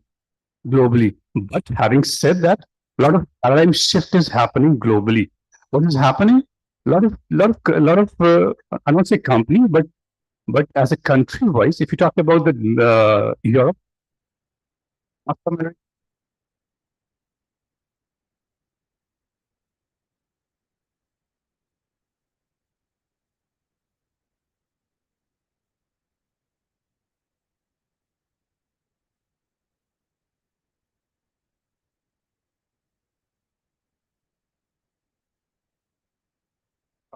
these countries they are sitting in a natural gas, which India don't have.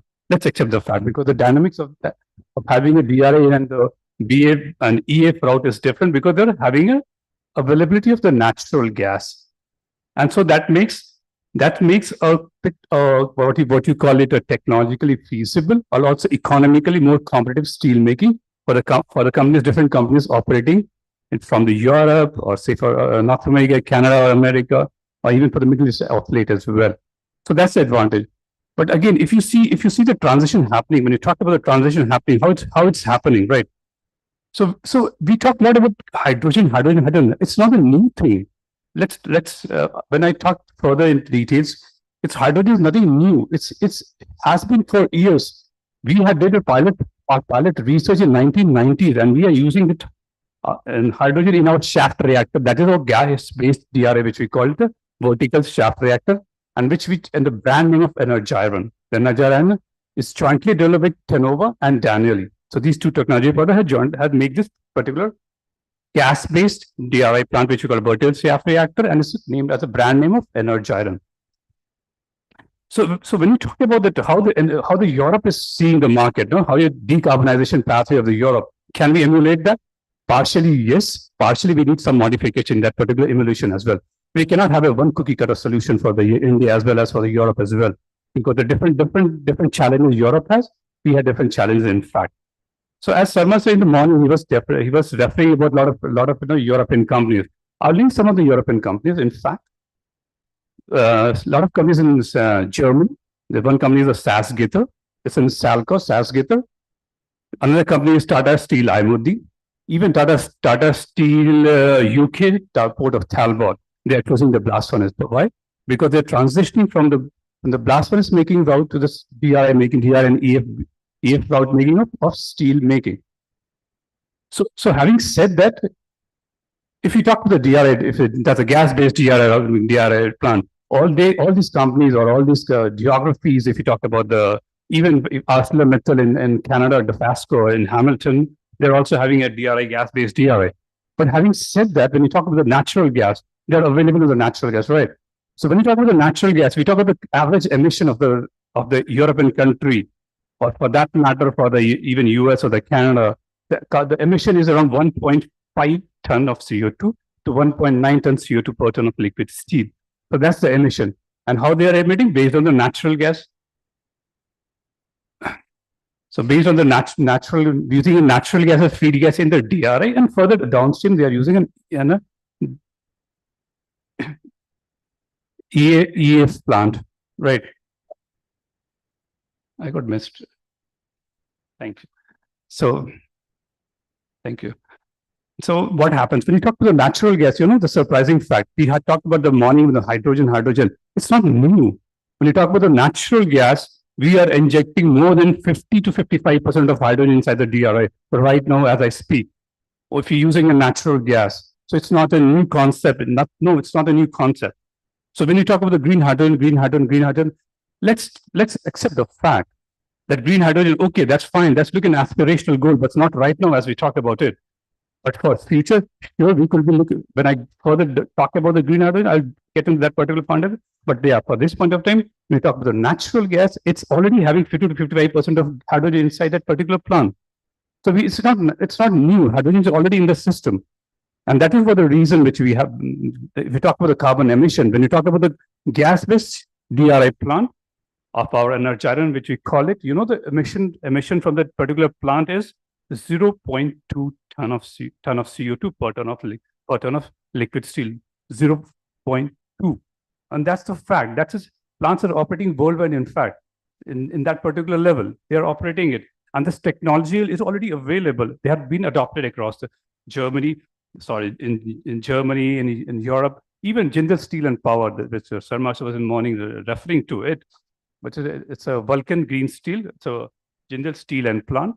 And they are, again, coming with a 2.5 million ton of natural gas-based DRI plant. But again, we talk about a lot thinking about we should go 100% hydrogen. No, we should not go in a first phase. No, we not go for 100% hydrogen. No, it's not the feasible way to go to it. We have to look at the cost economics of the steel making as well. We have to sell in the market, correct? We have to sell the steel. We have to be cost competitive. So when you talk about the transitioning part of it, what the European companies or different Middle East companies, or even if you talk about that North America, Canada, they are going a phase-wise transitioning. In the first phase, what they are doing is they are trying to go to 70 to 80% of natural gas. So the plant which we are supplied, Energiron plant, they can take 100% hydrogen as I speak now, 100% hydrogen, 100% natural gas as well. So whatever the flexibility of gas availability the people are having, they can use it, either 100% natural gas, even 100% hydrogen with small modification in the plant. So there's no risk of assets stranding as we move from 100% natural gas to 100% hydrogen. But what we recommend is, let's don't talk about 100% hydrogen. No, let's go phase-wise. In the phase-wise, when you talk about 60 to 70% hydrogen, which the target is in the phase 1, because it's 60 to 70% of natural gas injection. And then when the hydrogen is available economically, and which we talked in the early session, in fact, it's when it's hovering around $1 to $1.5 per kg of hydrogen, then one can think of putting it hydrogen as a feed gas to the DRI. But yes, having said that, we are already having the technology and which we can start using the natural gas. That's for the global perspective, in fact. Let's talk about the Indian perspective. What's happening in India, Indian steel perspective. So I will first like to thank Ministry of Steel for issuing such a comprehensive report, a greening of steel sector. And thank you so much. Let's clap a hand for Ministry of Steel, because recently, a week or 10 days back, they have released a report, and that's a comprehensive report, how the roadmap, how we should achieve the decarbonization of the steel sector. So when we talk about, we heard a lot about CBAM. If you talk about the CBAM implication, it's in a transitional phase, and what we foresee is become transaction in 2026 of January. But when we talk about the CBAM, what's the implication the CBAM is having to the Indian steel industry? If we talk about the export mix, it's around how much? 1%, 2%, or up to 3%. So that's the exposure we are having with the CBAM. Is that the only risk? Definitely, there might be some risk, but more important is our Mother Earth. When you talk about the decarbonization, what is getting affected is Vasudeva Kutumbakam. When we talk about Mr. Modi talk about Vasudeva Kutumbakam, that's the Mother Earth. That's the planet which we are looking for when you talk about the decarbonization solution, right? So when you talk about the industry, because that will go hand in hand, because India will be hitting around 30 trillion economy by 2047. When we talk about the Viksit Bharat, that's the vision of the Mr. Modi is when we hit around the 30 trillion. And one of the backbone is for that particular drive is the steel. Steel, which you name any sector, it's a backbone of it. You name any sector, automotive sector, infrastructure, construction, manufacturing, you name it, white goods, all the consumption, the other consumption of the steel industry.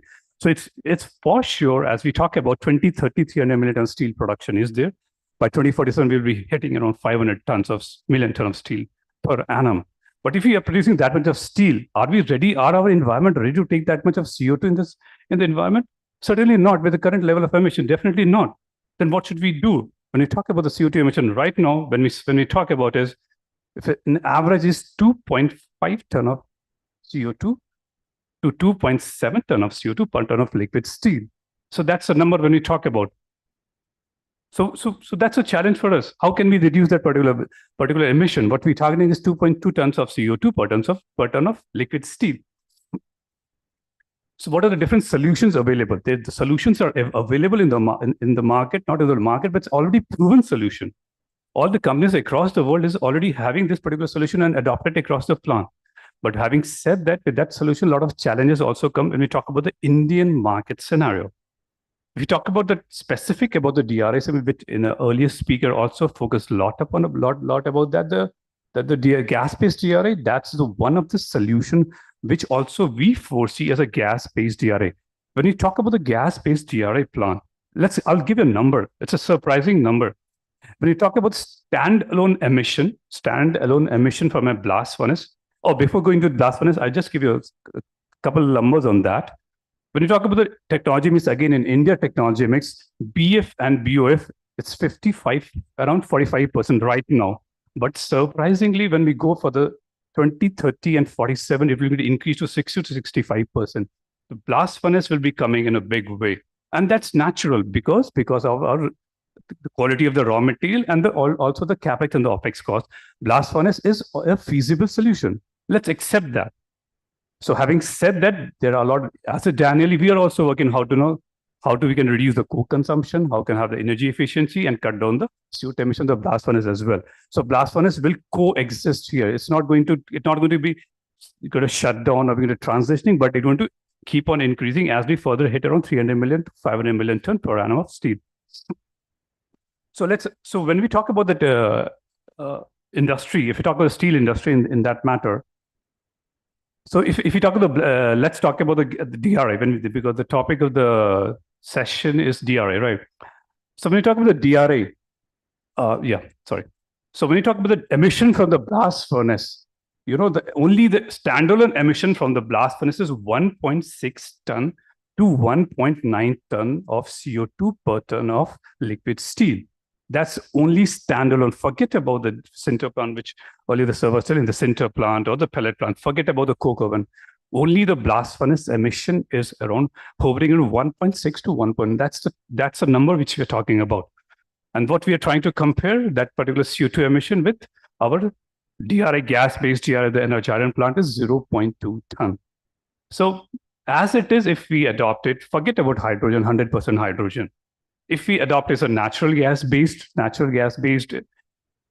feed gas in our DRI plant, we are meeting the target of it, which we are target is 2.2. What the national steel policy says 2.2 emission ton of CO2 per ton of liquid steel. We are straightforward making 90% lesser emission going to adopted gas-based DRA, right? But again, having said that, easy said than done. Why? Because the feed gas is where we are a gas-based DRI. We get a flexibility of using a natural gas, flexibility of using a coke oven gas. I'll give an example of coke oven gas also. We also use a coal gasification, that is syngas, hydrogen as well. All these gases can run. Our energy iron plant can take all these gases. So when we talk about let's talk about the challenges, because adoption is an issue in case of the Indian market because of the gas space, because of unavailability of the gas space. In the morning session, we talked about let's talk about the coke oven gas. Coke oven gas. It's surprising. Blast furnace and the blast furnace can coexist with the DRI. Why? Because you can put a blast furnace at the same time, whatever the gas coming from the coke oven. Right now, the coke oven gassing is being utilized in a captive power plant. It's used for making power for captive power consumption. But we had a technology where the coke oven gas can be injected in the DRI, our DRI energy iron plant, and then can produce the DRI. A case in this example is already China. Last year, 2023, in mid of 2023, China already commissioned a plant of 0.6 million ton that's run purely on coke oven gas based. And the percent of hydrogen injection in that particular plant is 70% of hydrogen injection. And we already plant in the world in early 2024, and that 2024, the Bao Steel, again in China, they had commissioned a plant. We had supplied that particular plant. That's a coke oven gas based plant, 1 million ton capacity, already commissioned running. And that's again a coke oven gas based DRI plant. So that blast furnace can coexist with a DRI plant. You can increase the production, but at the same specific consumption can reduce up to 17%. The number I can discuss one-to-one, but yeah, you can reduce the CO2 emission in that particular case when you have a blast furnace and a DRI plant coexist. The second available option, we talk about the natural gas. When we talk about the natural gas, we talk about the one nation, one grid, right? So we talked about the GAIL. GAIL is planning about 32,000 kilometers of natural gas infrastructure pipeline all across the country, connecting east to west coast to east coast, north to south, and north to northern region. At Kashivasa was referring about the Dhamra, the Dhamra, Jagdishpur, via Bokaro. So that particular is a natural gas pipeline. And if you notice that in that particular pipeline, a lot of big steel companies are there. It covers the city of Bokaro. It covers the city of Durgapur. So that is the zone where the natural gas can be leveraged, because already the last mile connectivity you were talking about, Mr. Nirmala was talking about the last mile connectivity, right? Or to the plant gate that should be available. And one more good news is that in the region of Bokaro, North Kanpara, if I'm pronouncing it correctly, in Bokaro, we had a coal bed methane, which is called a CBM. Already the ONGC has been drilling a lot of wells into that, and that has been connected into this Jagdishpur Haldia pipeline natural gas grid. So again, natural gas is available. It's now time, the steel company has to go and think about how to tap that opportunities available in case of natural gas. So that's part of the eastern side of the country. Let's talk about we talked about in earlier session as well in case of the natural gas connecting to the west to the east coast part of it, right? So already we expect that connectivity should be completed by 2024 as per GAIL December. The GAIL is laying that natural gas pipeline that is supposed to be completed by 2024 December, and that connectivity will give a huge boost to the Chhattisgarh belt, that is the central part of India, and further extend to the eastern part of the country. And in that particular case, the natural gas availability will no more a bottleneck in that case if availability of natural gas will be there. So second part, first was the blast coke oven gas, second was which we use a natural gas, third is the coal gasification plant. When you talk about the coal gasification plant, in fact, earlier speakers has covered many points on that coal gasification. We 100% and fully agree with creating a hub and spoke model when you talk about the coal gasification. When you talk about the natural advantage or the comparative advantage India is having availability of coal, may not be that good grade of coal, but yeah, that grade of coal can be used to make a coal gasification plant. And creating a hub model in case of, say, for example, the Chhattisgarh belt, that geography, or the eastern part of the country, so that we can create a hub for the generation of coal gasification, so that large capacity coal gasification can be installed, and thus economies of scale can be used for the production of the syngas. And this syngas can be used again in our DRI plant or in our Najaran plant to produce DRI, and that DRI has a carbon level of 0.22. Again, I would like to highlight 0.2 ton of CO2. So again, natural gas is there now. It's coming. It's already in the pipeline. We already see that thing. Coal gasification plant is again already there. Again, its matter is now you have to adaptability. As Sanjay sir was mentioning, about two very relevant point in that. The challenge again remains what? The capital, the capex, where the money should come, right? And so that's the different stakeholders when we talk about that policy decision making. Maybe the Ministry of Steel, maybe the MNRE, maybe the MOPNG, or the Ministry of Coal as well. And they're different. As all the stakeholder of the steel sector can come together, and we have to know how the different model of the capex modeling can be done. No, we can have a more optimized level of financing so that this plan can be set up. The second point here highlighted about that R&D factor, I fully agree with that, because as we move forward, the technology part of it, we keep on doing a lot of innovation happening.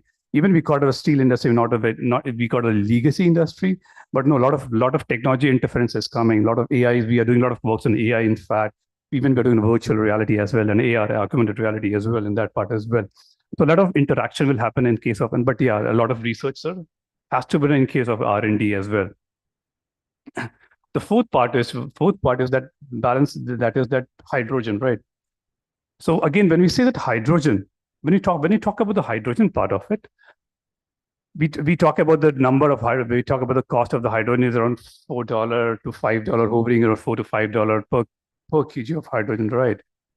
And to get a competitive cost, so that hydrogen can be injected, we should be reaching around $1 to $1.5, right?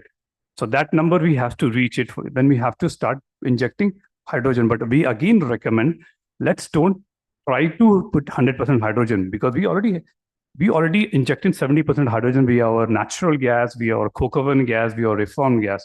So may not be necessary that we put injecting 100% hydrogen inside the reactor plant or the DRI plant of it. But yeah, as again, one of the policy driver of the National Green Hydrogen Mission, which the 2030, which are targeting to hit 5 million ton of the green hydrogen production, which a lot of stakeholders are working. In fact, a different task force, in fact, on place. A lot of people are working.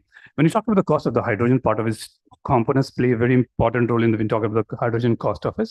One of the cost of the energy, that is the electricity, and second, the cost of the electrolyzer. These two factors contribute around 80 to 85%, if not 90% of the cost of a hydrogen per ton of per kg. So, but also since a lot of impetus is going on the renewable energy resource, renewable energy grid creation, which we are targeting to hit 500 gigawatt of renewable energy. When you talk about the energy mix, right now we are hovering at 40% of energy mix of India is coming from the renewable, which we are trying to go around 500 gigawatt, which you're targeting for the 500 gigawatt for 2030 and beyond. So when we expect, when the renewable energy round the clock, RTC energy is available at $2 per kg, 2 rupees per unit, in fact, 2 and 2.5 rupees, and plus further efficiency improvement in case of electrolyzer, and technology innovation in case of electrolyzer happens. Different electrolyzer companies can do a lot of innovation, in fact, doing a lot of innovation in that particular area, that space, then we can hit around that 1.5 may not be an aspirational goal in that case. So that is what we're seeing, but not in near future, at least 2030 and beyond. But yes, having said that, hydrogen is definitely a clean fuel. But when you talk about the steel, what we say, steel without carbon, no, it doesn't make sense. It has to be, carbon has to be there inside the steel. We cannot put a 0% carbon steel. Doesn't make sense. You don't get the mechanical properties of the steel. What the steel is known for, the strength, right? So what happens? So it's already, so we are not saying that steel, the carbon will be there, right? because in case of our technology, the moment we move from say around 60% hydrogen, 70% hydrogen, the emission that from the iron making zone is almost zero in fact. In fact, we are doing a lot of research on that part of DRI part as well, so that we can make it a zero instead of 0.2, which I talked about it. In fact, if you people are aware, you need a hybrid a company, you know, it's a 1 ton, they had put a green hydrogen pilot project. Anish, may I request you to conclude because you have exceeded your Oh my time God. by double the time. So sorry, I'll just wrap it up in real quick. So hybrid, I was talking about hybrid. That's the only one, the pilot plant in Sweden. So that's a consortium between 3 companies: LCAB, SSAB, and the Vattenfall. In fact, LCAB, we are LCAB also. We are supplying a DRI plant, and we are working with the LCAB with some sort of technology where we can make a zero CO2. That's zero CO2 emission from that particular plant. In fact, recently also in Thailand, also Meranti Green Steel, they are putting a complete plant right from the iron making DRI float, which we are supplying to them. And you know, the number of the CO2 emission is 0.6 ton of CO2 emission. That's a natural gas-based DRI plant. So yeah, I'll not take a lot of time. I know. Sorry for that. I just surpassed your timing. But ultimately the message is decarbonization solution is already there. Only the matter is the adoption part of it. Considering technology standpoint is available. Only the matter of different challenges which we talking about in case of gas availability, or if you talk about the DR grade pellet as well. Yeah. Let's make a pledge. In fact, we can hand over this planet to our younger ones, a more greener, more safer planet to live on. Thank you so much. Thank you, Anish. Thank you so much. Sorry to cut you short because we have the knowledge report to be released, and Mr. Vinayak Vipul, partner of EY, he's carrying already his bullet in his hand just to shoot me if I cross anything beyond that. Mr. Vinayak Vipul, if you're here, is he here? Yeah, okay, there he is. Put the gun in your pocket first, don't shoot me.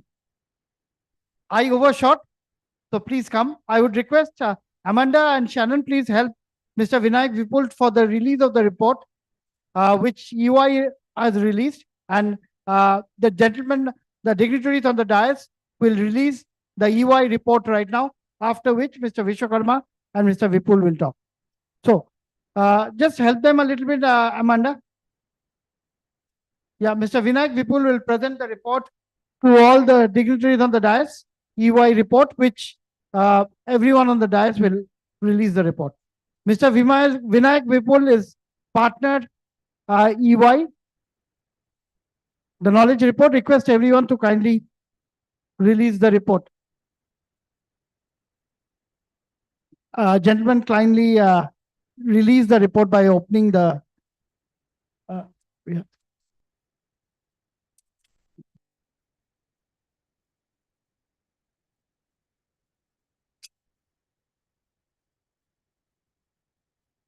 So the knowledge report from EY is being released by the dignitaries on the dais. Yeah, Vinayak, you should also open.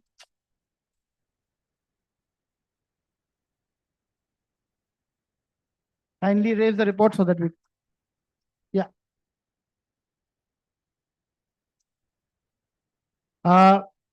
You will all get a copy of the report. Don't worry. Everyone gets a copy of this report.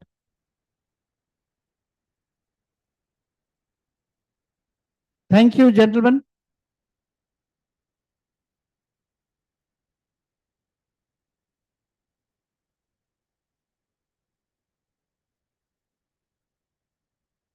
Thank you so much.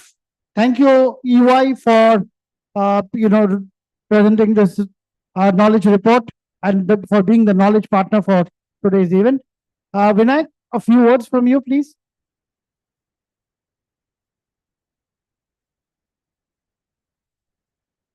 So, Nirmala ji, thank you for the opportunity to collaborate with you all to release this report.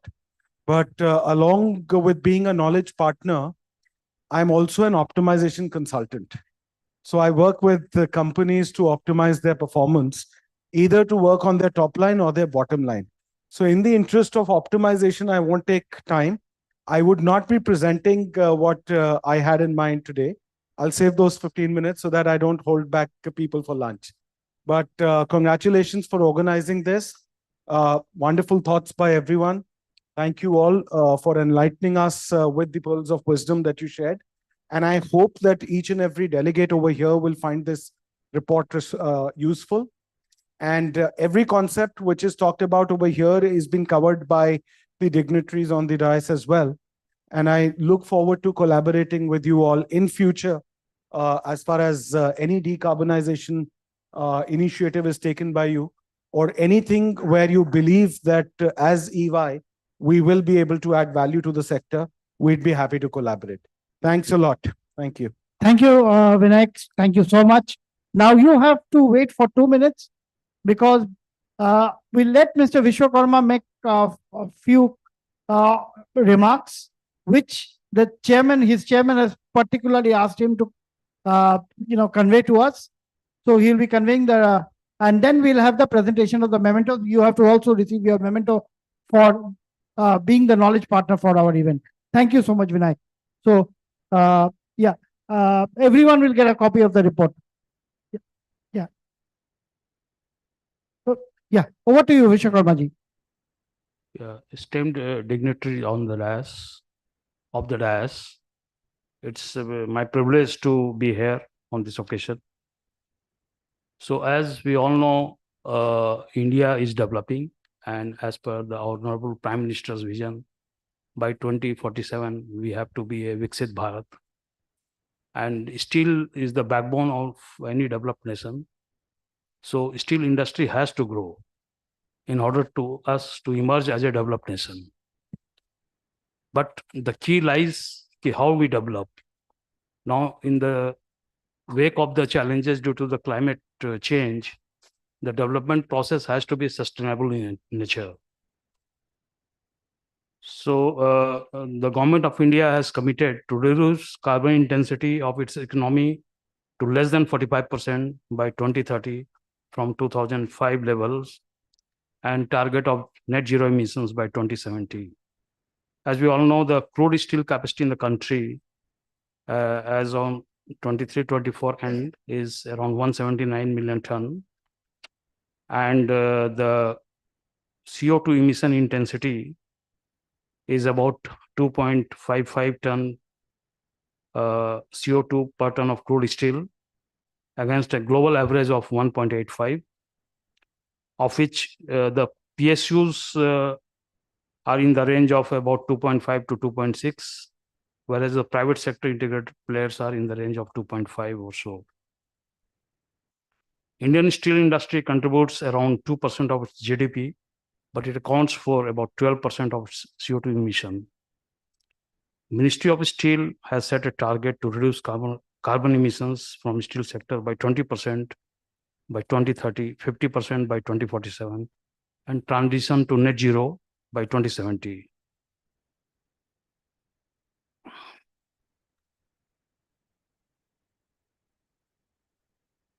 So the interventions which are required in a gradual manner is to have green hydrogen-based pilot projects, and prior to that, technological upgradation, Industry 4 interventions. Focus areas for carbon emission reduction in industrial industry in the short term would be, say, up to 2030 will be the promotion of energy and resource efficiency and enhanced use of renewable energy. In the medium term, say, in the time horizon of 30 to 2047, green hydrogen-based steel making and carbon capture, utilization and storage.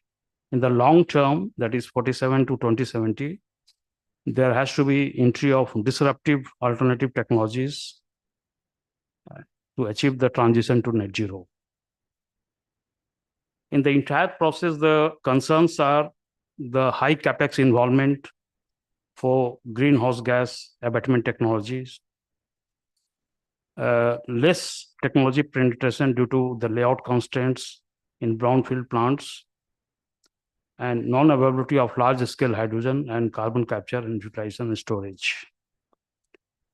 So we have been working in various steel plants, and the various technological interventions are this is like waste heat recovery system, coke dry cooling plants, top recovery turbines, beneficiation pelletizations for improved raw material quality, enhanced prepared burden in the blast furnace in the charge mix, use of scrap and other waste in BOF, phasing out old energy intensive units and small uneconomical capacity, coke oven gas, natural gas, and CBM injection as a replacement of PCI, that's pulverized coal injection in large furnaces, enhancing enriching hydrogen in coke oven gas through reforming in phased manner and shift to green hydrogen in blast furnace, enhancing renewable energy to reduce dependency on fossil fuels, storm charged batteries with coke dry cooling plants, use of pet coke, indigenous soft coking coal to reduce the incidence of import of coking coal, pilot projects on carbon capture, utilization, storage, hydrogen injection in gas-based DR plants. Government of India has taken various steps in this direction. The 14 task force have been constituted by Ministry of Steel to look into the technology, demand, finance, and recommend decarbonization of steel industry. Steel scrap recycling policy 2019 enhances the availability of domestic scrap, reduces the coal consumption in steel. National Green Hydrogen Mission by MNRE for green hydrogen production and use. Motor vehicle scrapping facilities rules September 2021. National Solar Mission by MNRE in January 2010.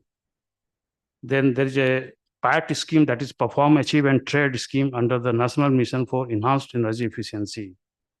Adoption of best available technology, BAT, globally in the modernization and expansion projects of steel sectors. MECON has been involved in most of the green as well as brownfield expansions of the steel sector in the country. And its share is to the extent of around 60% of the total installed capacity in the country. This NIDO model projects are also adopted for energy efficiency. There is task force by Ministry of Steel on development and of taxonomy for green steel.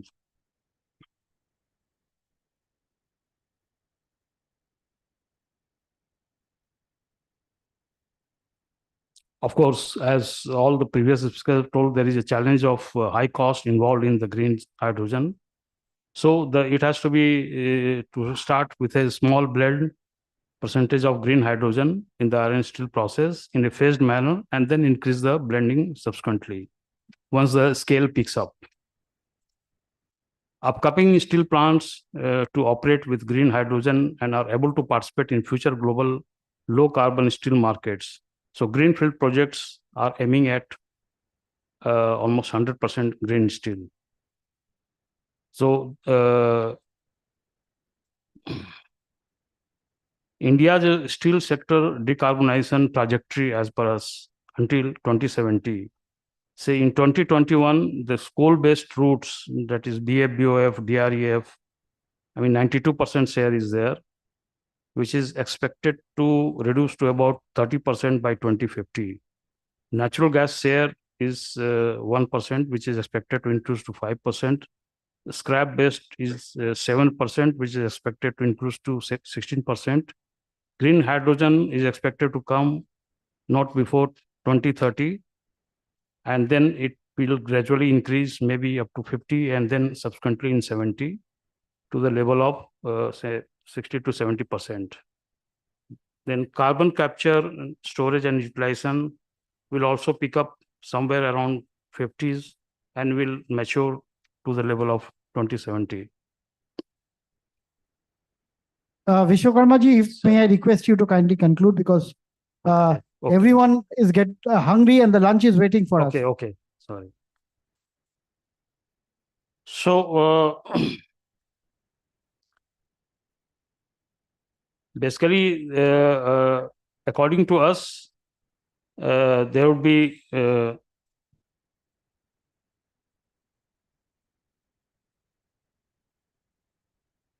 The key strategies would be the beneficiation of low-grade iron ore, promotion of pellet technology to enhance efficiency and reduce emissions, standardization of process parameters, renewable energy policy, green hydrogen, which would need to have cost-effective electrolyzer solutions, affordable renewable energy at optimum cost, and maybe the PLI scheme may include alkaline and protein exchange membrane electrolyzers.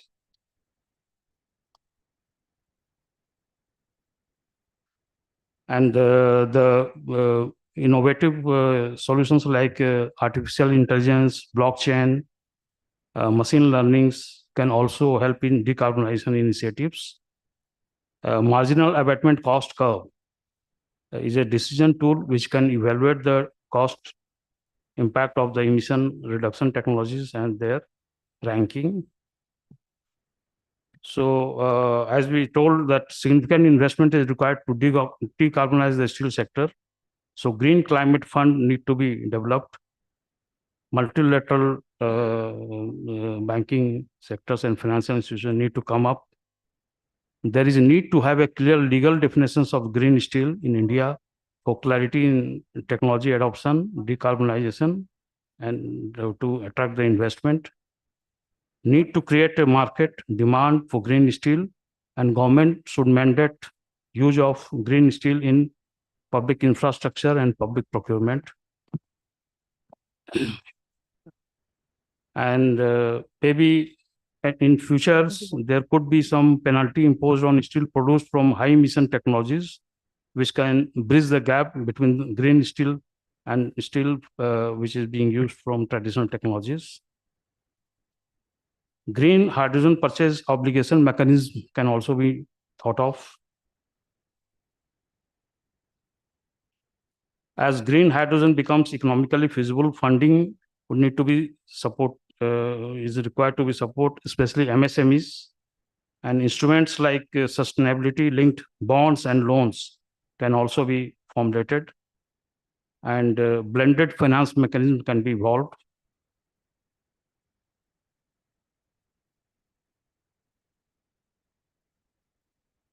So in the end, I would like to sum up that MECON has been instrumental in the entire sustainable growth history of the steel industry in the country. And we have our own technology, Angara, that is 7-meter tall coconut battery, Loha, that is 4,250 meter cube of blast furnace, which is state-of-the-art furnace. And all these have emission parameters at par with the global benchmark. We also have technology for top-fired stoves, 1 million ton pellet plant, 100-ton converter. Thank you. Thank you, Mr. Vishwakarma. You were literally in a very critical position. You know why?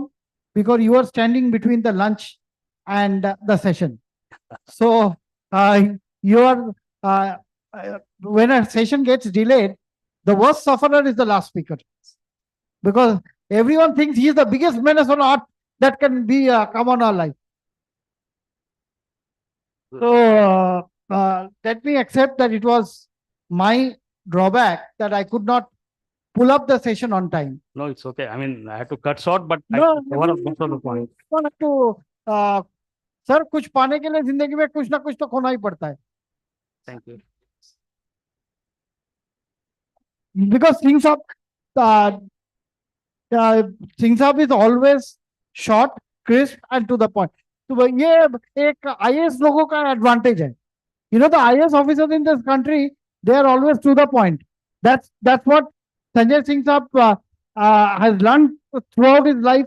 He was a part of the MP cadre, by the way, from Madhya Pradesh cadre. No, जब तक lunch ना ready हो जाए तब तक तो मुझे खड़ा होना ही पड़ेगा बीच में. लेकिन I have a small duty to perform. Amanda, can we have the presentation of the mementos?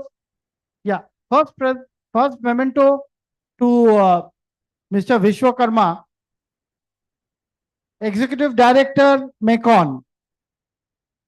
Executive Director of Mekon will receive, Mandap, yeah. May I request Mr. Sanjay Singh to present the memento to ED Mekon? Sir, itna to kar dijiye. Mr. Sanjay Singh. So I hope we can have huge applause also at Yeah. for the moment. Mr. Sanjay Singh will present the memento to ED Mekon, first speaker. And I request if you can come in center so the background would be better. हाँ विश्वकर्मा जी यहाँ आ जाइए सिंह साहब if you could yeah. So huge applause everyone for this special moment.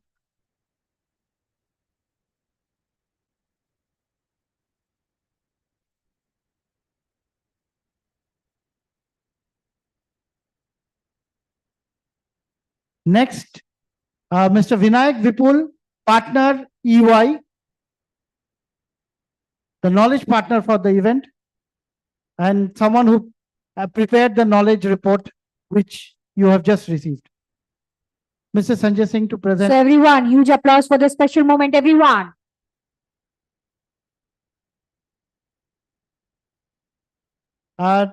Next is Anish from Daneli.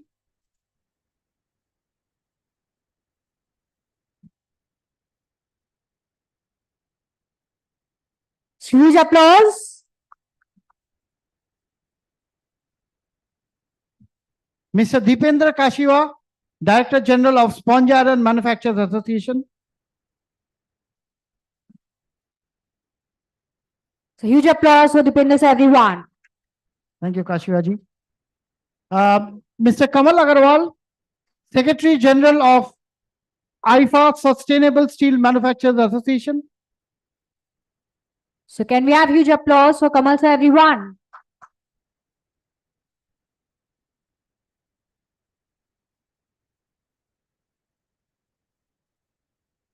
And Mr. Rajesh Kumar, Managing Director, Kalfreeza India.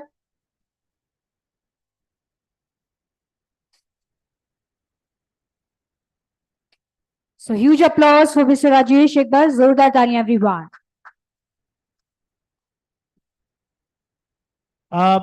Mr. Bhatnagar, Deepak Bhatnagar, Secretary General, Pellet Manufacturers Association of India. So a special moment, Mr. Deepak Bhatnagar. Zordar taaliyan, Ekbar. And Mr. Vashne, Executive Director, Megatham. So can we have hoodings for Mr. Vashne, everyone? And for Mr. Sanjay Singh, I will present the award personally to him.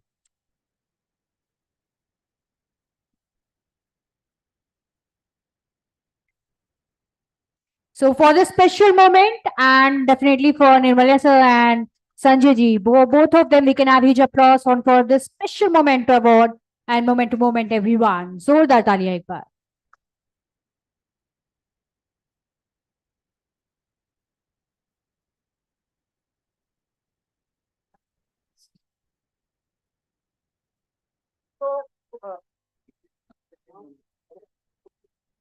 Yeah, there is one 30 seconds which I'd like to take away from you.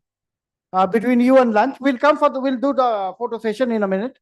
Now, Bhatnagar ji mentioned that he had done a study report with TERI, the Energy Research Institute. So may I request someone from TERI team to come up and just speak for 30 seconds about the report that you have prepared. Who's there from? I would like to express our grateful thanks to the TERI team, which is Mr. Anand Mohan Ghosh. जरा सा आप खड़े हो जाएं, जिससे lunch time में आपको कर सकें. Mr. Mayank Agarwal, he is here, and Mr. Sobhan Babu. So these three gentlemen have prepared the report, and it is being released very shortly by Secretary Steel.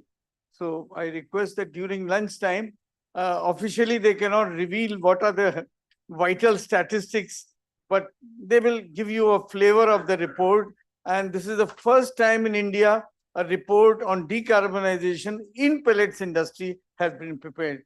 So 3 cheers for all these 3 people. Mayank, would you like to say? Yeah, anyone who would like to just report के बारे में कुछ भी बोलना है, whatever you want to. Yeah. Good afternoon, everyone. And at the outset, we would like to thank PMEI, Pellet Manufacturers Association of India, and particularly Dr. Bhatnagar and his team. And as he rightly said, I think it is one of the first efforts for the pellet and beneficiation industry. I think while we were doing this study, the visits really helped us getting insights. That is the key thing. When we started, there was very little information, literature was available from the secondary sources, except some information on technological aspects. So our visits to industries and PMEI has really helped identifying the representative units. We visited units in Odisha and West Bengal. We, in fact, wanted to visit other industries also, but because of the limitations of time and other constraints, we could not. But I think we covered a wide spectrum of pellet and beneficiation industries, both in terms of size, technology, and other aspects, so that the results that we analyzed is representative of the whole pellet industry. So, we thank Dr. Bhatnagar and his team for supporting this. We also, while we were doing this, we also got financial support from other philanthropy who helped us carrying out this study further. And we look forward to, I think PMEI has already distributed the soft copies of this report, and we would really look forward to having your any comments so that the report can be finalized by PMEI. Thank you so much. Not say we are comparable to the world. The pellets industry of India is comparable to the world. That's the summary of the report in terms of carbon dioxide emissions. Thank you, Bhatnagar sir. Thank you, Mr. Sanjay Singh. Thank you, Vinayak Vipulji. Thank you, Anish. Thank you, Mr. Vishwakarma. Thank you, Kamalji, Kashiwaji, Rajesh Bhai, and Mr. Vashne. Thanks to all the panelists. It is just that we are just late by 120 minutes. Not too bad. Not too bad. We are supposed to finish at 11:30. We finished at 1:30. Just 120 minutes. Okay. So I suppose I can see the lunch is ready. Gentlemen, please enjoy the lunch. And we are just delayed by 120. So we catch up with the first technical session just after lunch. Maybe we don't cut short the lunch, but we will try and see if we can finish by 2:15. Singh. Yeah, okay. 30 minutes, 5 minutes grace. Okay, thank you, ladies and gentlemen. Singh साहब आप जाइएगा नहीं lunch कर ये बगैर आपको जाने नहीं देंगे तो please request mister Sanjay Singh take him for lunch. So all of you can proceed for lunch and around. I will let him go unless Mr. Sanjay Singh. Yeah, Pranito, just take Mr. Sanjay Singh for lunch. Yeah, take everyone for lunch. And I hope around 2:30 we all will be back to the seats again settled.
Hope everyone has had their lunch. So I hope whoever had their lunch, please get back settled to your seats so that within around 5 minutes we'll be starting with the program. So I request all who had their lunch, please get back to your seats so that we can start the entire day once again.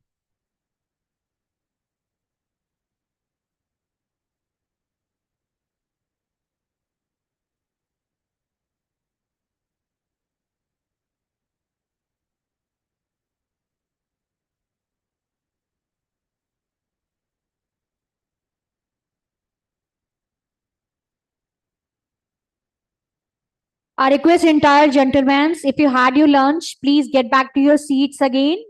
If outside also my voice is audible, I request everyone, whoever had their lunch, please get back to your seats.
So, gentlemen, so I'm giving you hardly 10 minutes. 2:30 sharp will be starting as we are already a bit delayed. So, sorry, but we have to give you less time.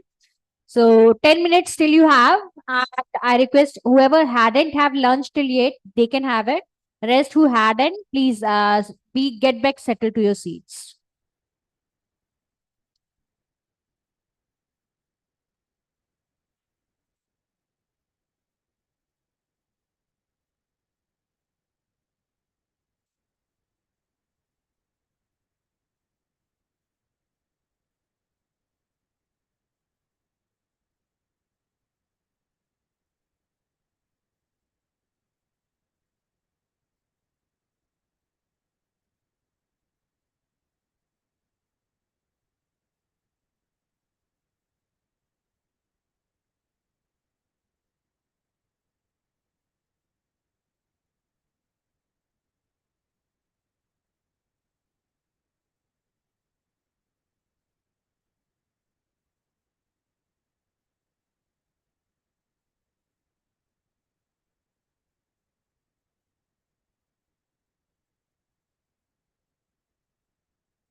First of all, I request all, I hope now everyone had their lunch.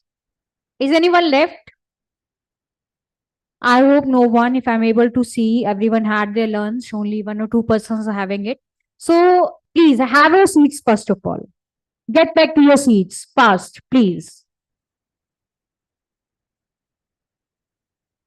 And as we all know that we are a bit already delayed in sessions, so I request the names I'll be announcing and I request them, I'd like to invite them on the dais to be with us so that we can start this lovely evening with all of you. So I would like to invite on stage, on the dais, to join the dais, Mr. R.K. Vijay Varghya, who is the chairman, IIM Delhi chapter. I request, sir, please join the dais. And huge applause for sir, please.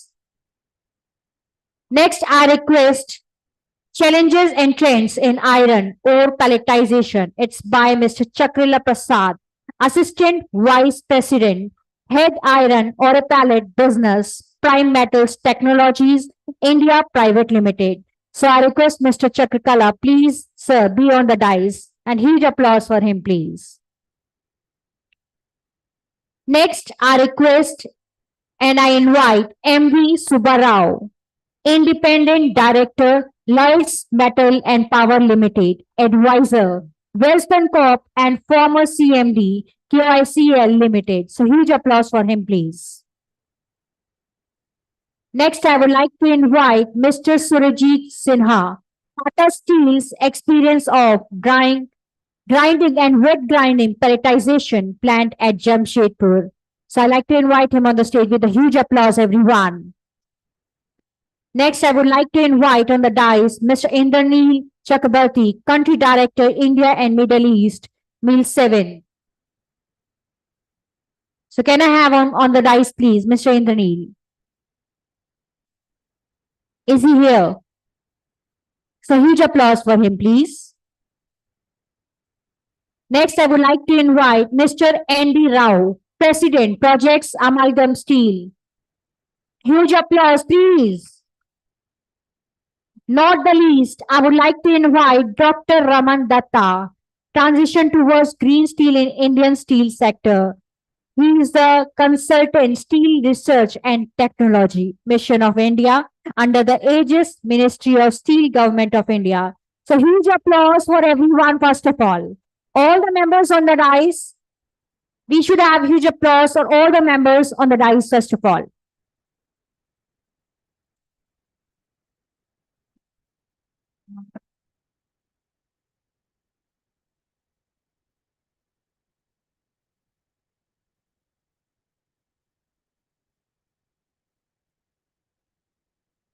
So now, not taking more than the time, one by one, let's begin with the flow of afternoon with us. So first of all, I would like to request Mr. R.K. Vijayvarghya, Chairman, IIM Delhi. Sir, please join with us. And I would like to request him to be on the podium.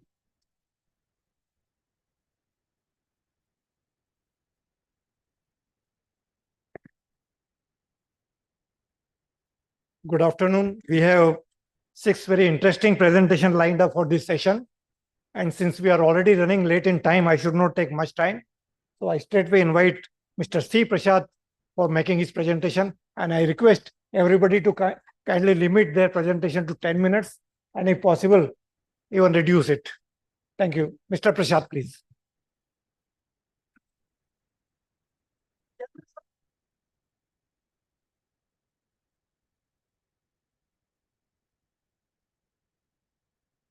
With your kind permission, Chairman sir, there is someone who's waiting online, Mr. Zampa, in Danelli, Italy. He is waiting for a very long time. Let us have him, and then we'll go to the other speaker. Mr. Zampa, are you there? Can we connect? Ankit, can you ask if Mr. Zampa is there? Mr. Zampa is not in the meeting room. He's not in the room. Can you, Pulito, can you send a message to Mr. Zampa that we are waiting for him to join? Just send a WhatsApp message to him. Because he's in booth 3 right now. Yeah. नहीं शुरू कर देंगे because in case no, in case just 1 minute because in case he's waiting, I don't want to, he's waiting for since morning. Yeah. And he's a very good friend of mine, so I'm a little biased towards him.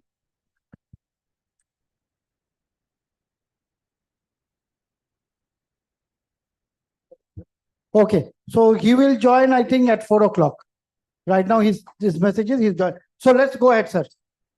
Yeah, he will join at 4 o'clock.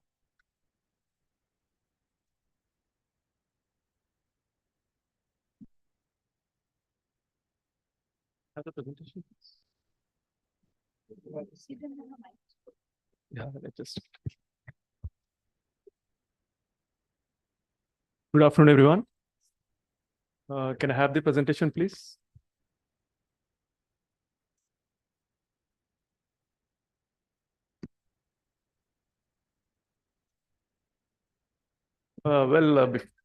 Sorry.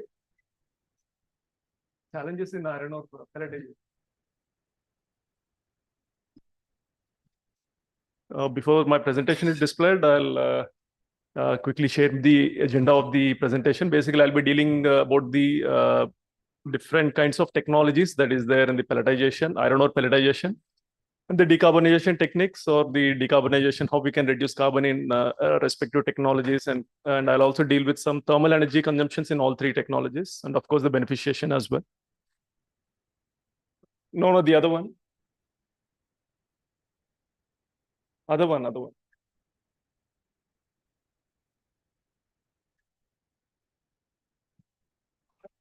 Prime metals.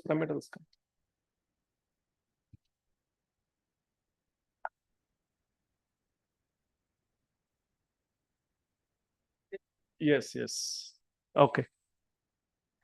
Fine. I'll make sure that I'll close my presentation within the given time. So I've already mentioned about the agenda, and these are the 6-point agenda that I'll be covering in this presentation. And this is known to everybody. We have 3 like Lamport, center feed, and pellet feed, depending on its physical size that is being used in a respective agglomeration process. And the factors which are affecting the pelletizing growth are basically the high grade and the compact ores that are being depleted, which our seniors have already mentioned in the mornings. And also pellets are a better feed for iron making compared to other ferrous materials, owing to its uniform size and high metallization rates. And of course, it offers great permeability in the blast furnaces to optimize fuel rate and low slag volume. And the most important is lower environmental emissions over the other agglomeration technologies. So if you see overall, I'm presenting you 2 kinds of technology here, straight grade pelletizing technology and the grade kiln technology here.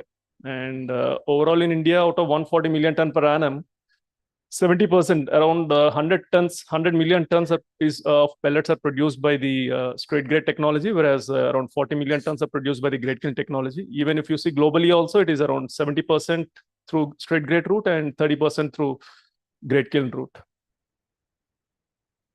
Now, I'll just take 1 minute here to introduce one more technology which is existing on this planet, I would say, because this is the only one plant which is available.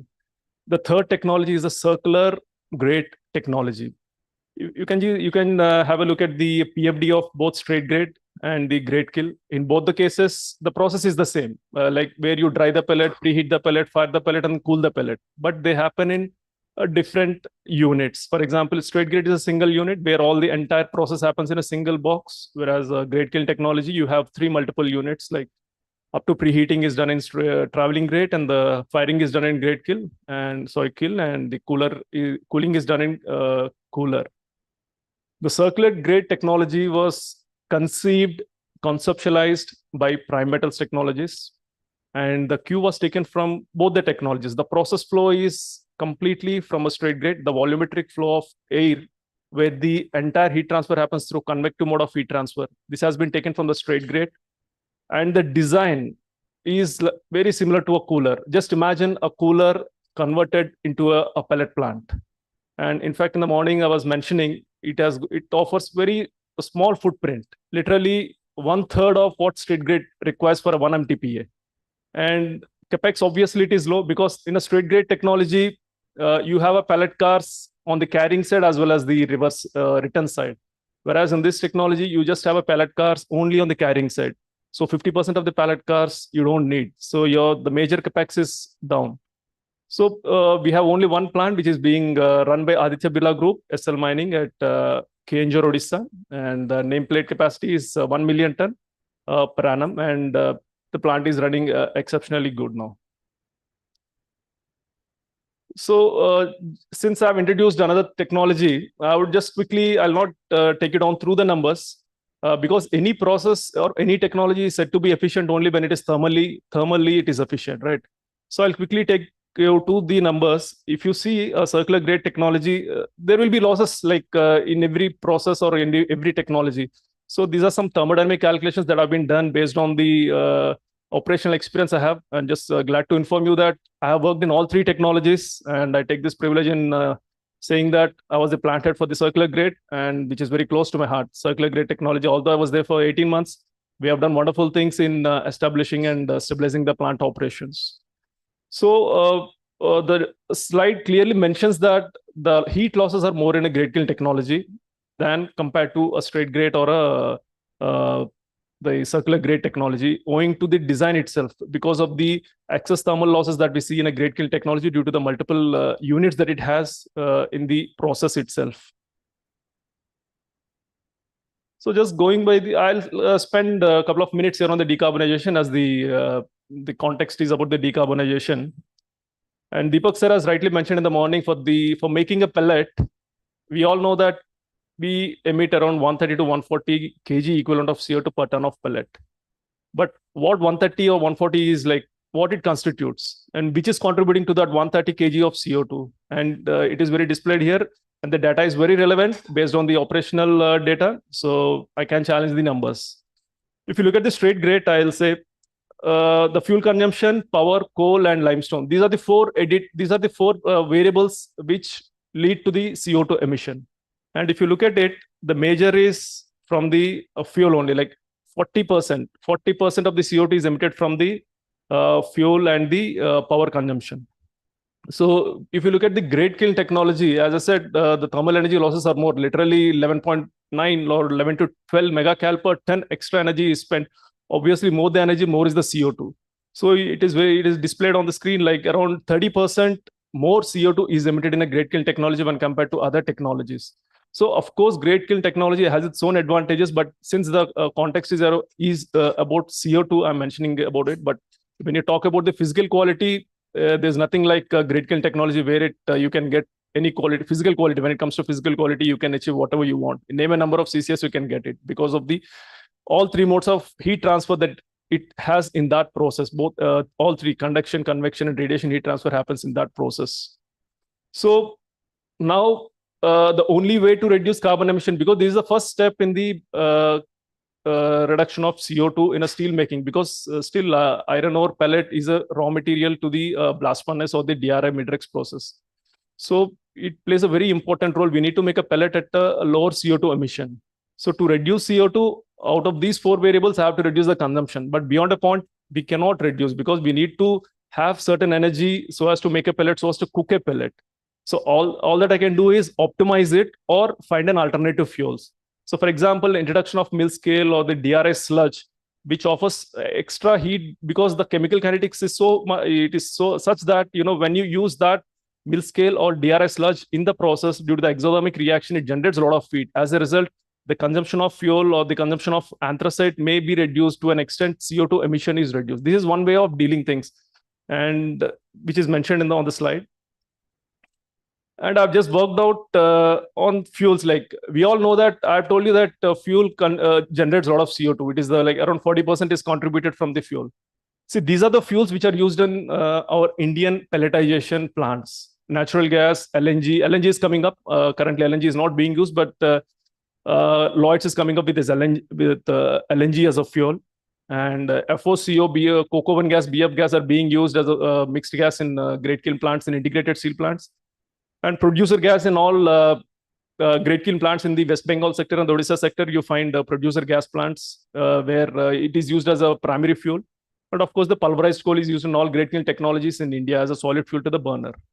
If you look at it, the major, I've clearly mentioned for 1 meter cube of natural gas, you emit around 2.32 kg of CO2. Similarly, for the individual fuels, I have calculated and I have displayed on the screen. And it is based on the default carbon content that is present in terms of kg per gigajoules in that particular fuel. So for example, if I want to generate a 160 megacal per ton, because as I said, in a pelletization process, you need to have one primary fuel as either a liquid fuel or a solid fuel. And anthracite is added as a additive fuel for the internal burning of the carbon for the pellet. So it remains safe for any kind of technology. So 160 megacal per ton, if I want to have that energy in making a pellet, you can just have a look at it. What is that CO2 that it can generate by using the respective fuels? And if I have to say, out of these fuels, coke oven gas generates the lowest CO2, coke oven gas alone, but it only is possible only in integrated steel plant. Just imagine for a merchant pellet plant where you cannot have a coke oven gas. You'll have to depend on either FO or LSHS or natural gas or the solid fuel or pulverized coal. So out of all these fuels currently, the least fuel, the best fuel which can offer or which can generate low CO2 is the natural gas. And currently, natural gas is the best available option for us to have a lower CO2 emission. It's just only having a choice of fuel. Again, economics play a very important role in this. And at the same time, if we are talking about religiously to reduce the carbon emission or the CO2 emission in the process, so these are the numbers for all of us, just to have a look at it. And definitely, no, it will help us in selecting the right choice of fuel in our respective process. So I'll just go back to utilization of iron ores again, low-grade iron ores. Yeah, as I mentioned in the beginning that there is a depletion of high-grade ores, and in near future, we'll have to handle only the low-grade ores. When I say low-grade ores, Fe content is less. It has got high gangue content. It has got high hygroscopic moisture in the form of combined moisture, chemically bonded moisture called a loss on ignition. This is a very, very important thing in a mass balance of a pelletization process, because heat and mass balance are complemented each other. Unless and until I know the mass balance, I cannot define the heat balance for that particular process and how the furnace is designed based on HMT, heat and mass balance only. So generally in Indian ores and the eastern part of India, Odisha ores, generally we have a low around 3.5 to 4% on an average. So, and the pelletization requires some moisture around 9 to 10%, because the moisture in a pelletization process is a very important thing, because the surface tension of water acts as a force in binding the particle. So moisture is not just to hold particles, it acts as a force. The surface tension of water is a force. So overall in a pelletization process, I'm having a 14% moisture overall. I'll have to remove this moisture. So if you look at the trend, what is displayed on the screen on your right-hand side, if at all, if I have to remove 14% moisture, the y-axis shows you the percentage of moisture. If the drying process goes linearly, I should be able to remove it in 7 minutes, but it doesn't happen that way. Because if you look at the curve, the removal of LOA requires a lot of energy, because as I said, it is a chemically bonded moisture. It is present inherently, it is present from the mother earth. And it has to be treated very, very gently so that, the moisture has to be liberated. It has to be removed so gently without affecting the physical quality of the pellet. If it is subjected to a thermal shock, there is a chance that pellet might crack, and the cracked pellets may not reach the customer or may not reach the stakeholders. So it is very, very important to treat it very, very gently. At the same time, it has to be heated so progressively. So if you look at the trend, the first 40-45% of the moisture is removed very fast, around in 6 minutes. Later, the curve follows not a linear trend, it's an asymptotic trend. So it is never zero, like it always follows the x-axis. That's the reason you find around 0.1, 0.2% alloy in the pellet as well. So this is one thing which, as a technology is being from our prime metals as a pelletization technologies, we have to consider this in designing a furnace, so that the productivity of the is not compromised, and at the same time the furnace has to be designed in such a way that the low grade ores are treated to the best extent possible. And of course, beneficiation needs no introduction. Everybody knows that beneficiation is just enhancement of your Fe and removal of reduction of your these gangue particles. And again, if you see beneficiation, when I enrich the Fe, there will be a lowering of SiO2 and Al2O3. I would say here the first step of decarbonization starts with beneficiation, because as you reduce silica and alumina, automatically your the coke rates in the subsequent steel making, the iron making process will reduce, because higher CO2 will lead to a high flux consumption, and subsequently your CO2 emissions will increase, and of course the coke consumption will also increase. So lower FE will leads to high slag volumes and lower productivity in iron making. And Mr. Randy Rao sir has rightly mentioned in the morning, high alumina in the iron ore will lead to a very high viscous slag and very poor flowability. So nowadays, there are studies that are being conducted across the globe, because when you're beneficiating, there is always a waste in the form of tailings. So studies are being conducted to how to reduce this. Reduction roasting of these tailings would result in the magnetite, formation of magnetite, which can further be reused in the pelletization process. But still on the paper, some studies are being conducted, and Chinese have claimed that they have a process that reduction roasting. So it has to be still officialized in India. Yeah, Mr. Prashad, can we be fast? It's sir, it's the last slide. So I'm not going with the statistics. I'll skip these slides. So I'll quickly go to the way forward. This is the last slide. So I'm just summarizing what I've mentioned. So we need to consume the low grades, because it is very inevitable for the current scenario in the Indian market. And of course, I've mentioned about the proper characterization, classification of blending of iron ores based on the alloy content, goethite and kaolinite and other things. And of course, alloy treatment has to be done gently so as to maintain the productivity and maintain the quality and the quantity as well. So with this, I conclude, and thank you very much. Thank you so much. And huge applause for Mr. R.K. Pazurda Talyahujay. Next, not taking more the time because you're already a bit delayed, I'd like to request Mr. Chakrila Prasad, sir. Sir. No problem. You can join, sir. No problem. Come. So huge applause, please. Good afternoon to everybody. Distinguished.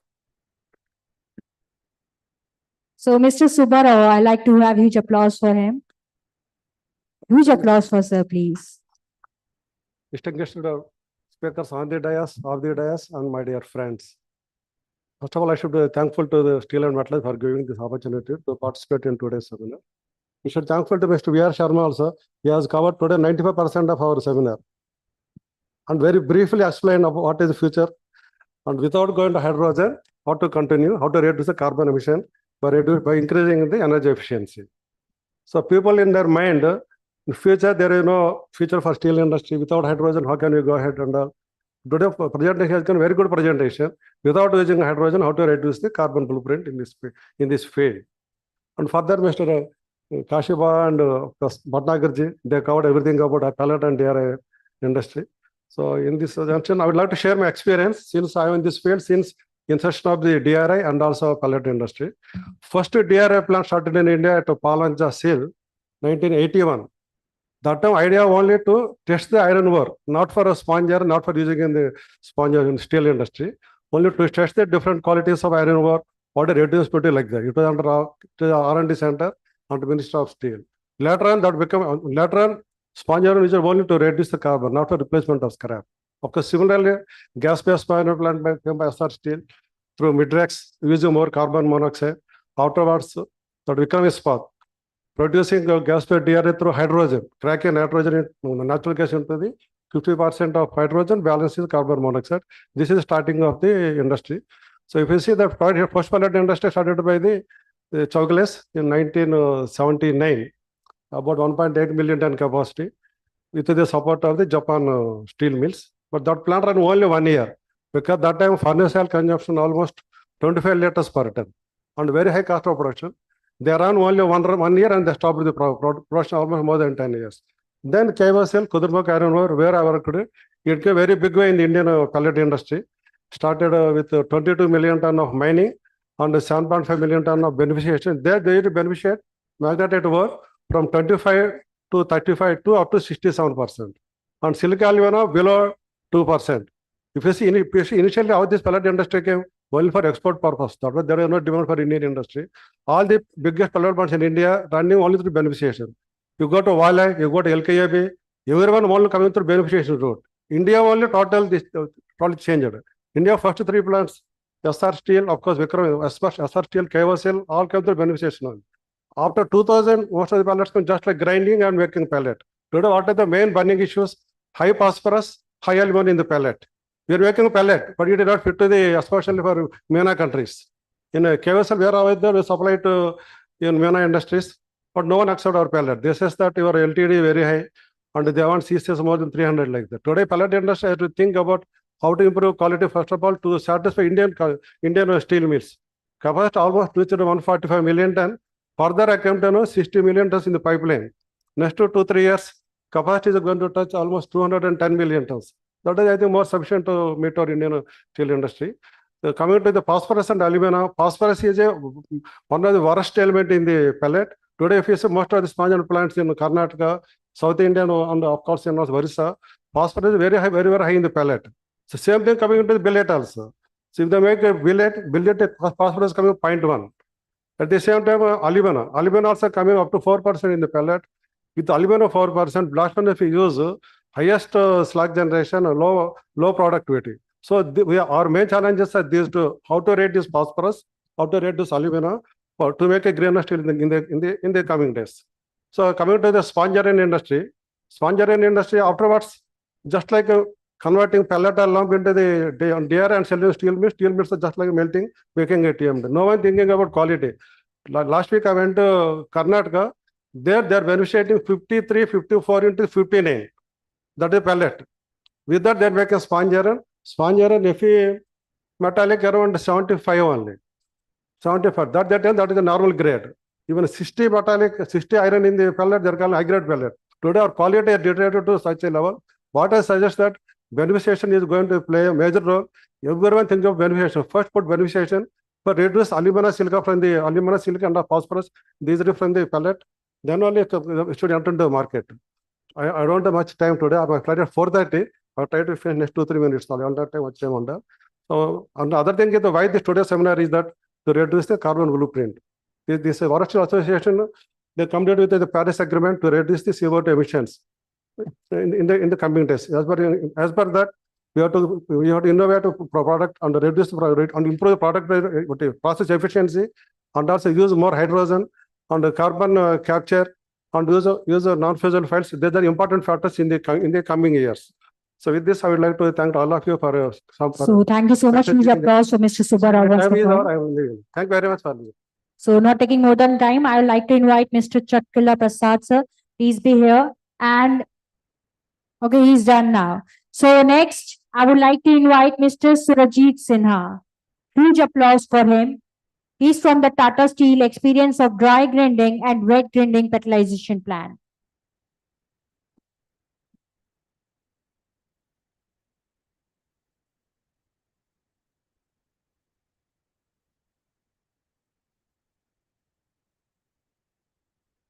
Hello.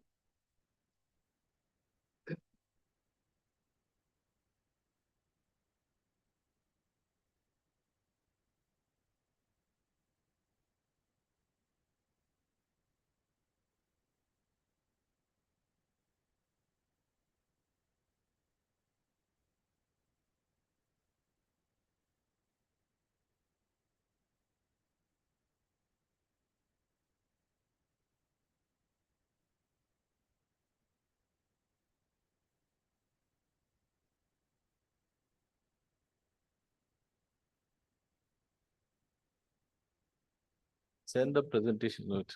Can we have presentation, please? Yes.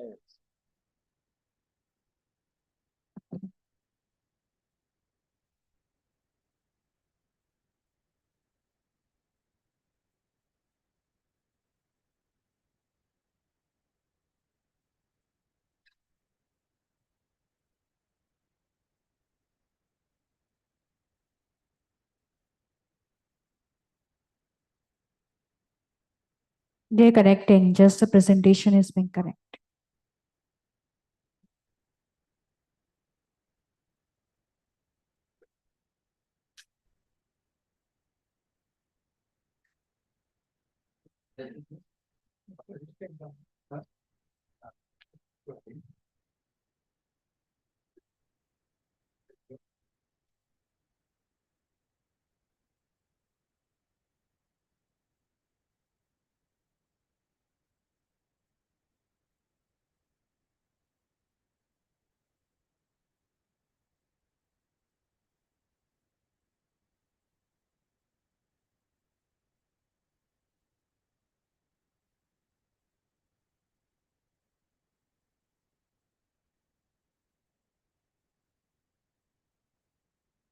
So it's connected.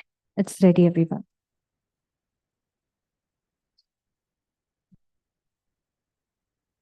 So here we have Surjit Sinha ji. Thank you. Thank you, everyone. Good afternoon. I am Surjit Sinha, Chief of Agglomerates from Tata Steel. First of all, I thank all the organizers, and the management committee for allowing me an opportunity to talk about sustainability and decarbonization, primarily with respect to pelletizing. So I'm going to talk about something what we have done and is in the process in the agglomeration area in Tata Steel. Primarily at Jamshedpur plants, we have two plants, one at 6 million ton, one at the 1 million ton. So this, I think everyone knows, this is a very important slide where the journey of CO2 reduction, the sustainability thing started. I think all the speakers have talked about why steel industry is the biggest emitter. These are some of important slides which I have gathered. So this is pertaining to the steel industry as to how they plan to reduce your greenhouse gas or CO2 emissions. So the most important thing is when you see the target of 2030. So some are taken the target from 2000. So as you see that various plants have taken stretch targets. So this just gives a perspective.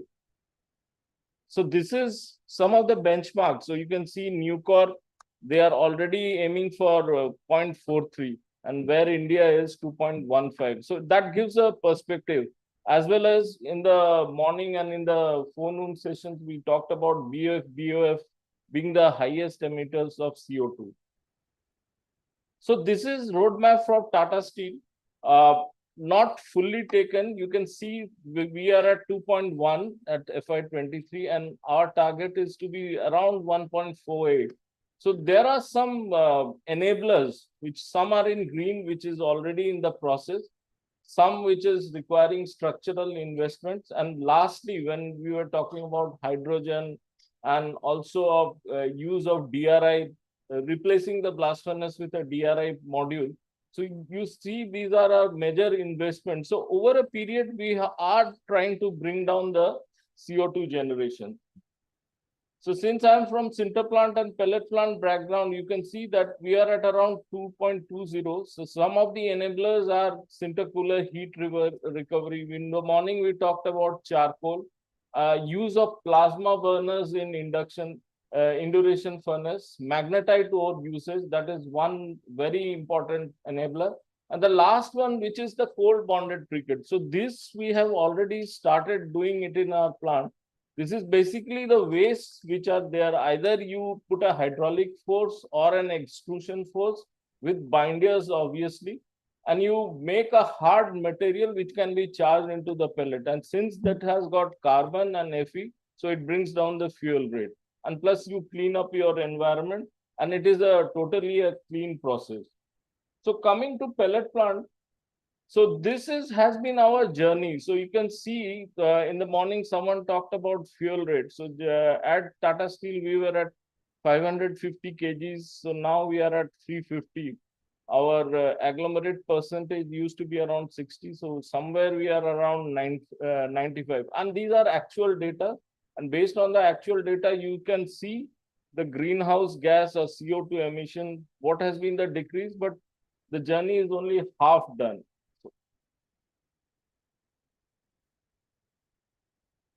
So as I talked about, we have a 6 million ton producing 7 million ton. At Gamaria, we have 1.2 million ton rated capacity producing at 1 million ton. It's a great kiln process. And at Kalinganagar, the new facility, we have 6 million ton. The most heartening thing is this is the first pellet plant in the world which uses coal tar. I think previous presentations talked about various fuel. I saw there was no coal tar missing. So I'll correct it that coal tar is one byproduct fuel which we have been using after a lot of difficulty. And our pellet plants are a very unique pellet plant. In fact, I would say that we don't produce pellet, we produce a particular product primarily because of this particular chemistry. I think JSW has now started following our process. So we, in fact, our pellets carry a lot of MgO flux and CaO flux. See, the rest of the presentation is a flow sheet which talks about how the process are. We have dry grinding and wet grinding. So these were initial hiccups when we started. We had high vibration failures. I think most of the plants have gone through this phase. Just wanted to capture and give a perspective how we have ramped our production. So what all we did the alignment of the mills, repairs of the grate bars, repair of the refractory, because initially we had a lot of problems with our coal tar burners. We reduced the blend, optimizing the heat profile. So I've just captured it. We also increased the bed height also. So this has been our journey. You can see from FY13, we are now finishing around 7.11. In fact, this plant is now rated to run at 7.11. Every day we produce about 21,000 per day. The nameplate capacity is about 18,000. And each ton of pellet produced helped in the cause of sustainability. So some of the work done is basically use of carbon bearing grades. Some previous presentations talked about it. So we use it in a big way. You can see the amount which we are using. We mix the flux along with all these materials. So these have been some of our signing cases. You can see that we have reduced the coal tar consumption. Emissions are pretty low. CO gas consumption is more important because it's a byproduct gas. Iron ore fines consumption, because of a lot of reverts being used, our iron ore fines consumptions have come down drastically. So these are some of the energy consumption, power consumption, water consumption. And water is very important because in our mixers, we don't use normal water. We use blow down water. This is the treated water which is coming out from the blast furnace process. Otherwise, you just throw this water, but since it is a ZLD, zero discharge plant, so the entire water gets used up within the plant. So this is a very important thing because our sinter return fines were again getting used into the sinter plant, but we thought there is a value added to it. So we started using it into our pellet plant, and we can see that because of sustainability angle, we are able to reduce 16% of the return fines, which is a cost of poor quality, to as low as 5%. We use a lot of pyroxenite, which is also a double serpentine material, which is cheaper. It is easier available other than olivine, which used to come from Norway. So thereby we reduce the cost. We also reduce the cost outlay as well as the fuel efficiency. So we enhance the life of burners. So these are some of the important slides which talk about paucity of time. I'm trying to skip this. I'll straight away come to this particular thing. This was one very important work done by us to improve the efficiency. We changed the entire ball mill shell. That was a Herculean job. This was about 1,000 tons of material moved within the plant by contractors, and this we got a newer mill basically. So these were some of the upgrades done in-house to increase the production. I think FLS, Autotech all helped us to reach particular level. So with this, what has happened, the in-house team has generated a lot of AI-based software. This is one of them. We are using a grinding aid to boost the grinding efficiency of the plant. This is one signing innovation case. We have also modified the hearth layer filling just to increase the capacity of the pellet car filling. So this is one of the digital twins which we are using to improve the process efficiency. So a lot of process controls are being done just to improve the heat efficiency. So this is one aspect about that. ball mill grinding media, where this is also one particular software we are using, where without stopping the mill, we are able to see what is the wear level. So this is automatic green pelletizing. So everyone from pellet plant knows that it is more operating intensive work, but we have automatic controls where no operator is needed to control this. This is about the Gamaria plant. This has been one of our biggest journey. Everyone knows that when we took the Gamaria plant, it was not in a very good state. So between 2019 and 2024, we did a lot of work and we increased the production to almost 3,500 tons per day. So these were some of the great work done, because this was a new experience for us, where Chinese design, working on grade plate, refractory. So we did a lot of repairs, and you can see the journey, how it has improved. And after this, you see, we have for the first time, I think we have reached the rated capacity. The energy levels have come down. Lastly, I just want to emphasize upon this, that what is sustainability? You need to lower down your consumptions, like this lights, power. So what we did during the COVID, the idea came, we have now an integrated remote operations center where all the plants are operated from almost 6 to 7 kilometers outside the plant. So there the operator does not go. That has helped to lower the footprint of people. It has increased the safety. So this is how the remote operation center looks. It's exactly like the plant control room, but it is very away from the plant. So these are some of the benefits. You have increased the safety observation, footfall has come down, less interventions by senior managers, self-actuated corrections. And looking at the plants, each plant has improved their KPIs. So fuel rate has come down by 5 kgs. Productivity is one of the highest in the world, I think 41.6. So these are some of the changes which has happened. So thank you. I think with this, I wanted to capture how through the process we have been able to be on the journey of sustainability and doing our bit for reduction of CO2. I think the work is still some more to be done, primarily usage of DRI in pellet making. How do you use the hydrogen, even as there is a talk in blast furnace, whether we can use it in our pellet and sinter making. So that's it. Thank you. So huge applause for Mr. Sarjeet Singh Kastabad. Next, I would like to invite Mr. Indranil Chakrabarti, Country Director, India and Middle East. Sir, please, huge applause for him once, everyone. Good afternoon, one and all. Delegates in the dais, ladies and gentlemen. I am Indranil Chakrabarti and I represent Metal 7's India and Middle East interests. Now, basically, can we have the presentation, please? Right. Before deep diving on who we are, what we do, and where are our company from, all those details, and how are we of relevance to this forum and to the industry, we would just quickly try to give you a glimpse on the numbers. There are some related numbers that we were talking since the morning. We thought of just putting it in one slide and showing it to this forum, and it's interesting.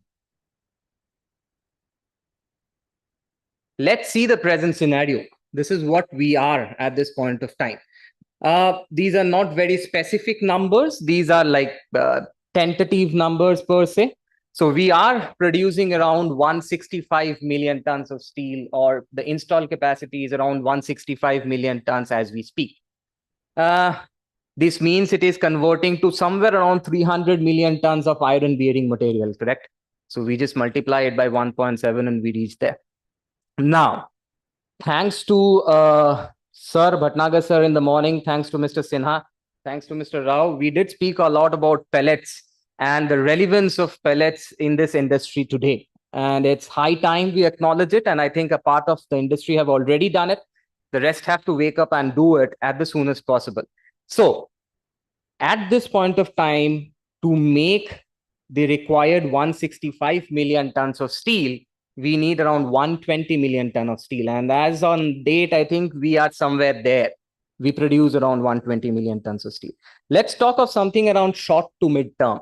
Yeah, short to mid-term, we are talking around 300 million tons of steel production, correct? This number is music to our ears, and we have been hearing this quite often. To reach there, again, we would be requiring somewhere around 550 odd million tons of iron weighting material. Meaning we would need around 220 million tons of pellet, which is almost doubling the capacity of the present pellet, or rather doubling the present pellet capacity that we have in India today. Now that's a huge jump. In these calculations, ladies and gentlemen, what we have done is we have considered only 40% pellet in the burden, be it blast furnace, be it DRI, whatever iron making process we choose, which is obviously going to bump up, but that's not been considered. So we are actually talking a bit more than what is being seen here. Next, long-term scenario. We hear different years, but this is what we are targeting, 500 million tons of steel, right? Now, to make those 500 million tons of steel, we require tripling the capacity that we have as on date. Going from 120 to 360 is not an easy task. And we at Metal 7 intend to participate in this growth journey by providing solutions which is sustainable and the topic of the day, which helps in reducing your carbon footprint, right? So that's what the intent is. From here, we would just like to give you a brief about our journey so far. So who we are a company which is based out of Canada. People from the pellet fraternity knows us by now. We are exactly 50 years old. We are celebrating our 50 years birthday this year. So it's a very important year for us. And we are one company who's dedicated for pelletizing only. We are not very interested in any other technology. So whatever we have done in the last 50 years, our products are meant for the pellet industry, right? We do cater a lot other industries that you see in the list, but pellet is the area where we do innovate. We have our stakeholders in the journey. Well, you can read it, but mainly it is BDC, Fonds FTQ, and Metal 7. As you see, we are across the globe. Name the country who are in our related industry, and we are there everywhere. Over the last 50 years, we had the privilege of catering to a huge range of customers across the globe. And with that, we try to benchmark the industry. And we try to replicate this in the country India, which is strategically one of the most important countries for us as a group. Oops, I think I skipped one now. We take a moment in acknowledging and thanking our partners, our customers who have been supporting us across the journey so far. In India, Tata Steel, JSW Steel, AMNS Paradeep, JSPL, Rungta, Lloyds, and name them, they are all our customers. And we are privileged to have them. Across the globe, if you see, we have been working with all the technology suppliers so far. Primetals, Metso Autotech, Polworth, name them, and they are all our customers. Globally also, you would see the names of Vale and Samarco, like big pellet worlds or pellet plants. All of them have been our customers since ages. We are privileged for that. Now, as we talk of Metal 7, it's also important to give a glimpse about our group. So we fall under one group. We call it as Group M7. Now, as you have already known about Metal 7 as of now, and I've been speaking it since the last couple of moments, we have two more companies called Enduride and Megatraction. Enduride is more into conveying. So it's a general conveying solution in industrial conveyor business. We also have a company called Megatraction. It has interest in the beneficiation part. And another interesting company is Cast 7. Now, Cast 7 is one company which we have acquired of late. And this is making casting products for the industry of pellet plants, right?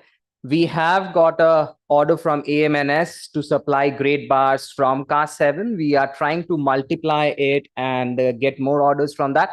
The important fact is we are a end manufacturer, and we try to be a part of this journey of growth in India directly. Now, where are our solutions in the entire pellet chain? As you see, we are there in filters, but we will not have too much to talk about filters because we don't produce, the filter press. Our is vacuum disc filter, so it has more relevance in the Brazilian market rather than Indian market. So we'll skip that part of it. Our story starts from where the green balls discharge. We call it as single deck roller screens. That's where our story starts from. Single deck roller screen being our first product. Let's go down. We see reciprocating conveyor. Now, our reciprocating conveyor is also a bit different. We have our own solution on the reciprocating area. Then comes a double deck roller screen. Now, that's a wonderful innovation that we have done in the screen, specifically in the double deck roller screen, wherein it will have a huge impact on reduction of fuel, carbon footprint, sustainability, productivity, all the terminologies that you have been hearing since the morning, right? We are also there within the furnace and, in the terms of slide rails and the burners and things of that sort. Well, I'll not go deep dive on the product catalog of ours or product features of ours that my colleague, Mr. Shayan Mukherjee, will cover later in the day. So I will leave it here. And well, once again, thank you for the patient hearing. I guess, Chairman, sir, I am well on time. So I think we should have huge applause for Mr. Indranil Chakraborty, first of all. So now I would like to invite Mr. N.D. Rao, President Projects Amalgam Steel. I request, sir, please be on podium, and huge applause for him, everyone. Good afternoon, everybody. Am I audible? Okay, so this conference is from the wood to the steel, decarbonization.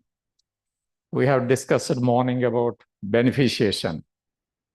The very important aspect, Bhatnagar sir, please make a note of it, because you are dealing with the industry association to the government, the upcoming regulation.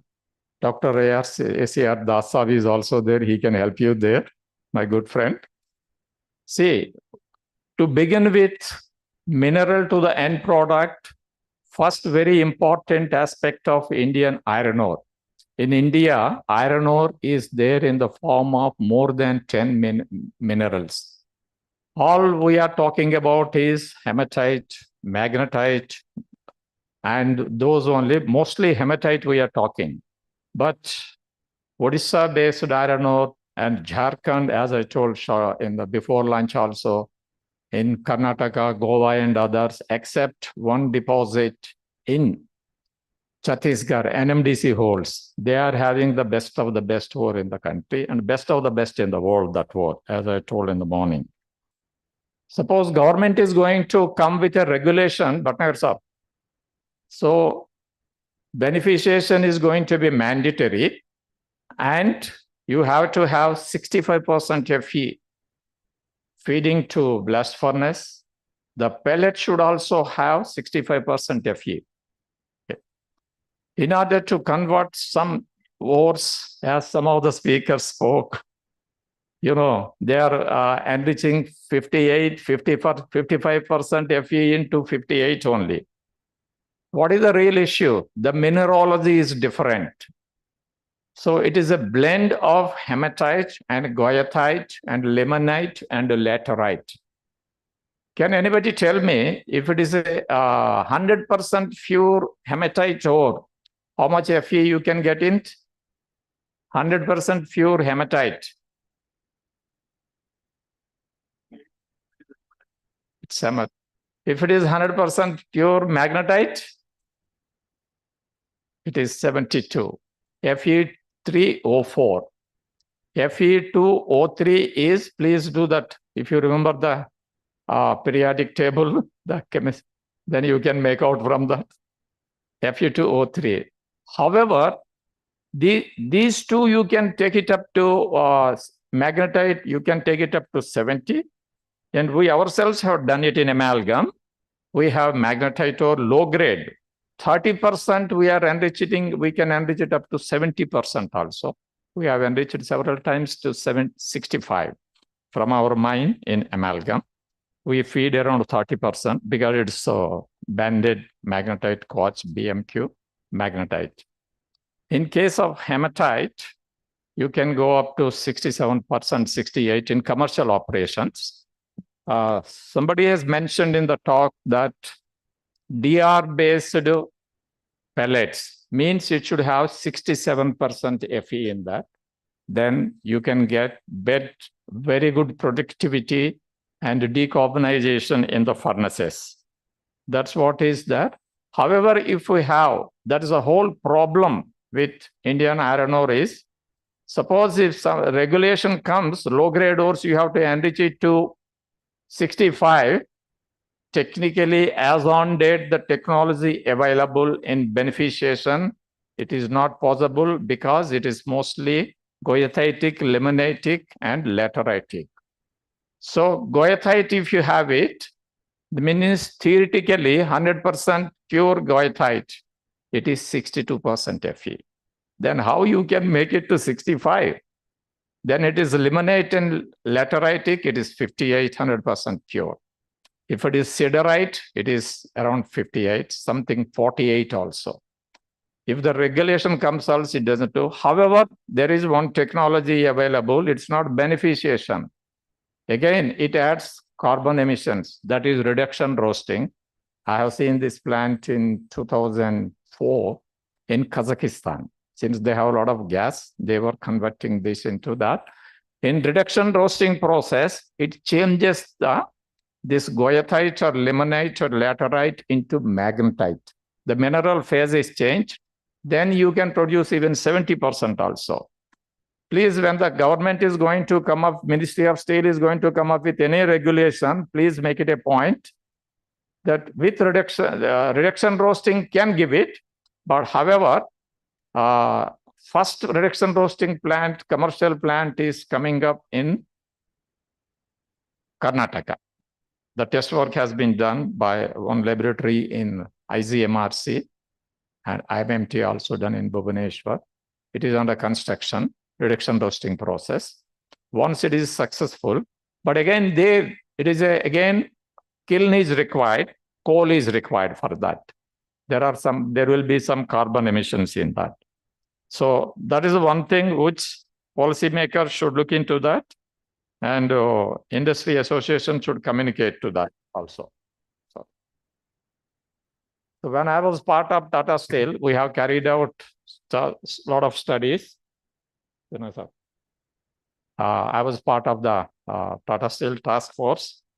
If we enrich 1% Fe through beneficiation, hot metal productivity will be improved by 1.5 to 2% in your furnace. And coke rate will be reduced 0.8 to 1.2%. And if you reduce alumina by 1%, the production cost will be done by almost 200 to 250 rupees per ton. If you reduce 1% alumina load.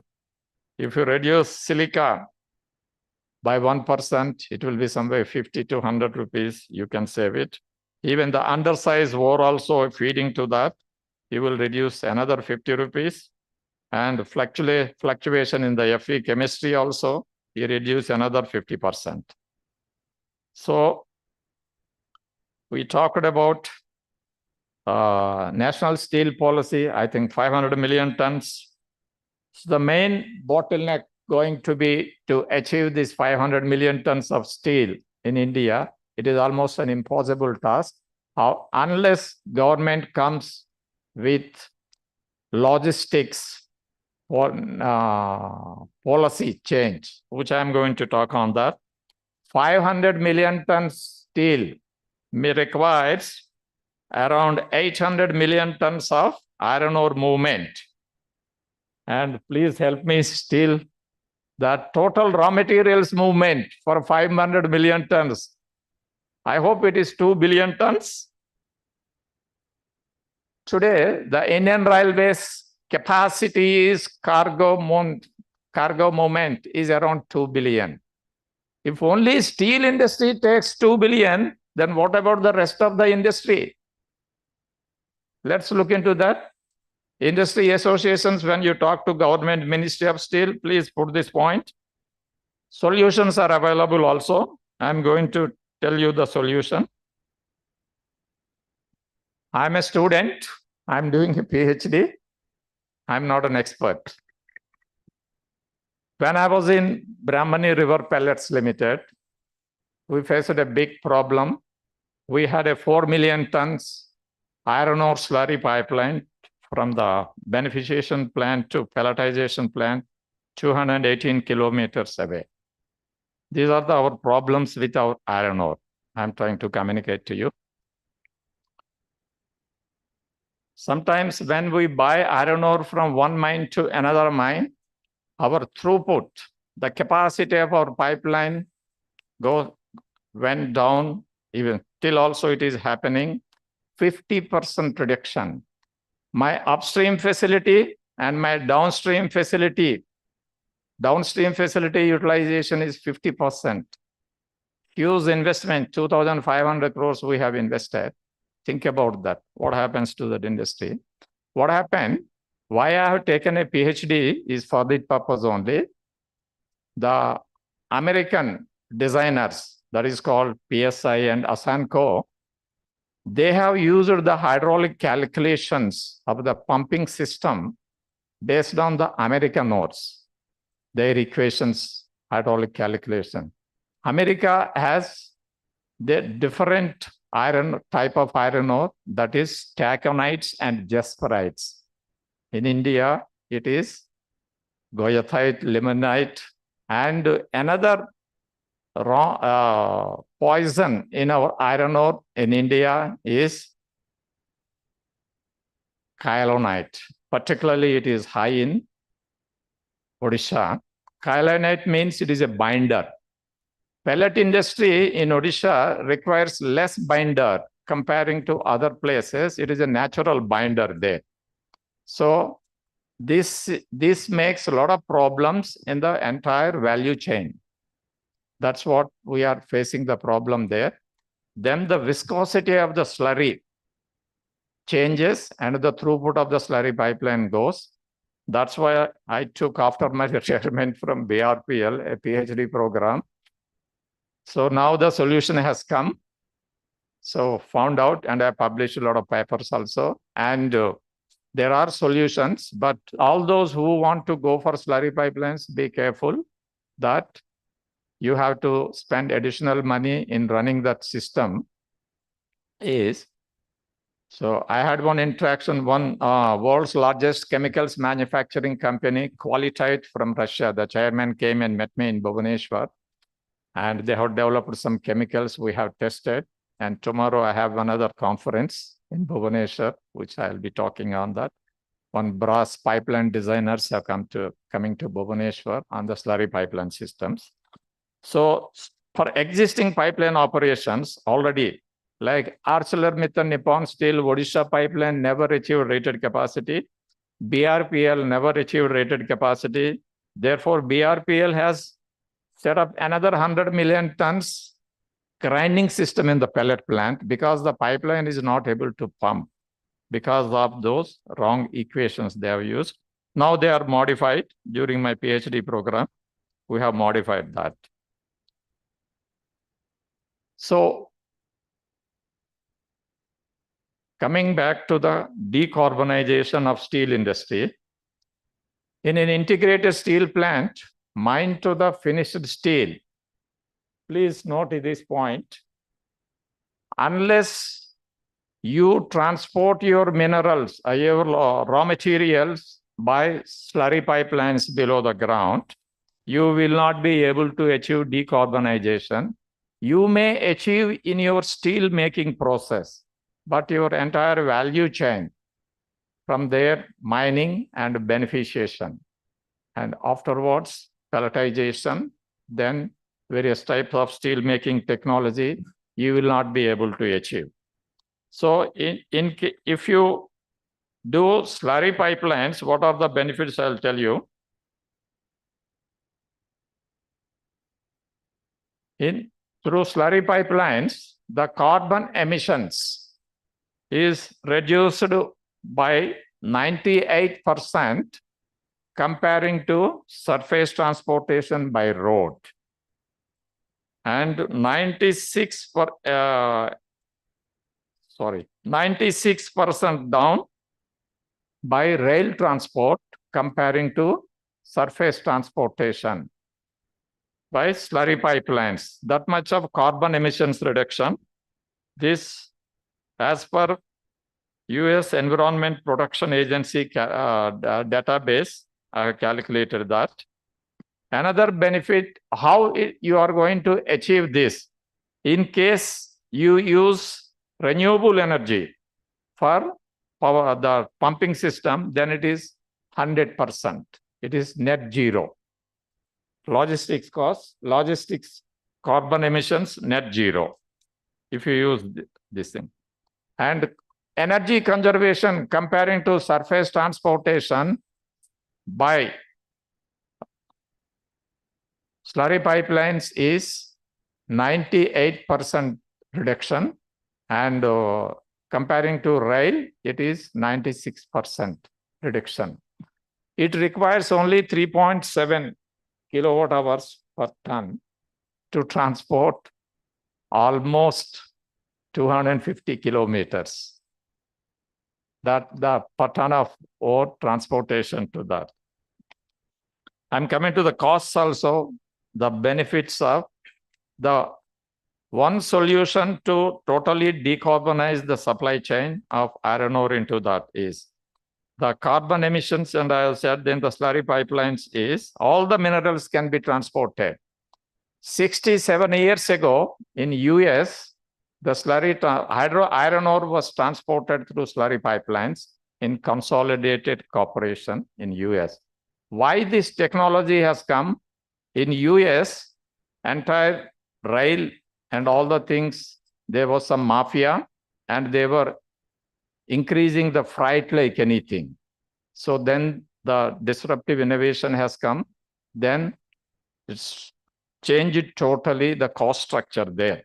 I'm coming to the cost structure also, that it is the most environmental friendly transportation and no noise, no pollution, no noise pollution, and very, very, very reliable transport technology.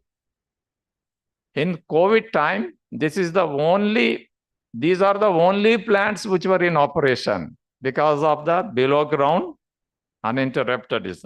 No Bharat Bandhs.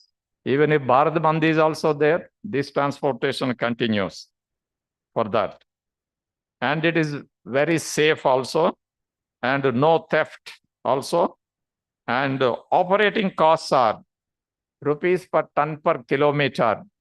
By truck, it comes in Odisha, particularly in those areas, somewhere 5 rupees to 8 rupees per ton per kilometer. By rail, it is around 2.7, 2.8 rupees per ton per kilometer. By slurry pipeline, it is around 1.7 rupees. The payback period will come around 2 years. Then it will be 60 paisa per ton per kilometer. And normally, I was associated with the slurry pipeline of JSW, 30 million tons single pipeline. And the payback period is 2 years, 2,500 crores investment. Payback period is 2 years. It's 310 kilometers distance. I was part of that team.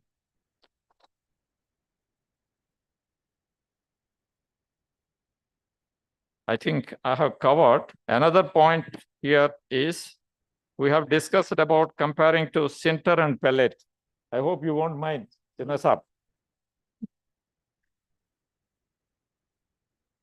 There is one total energy required per ton of sinter is 515 kilowatt hours per ton of sinter making. However, for a pellet, 1 ton is 335 kilowatt hours, which includes electrical energy and thermal energy, all fuels, etc. And net energy saving with respect to 1 ton of sinter to pellet is 180 kilowatt hours per ton. And annual gross energy reduction, I'm giving one case study for a 4 million ton pelletization plant. The savings, 720 million units in a year. This is as per the calculations of Global Consultancy Services, USA. I've made this. So like that, we require all. So the organizers of this seminar, this conference, Dada, Nirmala ji, I have one request to you. Please organize, sir, kindly note this point. This industry, steel industry is facing one problem from government, steel ministry and some other state governments. Several pellet and steel makers, they wanted to put up slurry pipelines. So from Odisha to Kharagpur to Durgapur area and to even JSPL wanted to take to Raigarh. And unfortunately, state government is not approving interstate slurry pipelines. A national policy is required for this. Even Odisha Metallics wanted to take it. Even Rungta wanted to take it. It was not approved. Even Tata Steel case also. Yes, please.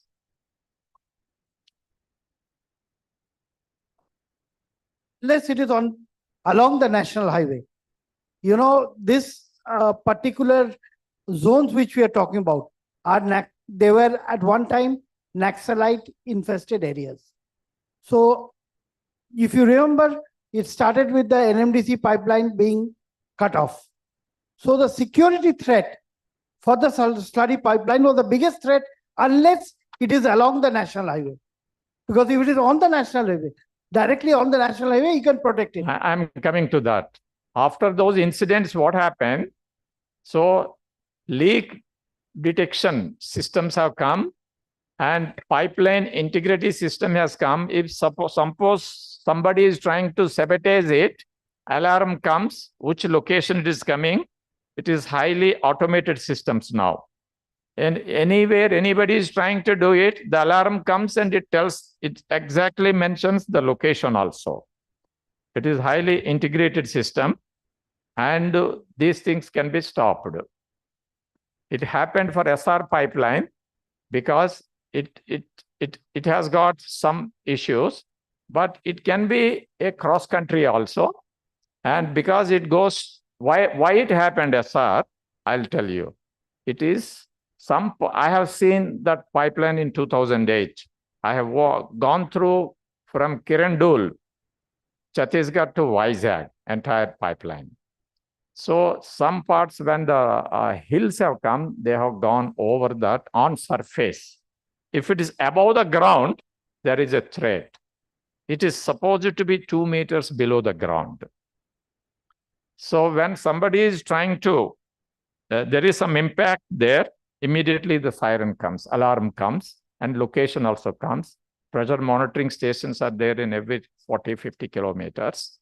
And it is highly automated and it operates on autopilot mode. You can shut down the system from the terminal station in the steel plant also. Those inbuilt systems are there already. And the world's largest capacity slurry pipeline, 36 million tons. It is there in Morocco for rock phosphate. In one pipeline, you can send several minerals also. In Chile, they send copper concentrate and they send zinc concentrate also, one by one. So it is continuous operation. There are so many things. The space required for a rail transport comparing to a pipeline, 12 times you require more for rail. If you by for road, it has to be 50 times more. And by inland water transport, shipping, it is 100 times more. It is below the ground. And after that, you can suppose wanted to do cultivation, you can do it. It is below 2 meters below the ground. And ROWs, yes, I once there was a meeting based on I was in PMAI. That time Aruna Sharma ji was the secretary, and then the minister, based on several requests, they have organized a big meeting with the ministers and the secretaries, and the railways also has agreed at that point of time to give it. NHAI immediately is given. Before 2016, NHAI was also not giving. After 2016, NHAI is giving. ROW is further. Railways also agreed. We had a big meeting in Vigyan Bhavan, and Suresh Prabhuji was the time the minister. He has agreed it to give it. So further, it has to, industry associations have to work for that. They give it. One more proposal ministry wanted in 2015, 2016, we have given, Dada, please note this point. National grid of slurry pipelines similar to oil, gas, and power transmission. And that time, Secretary Madam asked us to give a proposal. We gave a proposal, PMAI and MECON together. We made one proposal connecting all the plants and all the mines of iron ore mines, and where the steel plants are there and beneficiation plants are there. There is another thing, suggestion I am giving, where companies like NMDC and Orissa Mining Corporation, because they are government mines, उनका तो कोई छीनेगा नहीं है, private sector में तो छीन लेगा lease, but उनका पास तो रहेगा ही है. So they can do one thing, that Amazon model, door delivery. They can lay the pipeline and they can give the door delivery Amazon. Please, that suggestion I have given also, that can also be given, because OMC is having long-term contracts with the steel makers, and something like 15, 20, 25 years sort of contracts. Now they have started that. So for which they can lay the pipeline and let them pay it, let them deliver at their plant itself only. Uninterrupted supplies can happen. So for the interstate pipelines, the national policy should be there. Interstate pipelines, government has to give an approval, national level. Bhatnagar sir, please make note of this point. And also national grid of slurry pipelines, and also PSU mines like NMDC and OMC, they should give the door delivery of iron ore to that. So these are my points. Thank you very much, everybody. So we should have huge applause for Mr. Andy Roy, first of all. So not taking more than the time, actually we are getting already delayed, and currently only second session is going on. Third session is also waiting. So we have one of the member left, one of the speaker left. I would like to invite Dr. Raman Datta.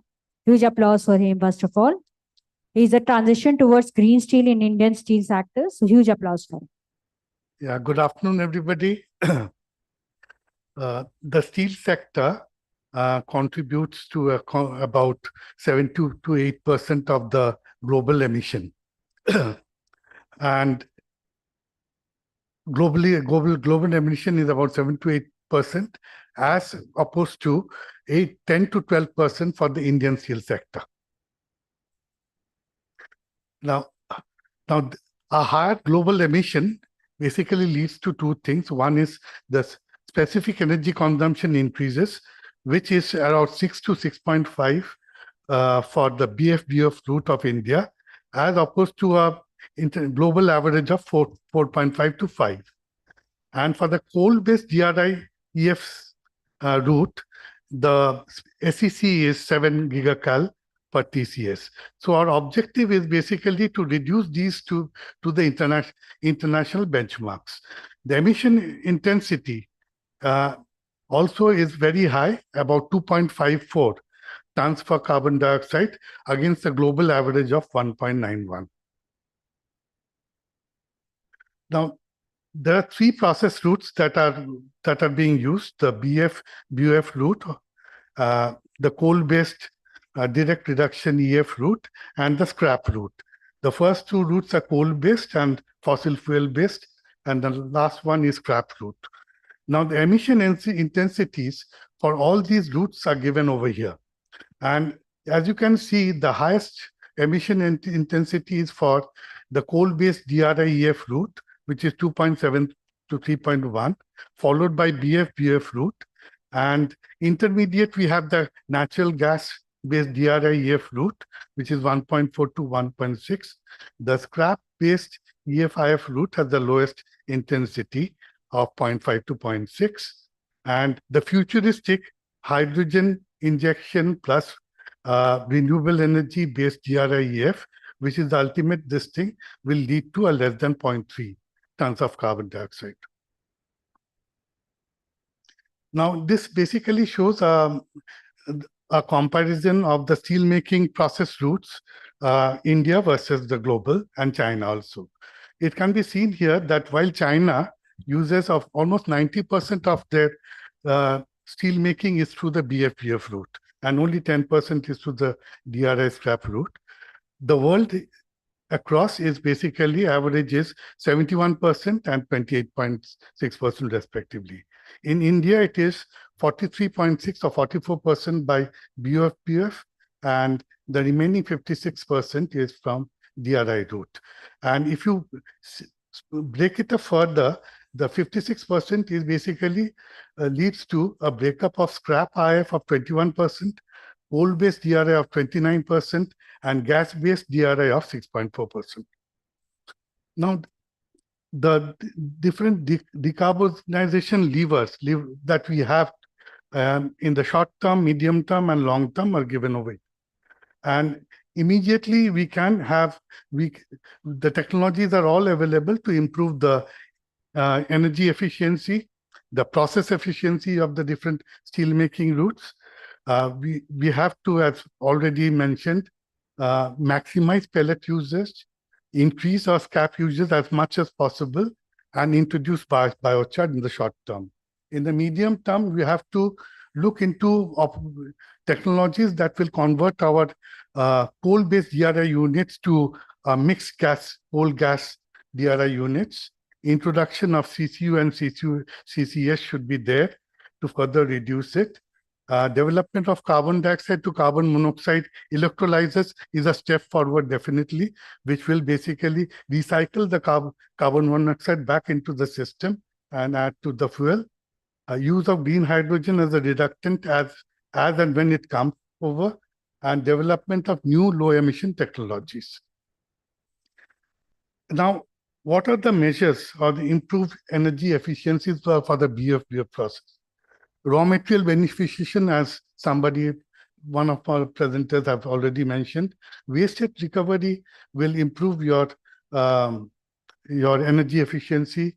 Cotton flame ignition furnaces in the sinter plant, increase of pellets, top gas turbines, which many of the new blast furnaces have, hot gas, higher gas and oxygen enrichment and things like that. But the main thing is that a lot of the old plants that we have need to be retrofitted with these technologies as fast as we can, which will enable us to reduce the energy efficiency to a significant amount. And then a similar thing for the coal DRI EF process is shown over here, where the electric arc furnaces should have bottom steering, high-powered EF transformer, optimized EF control, use of low ash coal. This will reduce the carbon emission, scrap preheating system or use of hot DRI, and so on. Now, biochar is a natural resource from biomass, which has a potential use in reducing our carbon emission.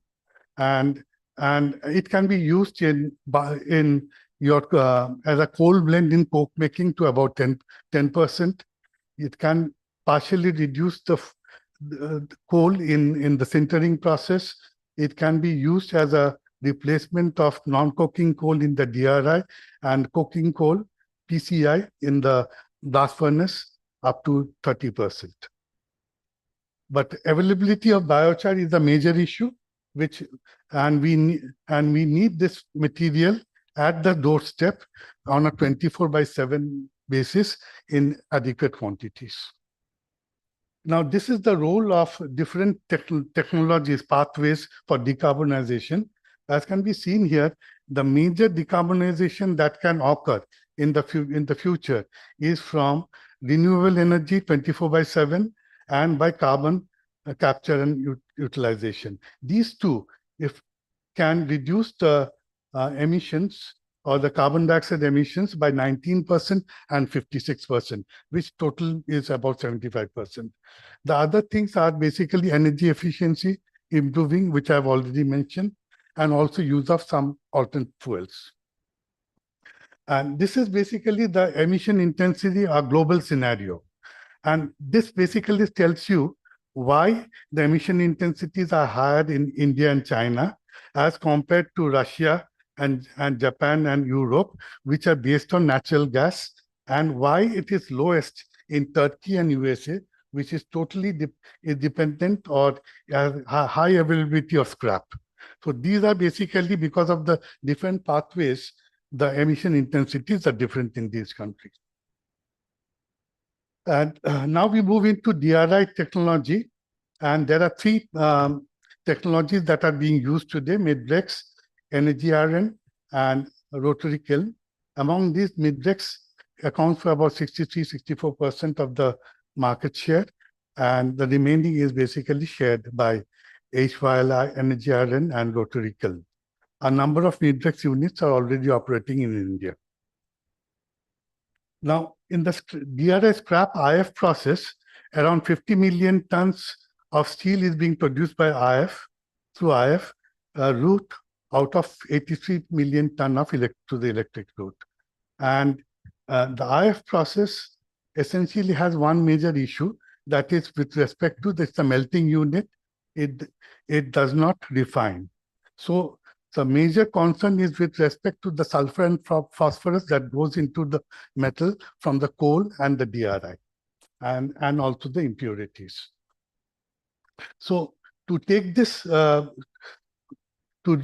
basically mitigate this problem, there is one new technology that has come up over the years, and this is called GOR process, gas oxygen refining process, which is available in small tonnages, small capacities, and it can be easily retrofitted with the IF furnaces. And this shows the GOR IF process where the steel, the scrap is melted in a induction furnace, and it is charged into the GOR process along with hot DRI, and these are basically refined in the GOR process. The total time is about 90 minutes. 30 minutes is for the melting of the DRI, and about 50 minutes is for the refining process. Here, basically, the phosphorus and sulfur can be phosphorus can be dephosphorized and sulfur can be desulfurized by controlling the different parameters. Desulfurization can take place through use of limestones, addition of sodium carbonate, or through magnesium induction. And phosphorus can be removed by controlling the oxidizing potential of the slag, increasing the basicity and increasing the slag volume. And this may be an alternative process for the IF process in the future.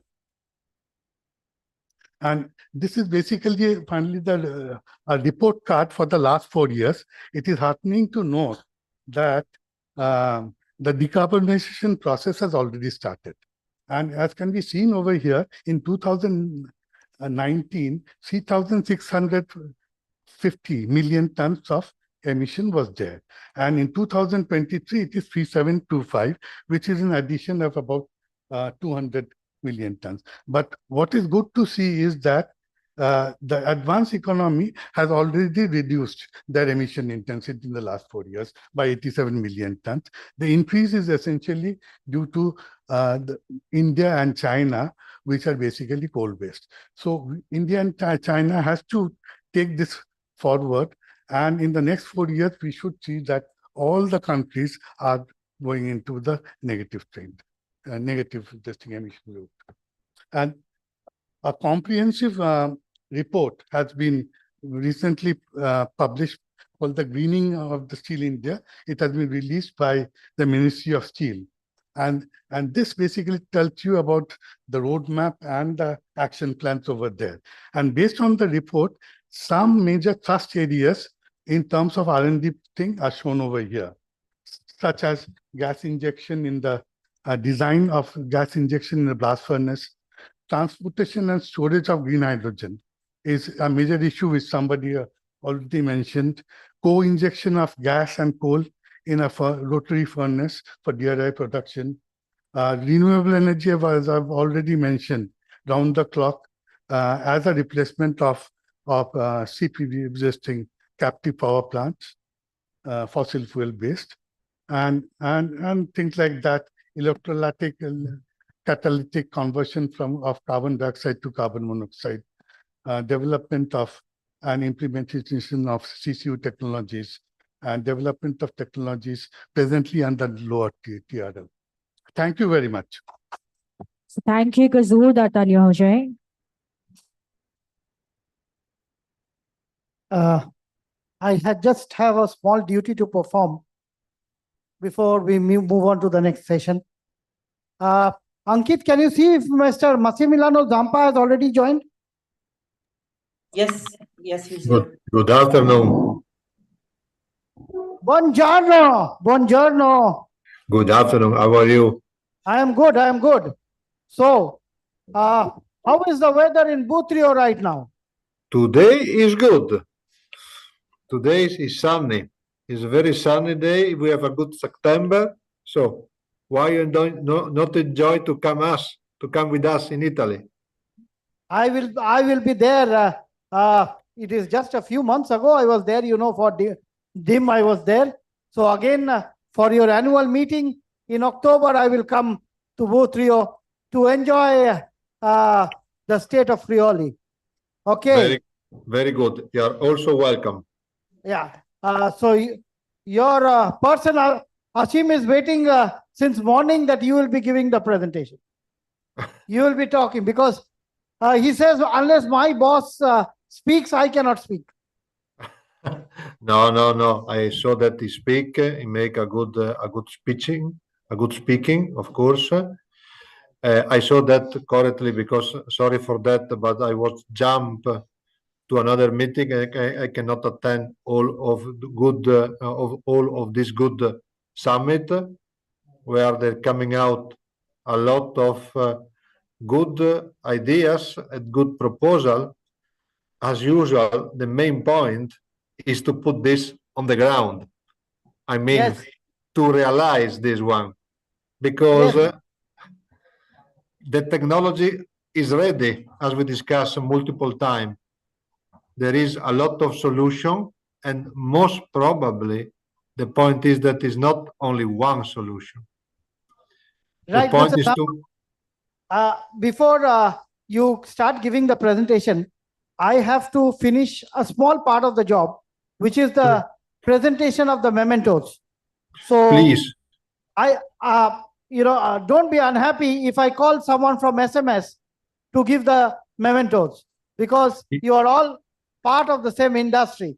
So I would request Shikhaji from SMS India to come and present the mementos as a sponsor. SMS. See, I have all the three big darlings as sponsors today. I have Yes. SMS, I have Danelli, and I have Primetals. So all Okay. three darlings are there as my sponsors today. Shikhaji, I would like to request you to come up. Shikha Singh is in corporate communications of SMS. We as journalists, we work with only corporate communications. That's the only department we have to work with. So I have to be a little biased, like, in Danelli, I'm a little biased towards my friend Paolo Messina. So you tell him when you meet Paolo that, I was remembering him today. So Okay. with that, I would request Madam Sikhaji to present the mementos to our gentlemen on the dais.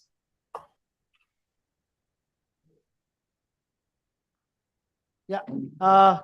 So, Shikhaji, please present the mementos to So I request Shikhaji, please, one by one, I request my DICE members also, please come in front and have the mementos, please. One by one. Come, ma'am. And please, we can have applause for each and everyone, everyone. So this is a special moment. And with the hand of Shikhaji, you're getting the lovely special moment of mementos from our side. Huge applause, everyone.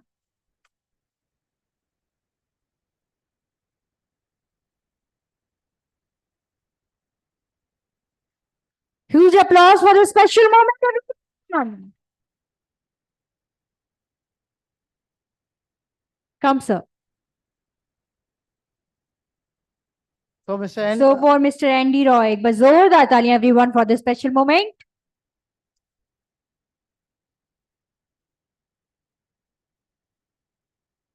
Yeah, the session chairman needs a special applause. Mr. Vijay Varghya, who managed an post-lunch session so well. Now, this is just to keep the session alive. You know, everyone goes to sleep after the lunch session. Thank you so much, Dr. Vijay Varghya. Dr. Ramenda is someone very close to me.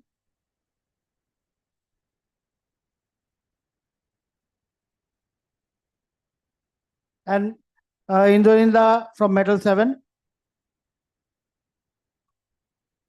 Huge applause, everyone. Okay, gentlemen, thank you so much. I have kept an Italian gentleman waiting in Italy for the last couple of hours. My apologies, Mr. Zampa, for keeping you waiting this long. We are just late by 2 hours, not much. Not too much. Yeah, not too much. Italians are used to it, not Germans. Okay, so Mr. Zampa, go ahead. The floor is yours. And let's hear what Dhaneli has to offer in terms of both the Energiren, which you must have noticed, Dr. Raman Datta just spoke about. So Energiren, future solutions, and we want Dhaneli to come out with solutions in what we call green steel technology. So over to you, Mr. Massimiliano Zampa. Thank you. Thank you very much to everybody. I hope that you can see my screen. Can you see my screen? Yeah, it's okay. So everyone, I hope everyone is able to see the screen, right? Yes, we are able to see. Yes. It's able to see. Very good. So thank you again for the opportunity to be here with you there to speak about green steel. Okay. In particular, also to share with you which are our vision, how we can have the sustainable way from the ore to the steel. Just to remember, but I know that also today different other participants attended to this meeting already highlight why we have to do something to improve our industry, and this is the data. The steel industry is emitting 35 billion tons of CO2 every year. This is the net emission in 2021. And we are contribute for 7.2% of the total emissions. So we are one of the biggest emission in the world. And which is our target is to reach the carbon neutrality in 2050. So it's not, okay, it's 26 years. That seems a lot, but in reality is not so much. Where we are, okay, also this was almost during the day already discussed.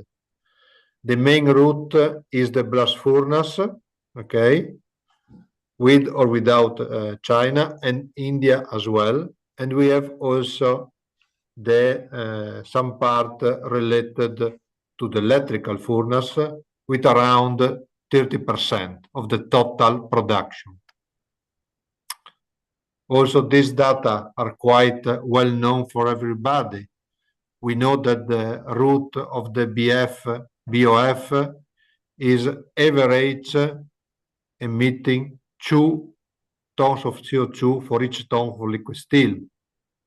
If we move to the DRI, coal basis, we arrive almost half of this. If we move, of course, completely to the scrap, we are below 300 kilograms of CO2 for each ton of liquid steel. So easy solution. Why we cannot move everyone to scrap? Considering also the fact that the scrap for sure will be more available in the next years. But everybody knows that this is not feasible in the sense that for sure, for example, the one of the scrap used in the construction cannot be used in the short time, will be not come back in circle in the short time. So means that we need for sure to look also how to decarbonize the iron ore route. And to do that, and also this, I think that was already discussed during the day, one possibility, because up to now we are mainly looking BF grade pellet, we go to the BF route, DRI grade pellet, we go to the DRI EAF route. But we have the possibility to make beneficiation, means increase the percent of iron from low grade to high grade pellet. Of course, this is not valid for each kind of iron ores, because some iron ores, everybody knows that cannot be, is difficult to treat, or as usual, is not sustainable economically point of view. So means that we needed to find some synergy. So the one that we can do, why not to clean at the beginning and move this iron ore from low grade to high grade, and the others we have already the blast furnace, so we can try to combine blast furnace and DRI EAF, and later I have some small tips to highlight. Okay, but before to pass to this, I would like just to share with you some point regarding the electrical furnace. At the beginning in the morning, I know there was a highlight why we are not move to the induction furnace. Okay, we believe that the technology of the electrical furnace is the more flexible solution, and is also the solution that can help us to make high grade steel using scrap or DRI. Here we have what we call digital melter, that is the Danieli solution for the electrical furnace, where we can have a flexible solution that is able to work with a low environment impact, together with the possibility to feed the digital melter with the DRI, possible hot DRI, in order to have a saving of energy, because also this was already mentioned in the morning. One point is to have to save energy. All the energy that I waste at the end is contributing to increase the pollution. The aim is to reduce the consumption, means increase the overall yield of the system. And the combination of a DRI plant with a quite flexible in production for 0 to up to 2 million, or maybe also more, 3 million ton per year module combined with electrical furnace is a very low solution, a low emission solution, and has a quite good flexibility. And also in terms of quality, we can have the possibility to use the combination DRI, scrap, and electrical furnace to obtain high-grade steels. This is what I'm showing now, and the graphs that we will see in the next slide are all coming from data coming out from our plants. Here you can find resume the 4 main technologies that we are applying in our electrical furnace in order to be able to achieve the high-grade steel using, or better, having a very low emissions. This is data coming from our plant where we can see that combine the percent of scrap with the percent of DRI, we can achieve a very low nitrogen present in the steel, and so we are able to move up to the automotive steel. And this is the comparison between what we can have in the BF process compared to the solution EAF hot DRI. So the quantity, the ppm of nitrogen that we can have is comparable with the one of the normal route BF BOF. This as well is the combination, the data that we are coming out from our research, where we can see how we can reduce the ppm of nitrogen combining with the percent of carbon in the DRI. This is an advantage that we have in the Energiron process, where we can have a quite flexible solution, and means flexible, we can manage in a flexible way the percent of carbon. So we can choose which is the percent of carbon, the best solution, looking the final product.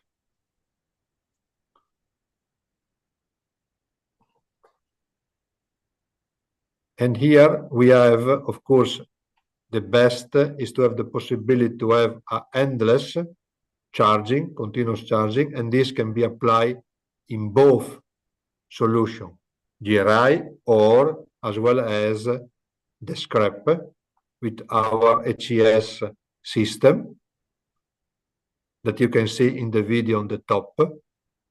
In this way, it's also a matter to reduce the emission, recover energy, because we are eating the scrap during the feeding, okay, and obtain a high quality steel.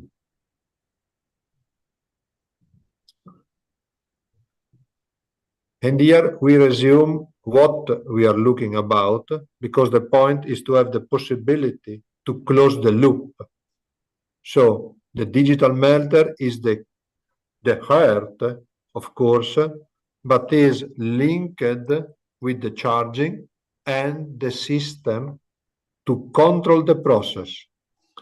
We develop QMelt, that is a dedicated suite to be able to manage the melting process in order to control the melting process, linked the data of the off-gas, and of course, using the patented solution of the Q1, the possibility to manage the power of the electrical furnace to be able to maximize the melting, reducing the power consumption, and also the effect on the grid, and the possibility to use energy coming from different sources.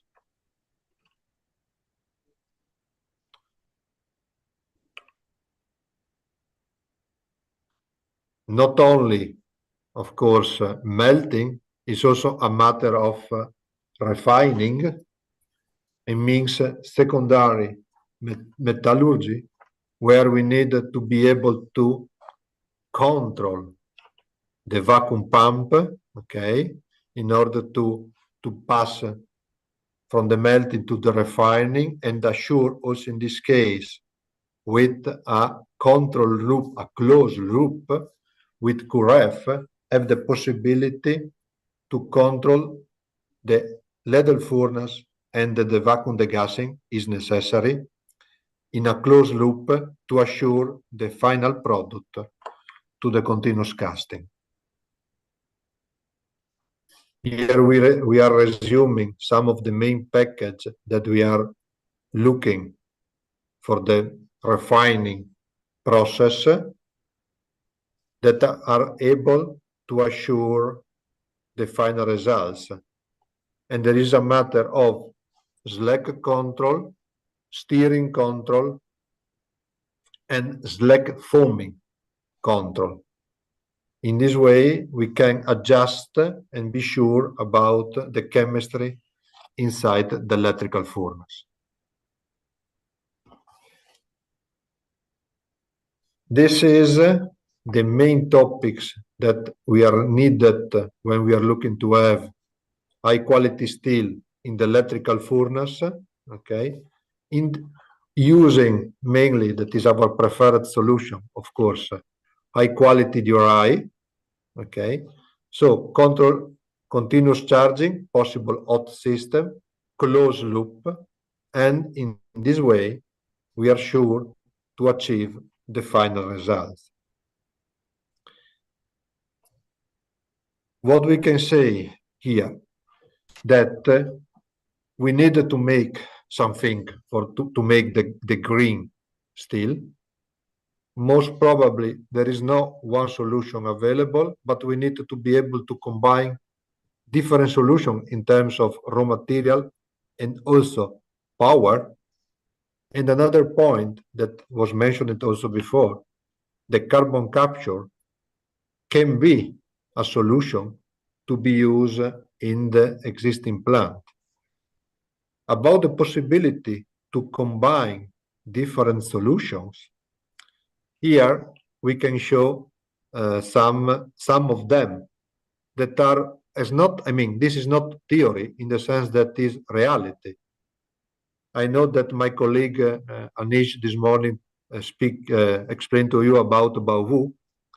Today, we are just signed the final assessment certificate of the Baowu plant in China, that had the peculiarity that using the flexibility of the energy process is running, mixing in principle three kinds of gas. We are using coke oven gas, like the scheme that you can see now on the screen, together with some hydrogen coming from an electrolyzer that they have in the plant, and also some natural gas. We are combining the three gases, and we are using this inside the energization process, producing almost green steel, because coke oven gas has a high percent of hydrogen as well coming from electrolyzer feed by renewable energy, and at the end we have natural gas, and the related CO2 is absorbed inside the CO2 absorber plant that is embedded in the scheme. Second possibility is the one that we can insert a DRI plant in already complex, in already integrated plant, and so we can use the DRI or the HBI directly in the blast furnace, increasing the capacity of the blast furnace, reducing the emission. And this can be done or directly DRI in the blast furnace, or after that, producing DRI melt in the electrical furnace, in the digimelter, and mix this with the hot metal coming from the blast furnace. Last possibility that honestly is the one that we are preferred and that assure the most the lowest emission, like the plant that we have already in the world, like Abu Dhabi, Suez Steel, where we are the direct connection between the DRI and the electrical furnace. All of this, I mean, is not theory. All of this is reality. It's something that is already well known and well done at the end. If we would like to summarize in words, which is our approach, first is the flexibility. We have to be ready to use the different energy source available, and this is the key of the digital melter, but also the Energiron. Second, that we need to have is the availability, of course, of green energy, green electrical power, and this will play the most important role in the next years. And of course, we have not to forget the research, because there is new technology that is growing, okay, like plasma, like MOE, and for this we are also working in this part, because this can be the real game changer in the next year, okay, in order to be able to improve our steel sector. And closing for that, what we can say is that we are able to produce high-grade steel, okay, using a sustainable technology already available. Thank you very much for your time, and I hope that these small tips can help all of us to think about how we can improve the steel sector. Thank you, Mr. Zampa. Thank you so much. So what you mentioned here, combining the blast furnace together with the DRI module is what Anish, in fact, also highlighted this morning during his speech in the inaugural session. Now, Mr. Zampa, if you remember, during the peak of the pandemic, Danelli signed a very important order in Bangladesh with the Basundhara Group. Yes. Now, that was the first, perhaps, instance where an entire order was signed remotely. You know, the entire contract signing was done remotely. And yes, as you know, Basundhara is now in deep trouble because of the regime change in Bangladesh. The entire family is in trouble. The owners are in trouble. But Basundhara, I think, created history in terms of an order being signed remotely with Danelli during the peak of the pandemic. Now, I cannot remotely hand over this memento to you. So I am choosing an easier way out, handing it over to Anish Surya, who will give it to you when you are back in Pune. Thank you. Thank you very much. But Yeah, I for cannot sure, send it to booth 3 right now. So what I'm doing I'm giving it to Anish. He will hand it over to you. okay, So, thank you very much. But yeah, for you sure, can see, you can see that I am giving the memento to him. So if you don't get it, please let me know. He's okay. the one who is to be blamed.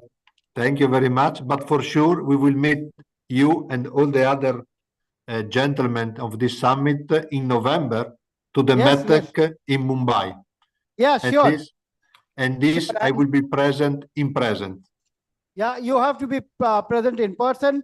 And I'm trying to see if I can get my good friend, Mr. Rolando Paolone, also there in Mumbai. I will try my best to get Mr. Paolone there. In fact, during the DIM, I also invited Giacomo Maneschi Danelli. I invited Camilla Benedetti. All of them I had invited. So hopefully I'll be able to get someone from Boothrio as well directly to fly down to Mumbai on the 29th of November when we have MITEC India in the Mumbai Exhibition Center. So with that, we now move on to the next session. And next session will be chaired by my good friend Mohit Kapoor.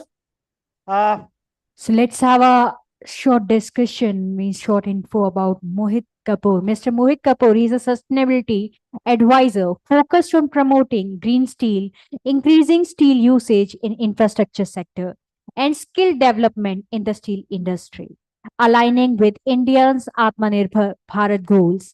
He works in the field of earthquake, wind, and vibration resilient projects structures. He chairs the events and projects committee in the Warehousing Association of India, driving initiatives like standardizing, warehousing, skilling, and promoting gender diversity.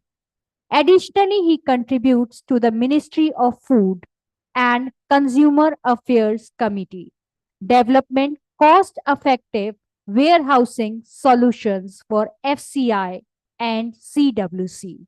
So first of all, huge applause for Mr. Mohit Kapoor. Next, I would like to invite on the dais Mr. Raju Rajgiri.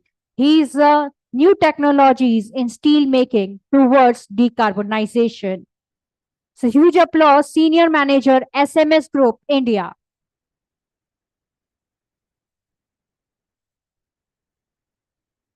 Next, I would like to invite Mr. Sanat Ganguly, Executive Vice President and Head Iron Making, RHSI, Magnesita.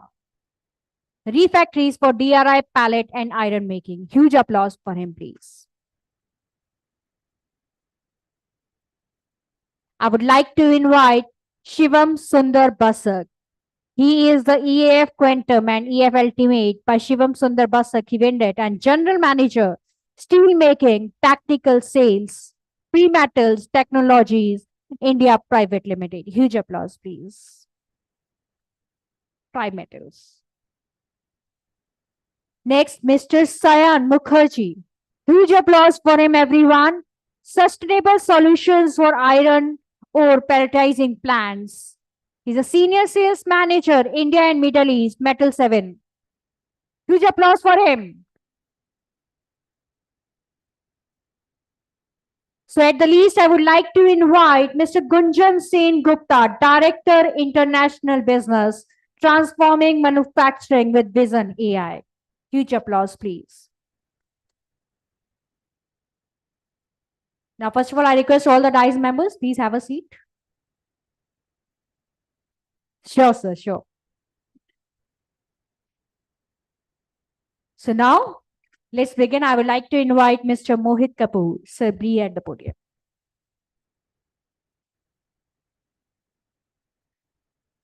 Good afternoon, ladies and gentlemen. It's for me a blessing in disguise and for all my co-panelists that the conference scheduled to be a bit delayed because people on the both sides of stage, the session exactly after lunch is not very easy to handle.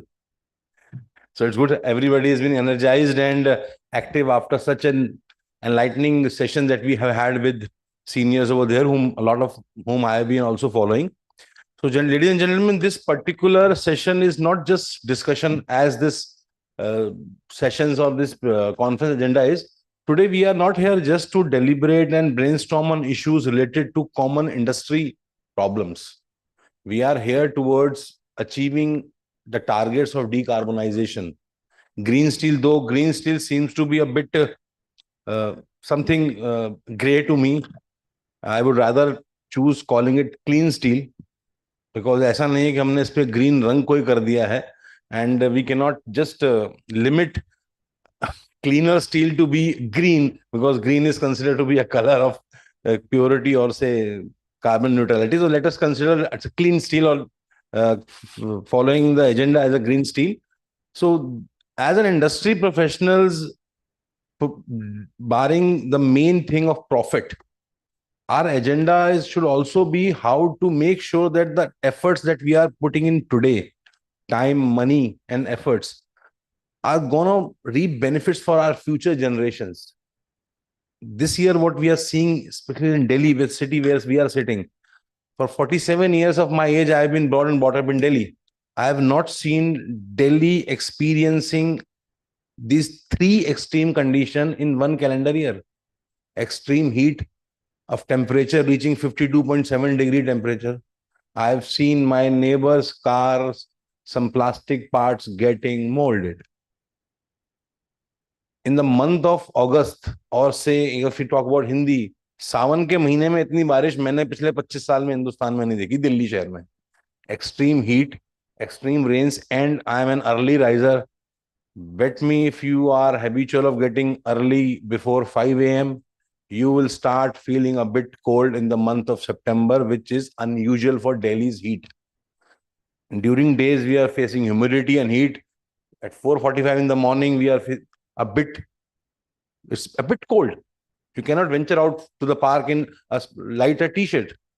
So we are facing all these issues. So it's imperative that whatever efforts we are doing for industrialization, whatever efforts we are doing for becoming global economies champions, our future generations should not face the consequences. It's high time, and we have actually a double task. Our Honorable Prime Minister and the entire ministry and the entire administration have taken two tasks which are somehow contradictory considering the current approach of industry, that is achieving third rank in world economy. Though that $5 trillion economy is not still a bit of confusion. Somebody talks about 5 trillion economy, somebody talks about more of that. So I'll take third economy, a Viksit and Atmanirbhar Bharat. And in addition to that, we have also taken a pledge of becoming a net zero economy very soon. So how to do that? So this panel with all these distinguished guests from different diverse expertise, we will deliberate on how this industry can still focus on achieving both these targets together simultaneously, which will definitely help us also. See, currently CBAM may not be very frightening, but trust me, after 2026 and by the year 2031, not only Europe, but the entire this globe will be having such statutory obligations. इसमें कोई शक नहीं है. हमारे हिंदुस्तानियों के लिए बहुत अच्छा है कि एक ऑब्लिगेशन आ गया हमारे ऊपर सीबैम का, क्योंकि ये हमारा एक बड़ा अच्छा देश है जहां पे सरकार 5,000 रुपए का चालान और करोड़ों रुपए साल का खर्च करती है कि हेलमेट पहन लो वरना स्कूटर पे एक्सीडेंट से मर जाओगे. So these statutory obligations are actually blessing in disguise for us. So let us deliberate on these issues. So first of all, I'll invite Mr. Raju Rajgiri to guide us about new technological innovations that are happening worldwide and what Indian industry has already adopted and in future going to adopt towards decarbonization in steel making. See, we have to believe we are the number 2 manufacturer of steel in the world, number 2 producer as well as consumers, and steel is the backbone of our economy and infrastructure development. So let us make it more cleaner to give it a real value for our future generations. Mr. Raju, please.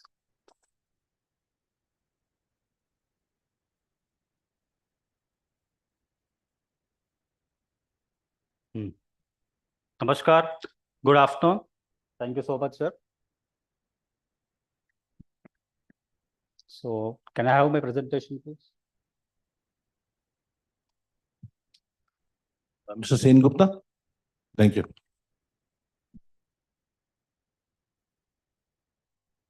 So, as we have been discussing from today, it is evident that the world is shifted towards the sustainability. So, the need for decarbonization in steel production has become imperative. So, this presentation basically explores the SMS technologies towards the greener future in steel making.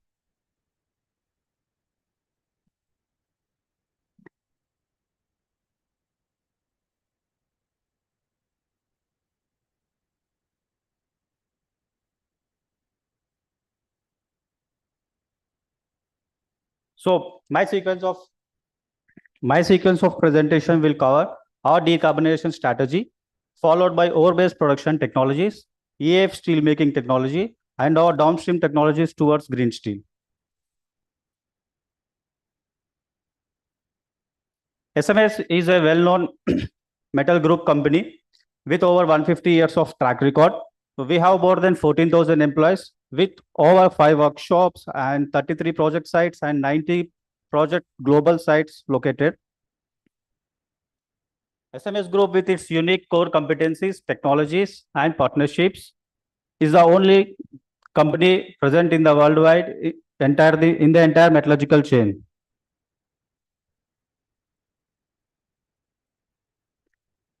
So if you see, let us discuss about the two major routes of steel making. That is the primary steel making and the secondary steel making.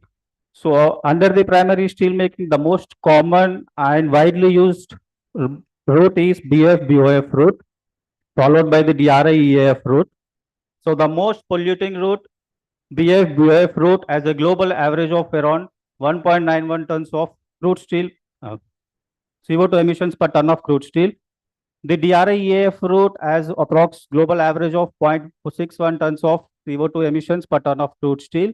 The lowest being among is the secondary steel making route, that is a recycling route, that is which accounts for 0.1 ton of CO2 emissions per ton of crude steel. When we replace this natural gas with the hydrogen-based fuel, we can achieve a target of 0.1 ton of CO2 emissions per ton of crude steel production. If we talk about the Indian steel industry, these CO2 emissions are much higher compared to the global average figures. So the current crude steel production is approx 1900 million metric tons, and the expected crude steel demand by 2050 is approx 2300 million tons. As you can see, presently the BF-BOF route accounts for 70% of the total steel production, followed by 5% of DRI, and the 25% accounts for steel making electric route. As per COP28 norms and the predicted 2050 crude steel production, so we will see the sharp reduction in the BF route with a prominent surge in DRI and electric steel making routes. More than 90% of BF route steel making is present in China and India. So India needs the urgent attention towards the decarbonization in the steel industry.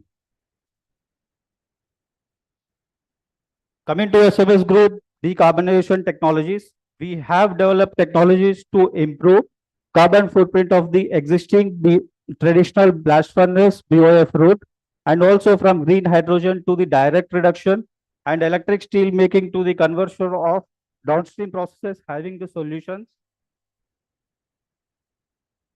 which are tailor-made as per customer requirements in short, medium, and long-term basis. These technologies are very capex friendly and can be adopted to the both existing as well as the new greenfield plants. So as you can see here, the red box. So as if you can see the red box, which is the conventional blast furnace route, we have developed a technology of blue blast furnace as phase 1 for CO2 reduction and easy melt for phase 2. The second steel production process is DRI with OBF and the converter, which we are implementing for ThyssenKrupp Steel, Germany. The third steel making route is the H2 DRI route, which we are implementing for the H2 green steel in Sweden. As you can see on the right side, green color, SMS Group process.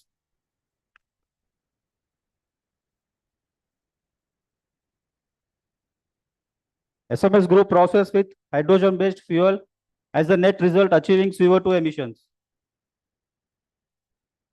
Okay. So the most important thing we would like to communicate from this slide is that we do not talk about the green steel, but we do have the commercial references for each route. So let us go through each route in brief. So this is the conventional blast furnace. So where we have developed a blue blast furnace in phase 1 for CO2 reduction and easy melt in phase 2 reduction. So the strategies such as the hot coke oven gas, injection into the blast furnace to reduce the carbon rate in the blast furnace operation, and the coke oven gas with high contents of hydrogen presents a more environmental friendly option than using only for the heating purpose. So SMS has several references for this technology. So blue blast furnace technology involves injecting hot syngas derived from the steel plant gases into the BF, achieving a carbon footprint reduction of 30% without a complete infrastructure overall. So easy melt is one of our path breaking technology where plasma torch is used for heating the furnace and the hot heated syngas is injected. So which potentially reduces the CO2 emissions by more than 60%. It is one of the most economical decarbonization process that with the lowest capex and opex, which can be integrated to the existing BOF route steel plant. So as you can see, when we use the carbon capture plant, we can achieve net zero carbon CO2 reduction. In addition to the above technology, SMS Group has also developed hydrogen-based technologies and successfully implemented the first of its kind and the largest in the world for Thyssen Group steel plant. So the process chain here involves the Midrex H2 DRI followed by two OBF furnaces to produce hot metal and the granular slag, which is then processed into the existing BOF converters. So the targeted production from this plant is 2.5 million metric tons per annum. So this is our OBF innovation, which can cater to the BF iron ore grade, and the slag chemistry is also similar to the existing BF slag. Let us come to the third route. So that is the H2 DRI and EAF steel making. So first of its kind in the world for H2 green steel, Sweden.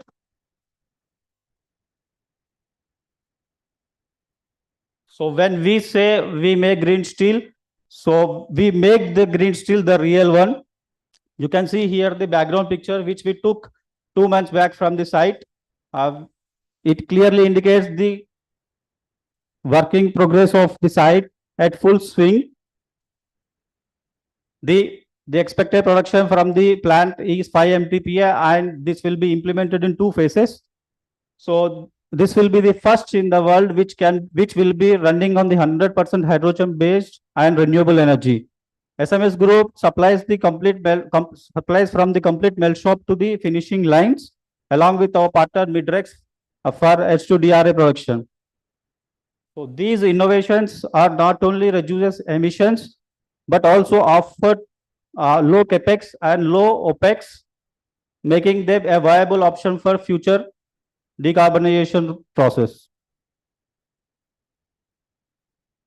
So EAF steel making technology. Here we would like to highlight the DCEAFs. DCEAFs are known for their energy efficiencies compared to ACEAFs. Thanks to the recent developments by SMS to the DCEF and making a friendly maintenance friendly with the innovation of pin type bottom electrodes, which was earlier the headache for the billet type bottom electrodes. So the environmental impact what we have assessed from the recent developments from the similar plant is that there will be a reduced emissions and improved environmental performance with these furnaces. We have also patented the Condor. Condor is an automatic slag door which can be integrated to the existing EAFs and can also be supplied with the new EAFs. So Condor generally is allows you for the closed door EAF operations. So it will help you to increase in the slag volume inside the furnace, and it provides a tight sealing. So because of this tight seal, you can say there will be reduction in NOx and also the reduction in CO2 percentage. And H2 burners, these are recent development by SMS. So where the existing natural gas based burners can be completely replaced or partially replaced with H2 burners. Aura is a digital power concept which we have recently developed. Aura can be used in place of the conventional AC or DC designs. So Aura allows for higher power factors. So Aura also allows for low harmonic distortions. So this is the future connection to the renewable energy source. Verdis Energy Platform is the digitalization solution developed by the SMS, so which can track the carbon and GH emissions by measurement and by providing an equivalences on all processes and the elements of energy matrix.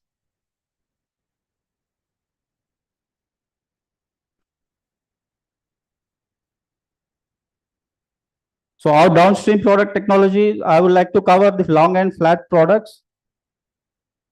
So here goes the most efficient process we have available in our portfolio, which is the continuous mini mill technology. So this is the greenest and most effective production route for steel bar with optimal energy conservation, maximum yield and zero power concept. So here you can see minus 60% CO2 emissions. Coming to CSP emission, CSP Nexus, so this is the emission-free casting and rolling possible via CSP Nexus route. So these are various heating solutions. There are various heating solutions, including the hybrid heating solutions, so replacing natural gas with hydrogen, and electrical heating solutions, which includes the inductive and conductive heating. Summary. Coming to summary, so India being the second largest steel maker in the world, and with an expectation to more than 50% of BF based production by 2050. So it is high time for the steel makers to speed up for decarbonization in the industry by adapting the new green steel technology, by switching over from the coal based technologies to the hydrogen based steel making technologies to achieve a net zero by 2070.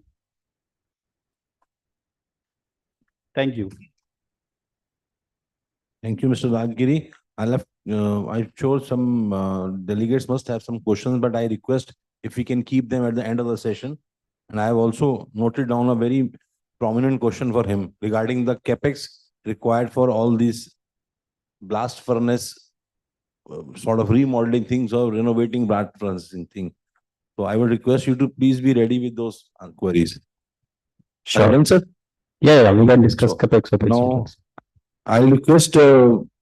Sanat Ganguly to kindly give some inputs on refractories for DRI pellets and iron making. So he will be in his presentation focusing on the challenges and the way forward for Indian steel industry. Can I have my presentations on the screen? Yeah. Meanwhile, good evening. I think, yeah, good afternoon, everyone.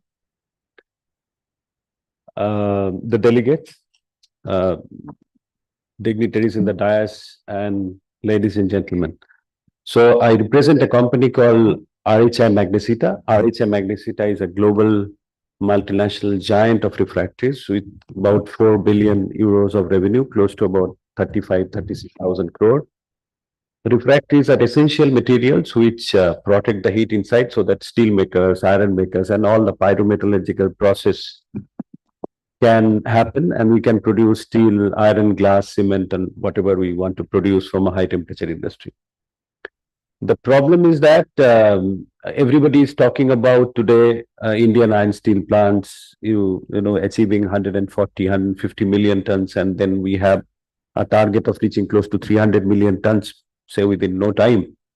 We have multiple challenges. We have multiple challenges in terms of getting a good quality raw material, in terms of getting rid of a higher carbon dioxide and carbon footprint that we are talking about. But we are not talking about an essential material, which is raw material. Raw material to the industry is refractories. Without refractories, we can't produce. A lesser known fact is that there are a lot of research going on in making the life of steel makers better for the refractory industry. And then this research needs also a lot of time, money, energy, and resources. So that's the reason the refractory industries are getting consolidated, and RHI Magnesita is taking that route of consolidating that industry. Today, we have close to about 55 plants across the world.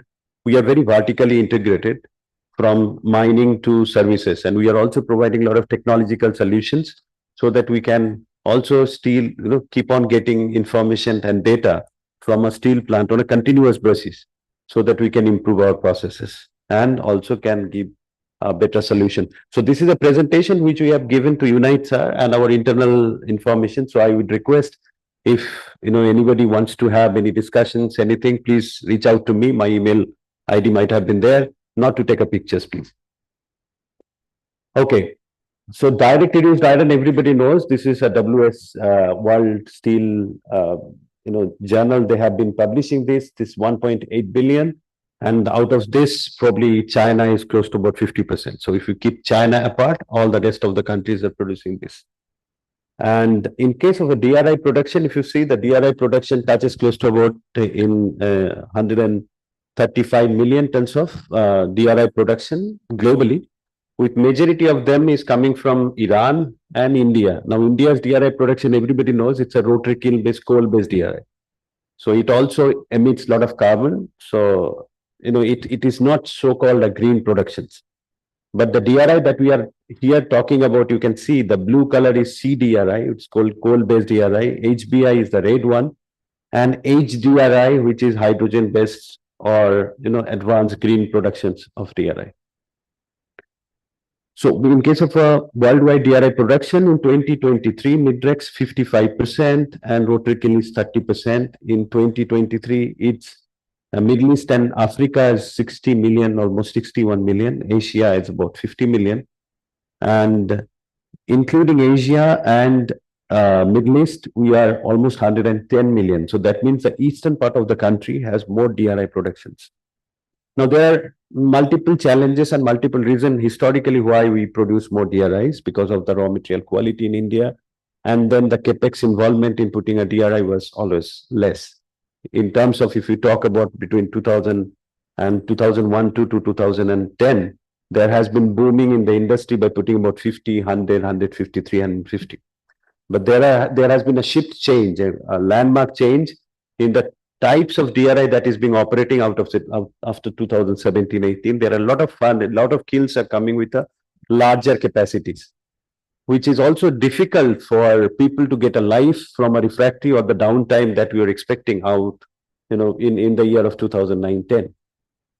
So I'm not going to cover the rotary kiln based process, because rotary kiln based process, India specific problems. We are trying to overcome those challenges by utilizing a better refractories or making a refractories which are close to a high hot MOR, which is a typical property that we measure.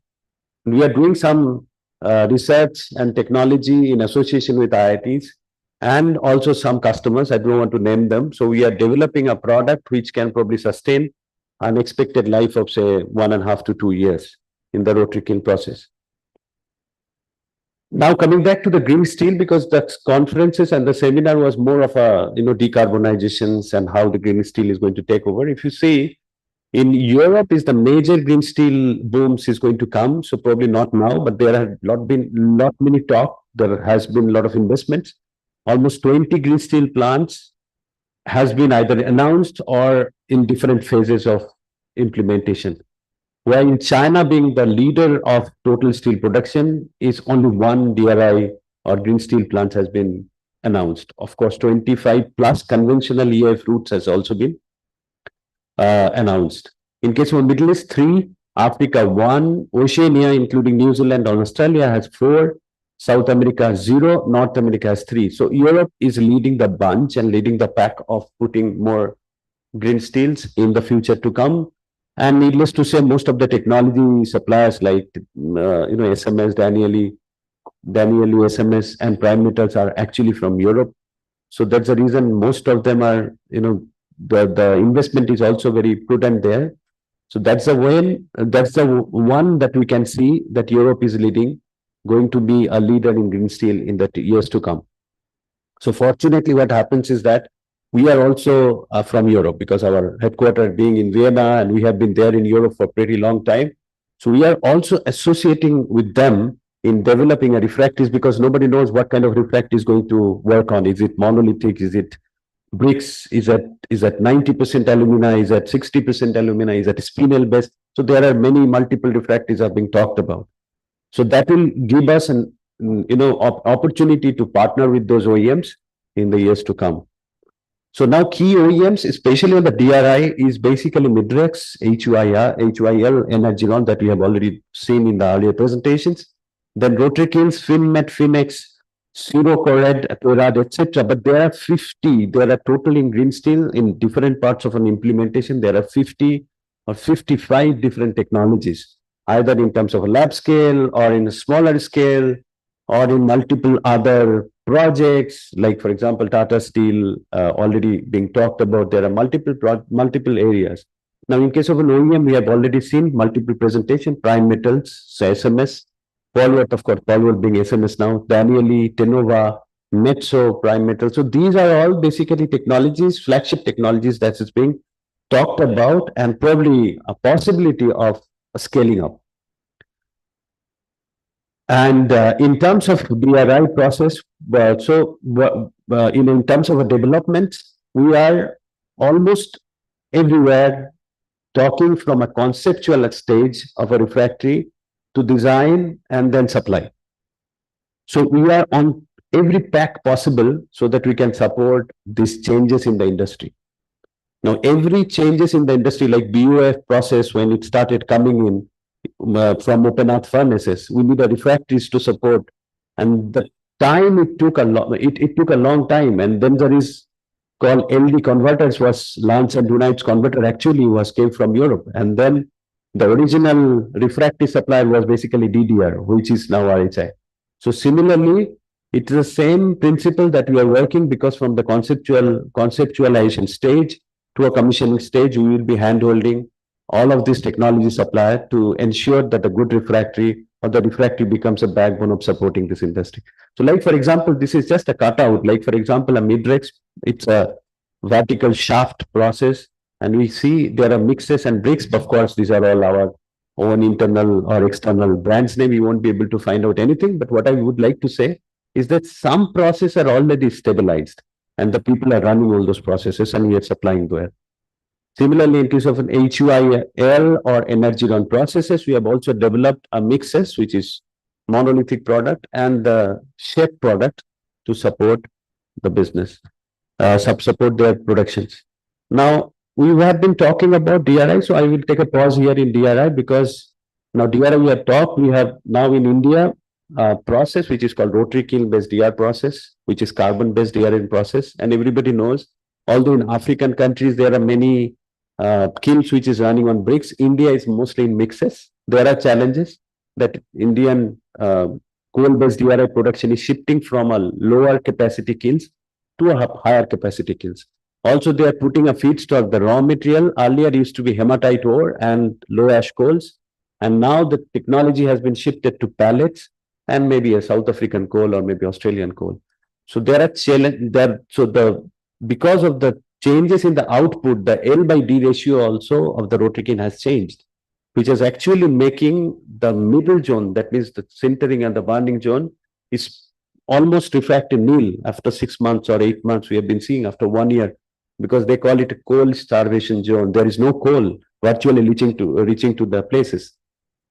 So in terms of getting a productivity, we are probably taking a lot of risk in running those kilns at a higher and higher productivity or higher and higher throughput.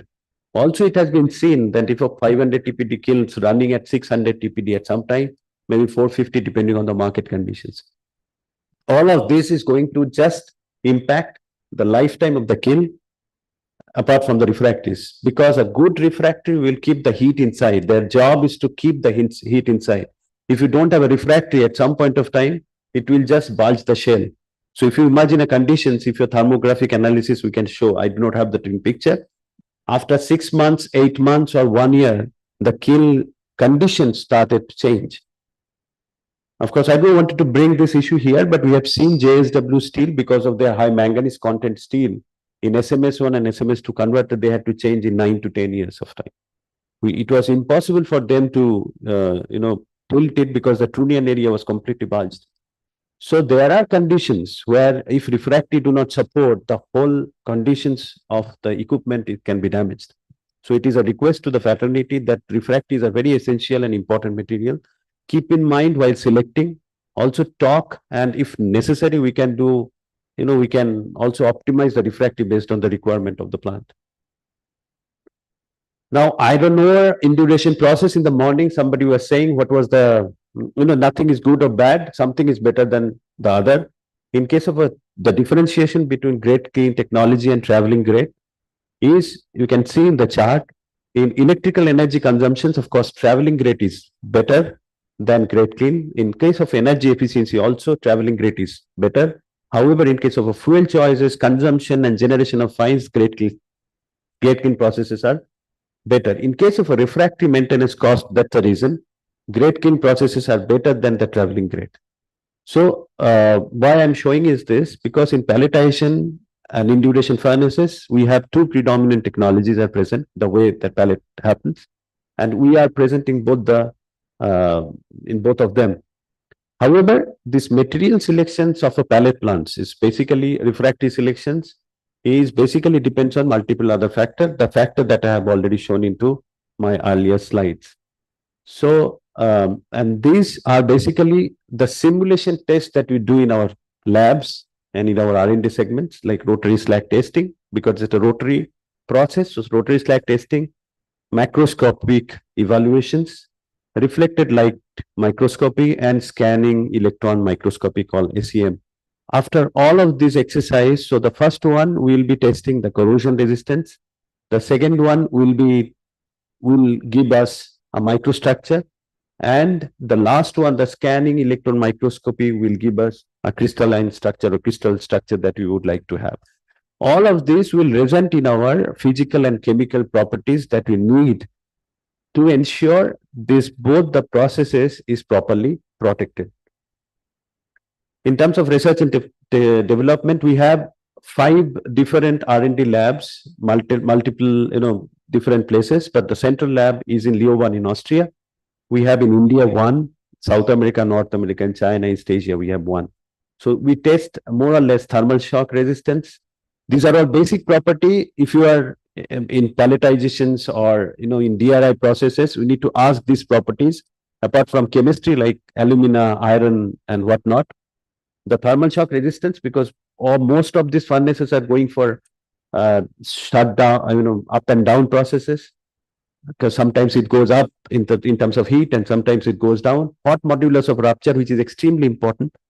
And then porosity, CCS, and modulus of rupture. These are all basic properties. If you are able to evaluate, you will be able to evaluate a right quality of refractories. Then come a very high level one called numeric simulations and finite element analysis. That's basically when a kiln runs on a process, how we can see their stress strain analysis and the thermographic analysis. You can see these are some of the pictures.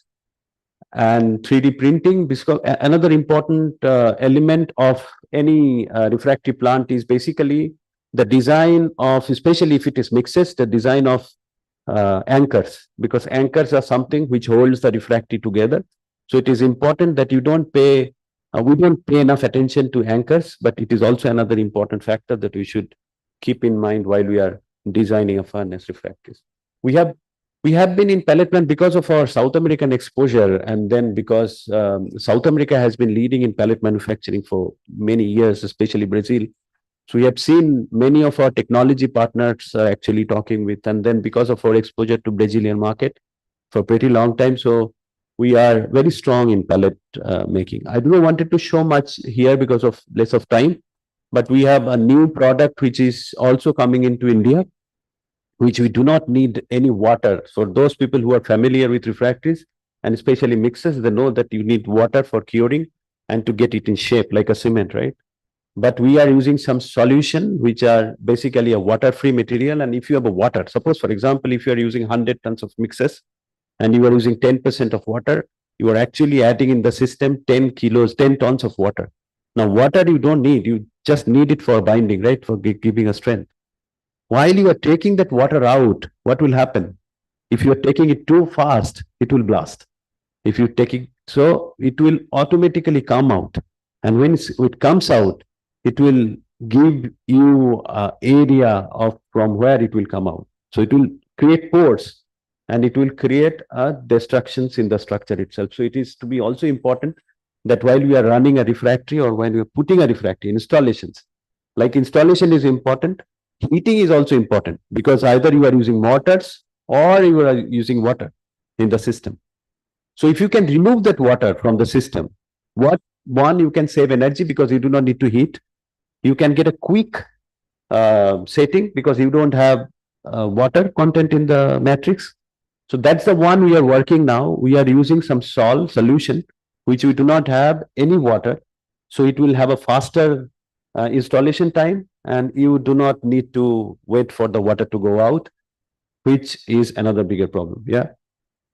So this is just the last one, is that we are in multiple forums across the world in terms of global cooperations and talking with the technology partners.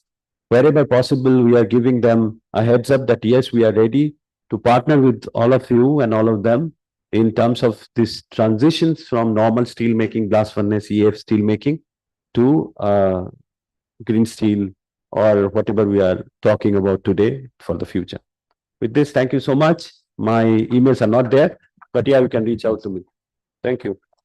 Thank you, sir. It was actually a very enlightening thing that you're doing. A major point that I will highlight just in between before inviting the next is the reduction in the usage of water. When I used to be on the dice, Dada knows it very well, Narendra Dada, as a person who used to propagate use of steel in construction, then I really happened to be just a bit disturbed when a question used to come to me that yes, while water usage during construction process reduces a lot, but water usage during production of steel is a lot. So you are actually, by this particular technology, that shows that you are reducing the use of water or wastage of water at the time of manufacturing of steel.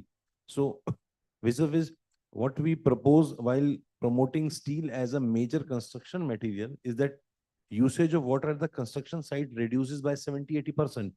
So if we can reduce the usage of water at the time of production of steel, then we'll actually contribute more into decarbonizing or more into environment friendliness. Absolutely. You see, I have not touched about the decarbonizations, being a listed organizations and being one of the forerunner, because refractories is also very high energy consuming industry apart from steel, because we have sintering processes, we have double sintering processes in some material like dolomite. We have double sintering processes. So we take temperature up to 1900 degree, and in terms of firing, we take up to even sometimes about 1800. So one of the responsibility that we have is to reduce carbon by lowering the energy. So it's a whole lot of an industry. If you see today, Japan is using close to about 70% mixes and 30% fired material. Because you see, if you are firing a material, suppose for example, what is our process? Our process is you mine a raw material, you then crush it, and then you give it a shape like a brick or something, and then you fire it. What happens if you don't fire it and you just, put it as mixes in bags and send it to customer for installation? So in one case, at least you are reducing by firing it at 1800 degrees centigrade, right? So in India, if you talk about the shaped versus unshaped refractory, that means shapes means bricks versus the unshaped, that is monolithic, is about 35-65 ratio. The monolithic usage is lesser because monolithic usage needs a lot of discipline. What I told is one of these water installation heating. While in Japan, the discipline, everybody knows Japan is quite disciplined country, right? So they have moved one step already further in decarbonizing the whole refractory industry by just going into monolithics. So this is one frame of the whole decarbonizations of the industry. That means they are actually helping steel industry by putting monolithic instead of a bricks in the whole chain of decarbonization. Thank you, Dada. Thank you very Yeah. much. Thank you. So now I'll invite Mr. Sham Sundar Basak, he's the GM, to give us some insight over the efficiencies of electrical arc furnaces. He's representing a company called Prime Metals, one of Nirmalya's 3 major sponsors today. Thank you, sir. Thank you, ladies and gentlemen, and the co-colleague of present in the dais. So, can I interrupt you? Yes. I would request Mr. Nirmalya to please felicitate Mr. Saman Thanat because he has to catch a flight. So I will request Mr. Nirmalya to please come up and do the honors of felicitating, sir.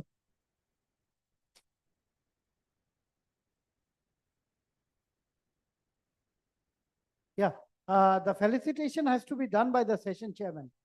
So may I request our session chairman, Mr. Mohit Kapoor, to kindly hand over the memento to Sanadda, someone who is again very close to me.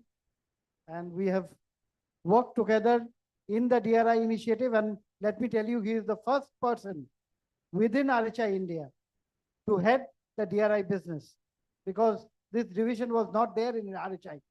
This is a new segment which RHI entered. Now every refractory producer is trying to enter this segment.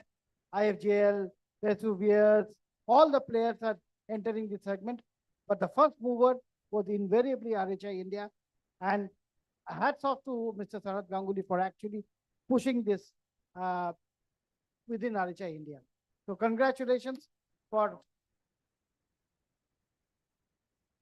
Thank you, Mr. Ganguly. Yes, too deep. So thank you so much for being with us. Thank you.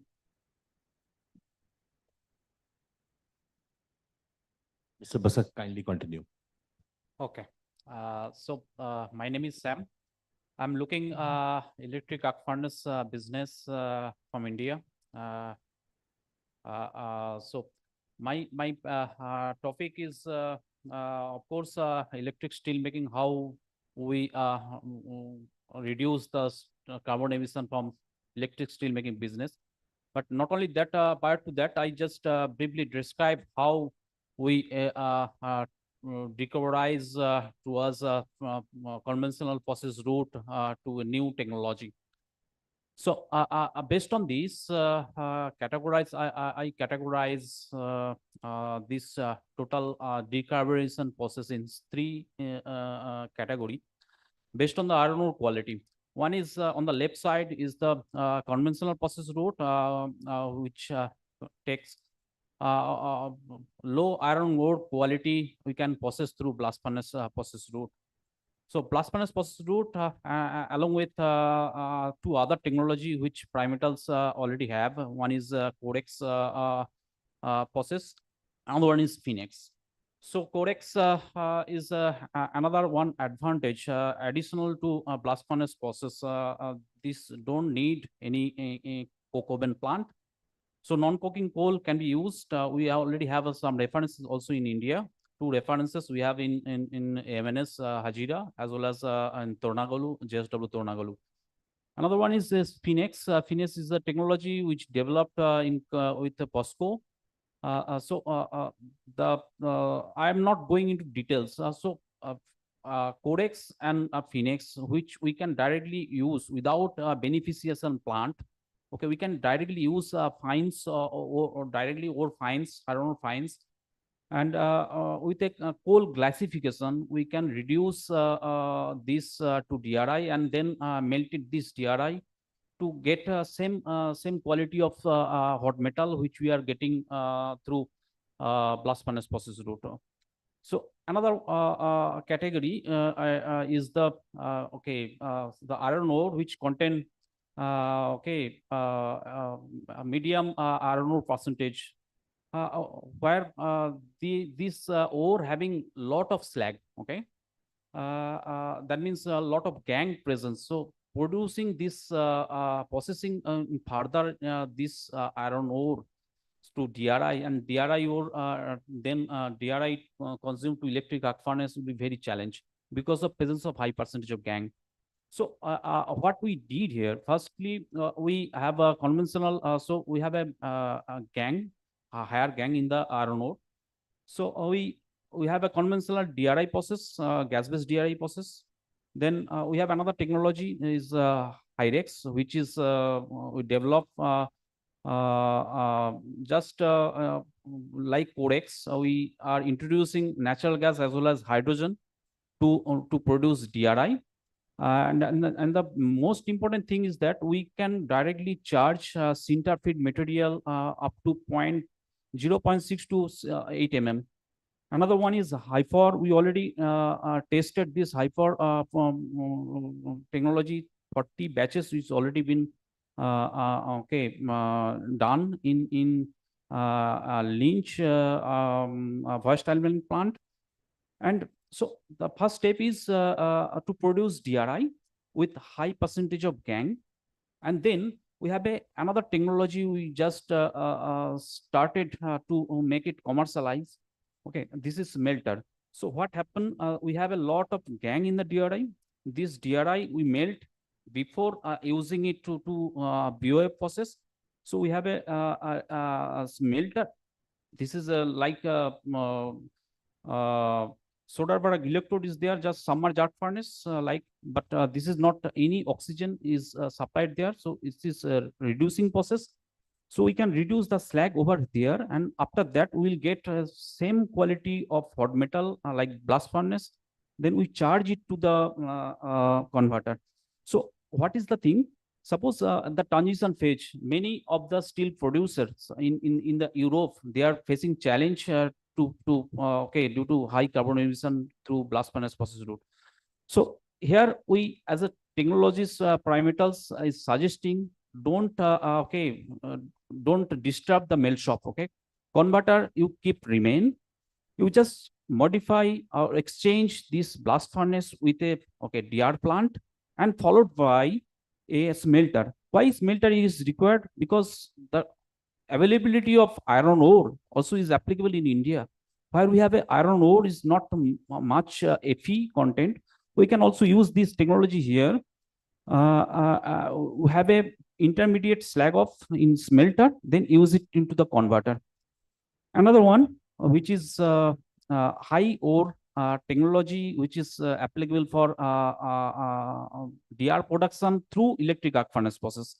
It's already been discussed, but added advantage in Primetals is we have two technologies. One is Hyrex, another is HYFOR. We can use 100% hydrogen and there. Partially we can also use some percentage of hydrogen, maybe 30%, 40%. And if it is commercially available, we can develop 100% hydrogen base. And last one is the recycle technology of electric arc furnace. So here is we already discussed that one is the conventional EF process, blast furnace process route, where we can produce 2.5 million to 2.5 ton of CO2 per ton of steel. And compared with hydrogen-based hydrogen-based electric energy or renewable energy, and with the help of quantum electric arc furnace, which is the topic, one of the main topic of this presentation, where we use preheating of gas and utilizing this renewable energy, we can down to 0.15 CO2 per ton of steel. So it is a challenge, but can possible in future when we have a lot of renewable energy available to run a furnace. So next two furnace we have one is EF Ultimate, which is Primetals designed furnace, which we can utilize huge amount of superpower. That means suppose you have 100-ton EF, we can charge, we can have a transformer 150 MVA. We have a big volume of cell so that you can charge your bucket, complete bucket in charge in one single bucket. So if we have a huge amount of scrap charge in one bucket, we have a huge amount of volume required. So we can also have a lot of injection point, oxycarbon burner. We can utilize up to 40% oxyfuel burner. Through chemical energy, we can inject. Also, we have a dedicated technology for prismatic electrode lifting arrangement, where we can only 20 seconds required to charge a scrap, open the roof and close the roof in 30 seconds. So his huge productive furnace with modern tools. I'm not going into details. So this is a huge, You can also get, due to oxygen fuel burner, our Primetals RCB burner, we have a lot of FEO, which is coming through throughout the slag, through the slag. But with our technology, we have a chance of low FEO generation. So you'll get a higher yield compared to conventional arc furnace. Also, you will get higher OPEX, low maintenance cost, and also short line. Okay, this, as we said, we already can charge huge power.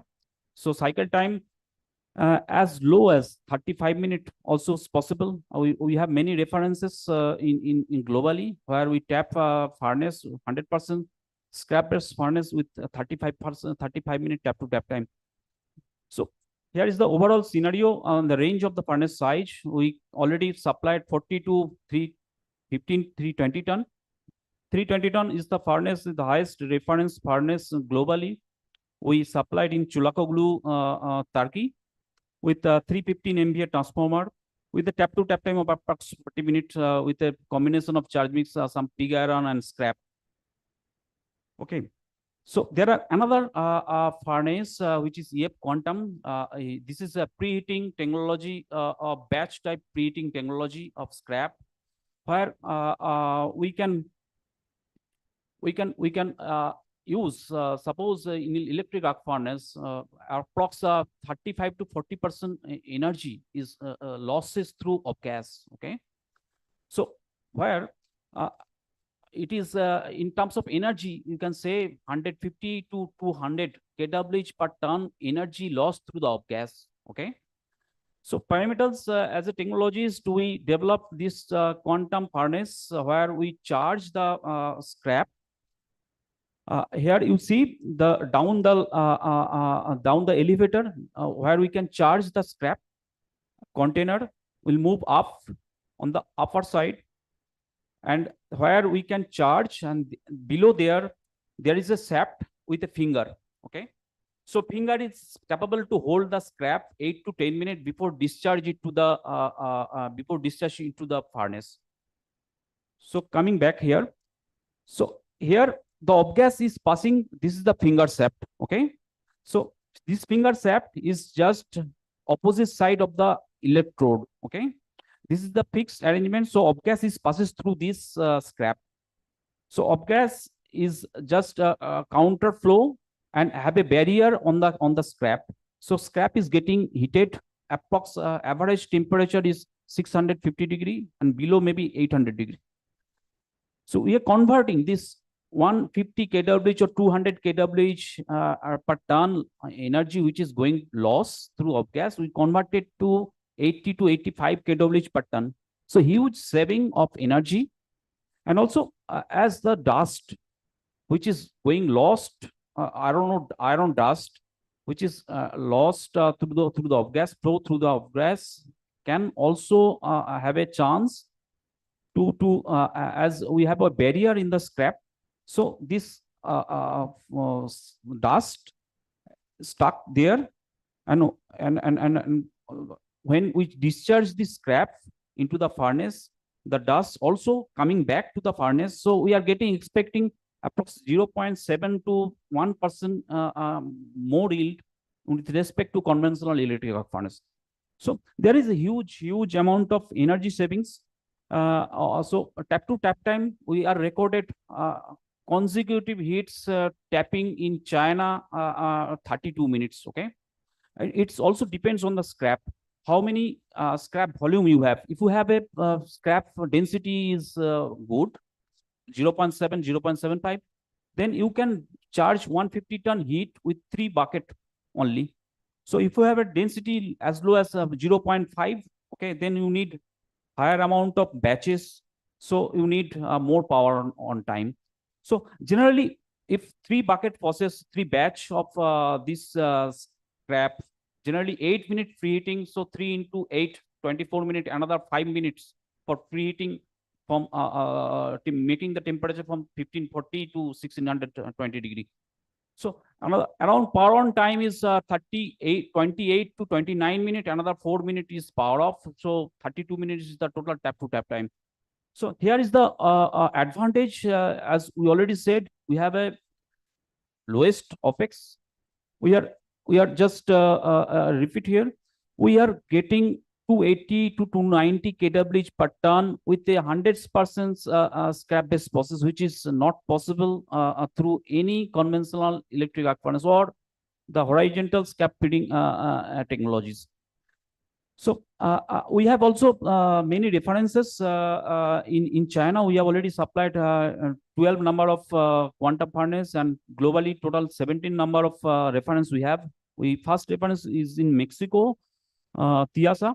I just make another point here. As you see here, the furnace is designed in such a way that electrode is far away from the scrap charging area.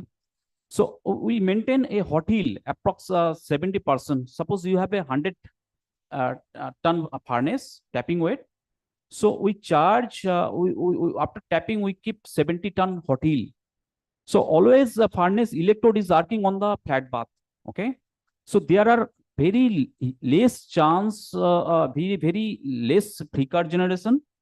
And also we need a very low grid where grid is not sufficient. Okay, so we can install this furnace due to low grid strain, low flicker generation. We can utilize this benefit to install this arc furnace over there. So the this is the message that wherever we have a suppose in Bangladesh they have a very low grid strength. Most of the furnaces they are running with DC type.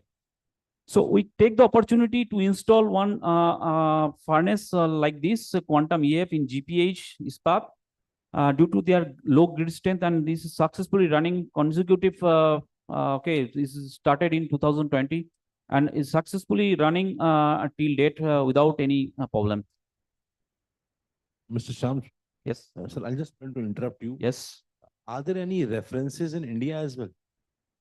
We don't have any reference of this furnace in India. Our near reference is in Bangladesh in GPH Ispat 80 ton quantum EF. We have 12 reference in China, 2 references Mexico, another 4 is in Turkey. Okay. So this is this message I need to tell the this message must go to the steel producer. This is the benefit, and if you can make a plan visit, we can also have the opportunity to make a plan.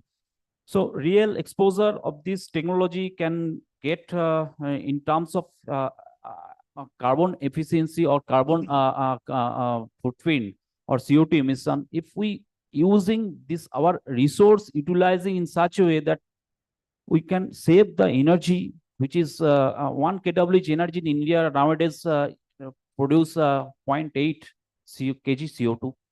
So if we reduce 80 to 90 kWh per ton, it itself you reduce without investing any other technology itself can reduce a lot of carbon emissions.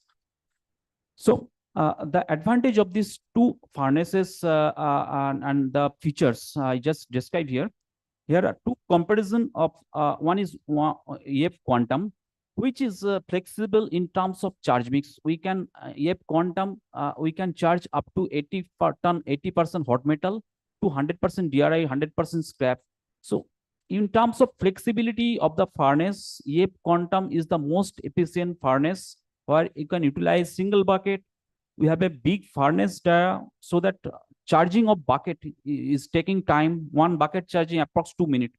So if you conventional furnace, if you need 3 bucket to charge, so 3 into 2, 6 minutes. But here we can save 4 minutes due to single bucket.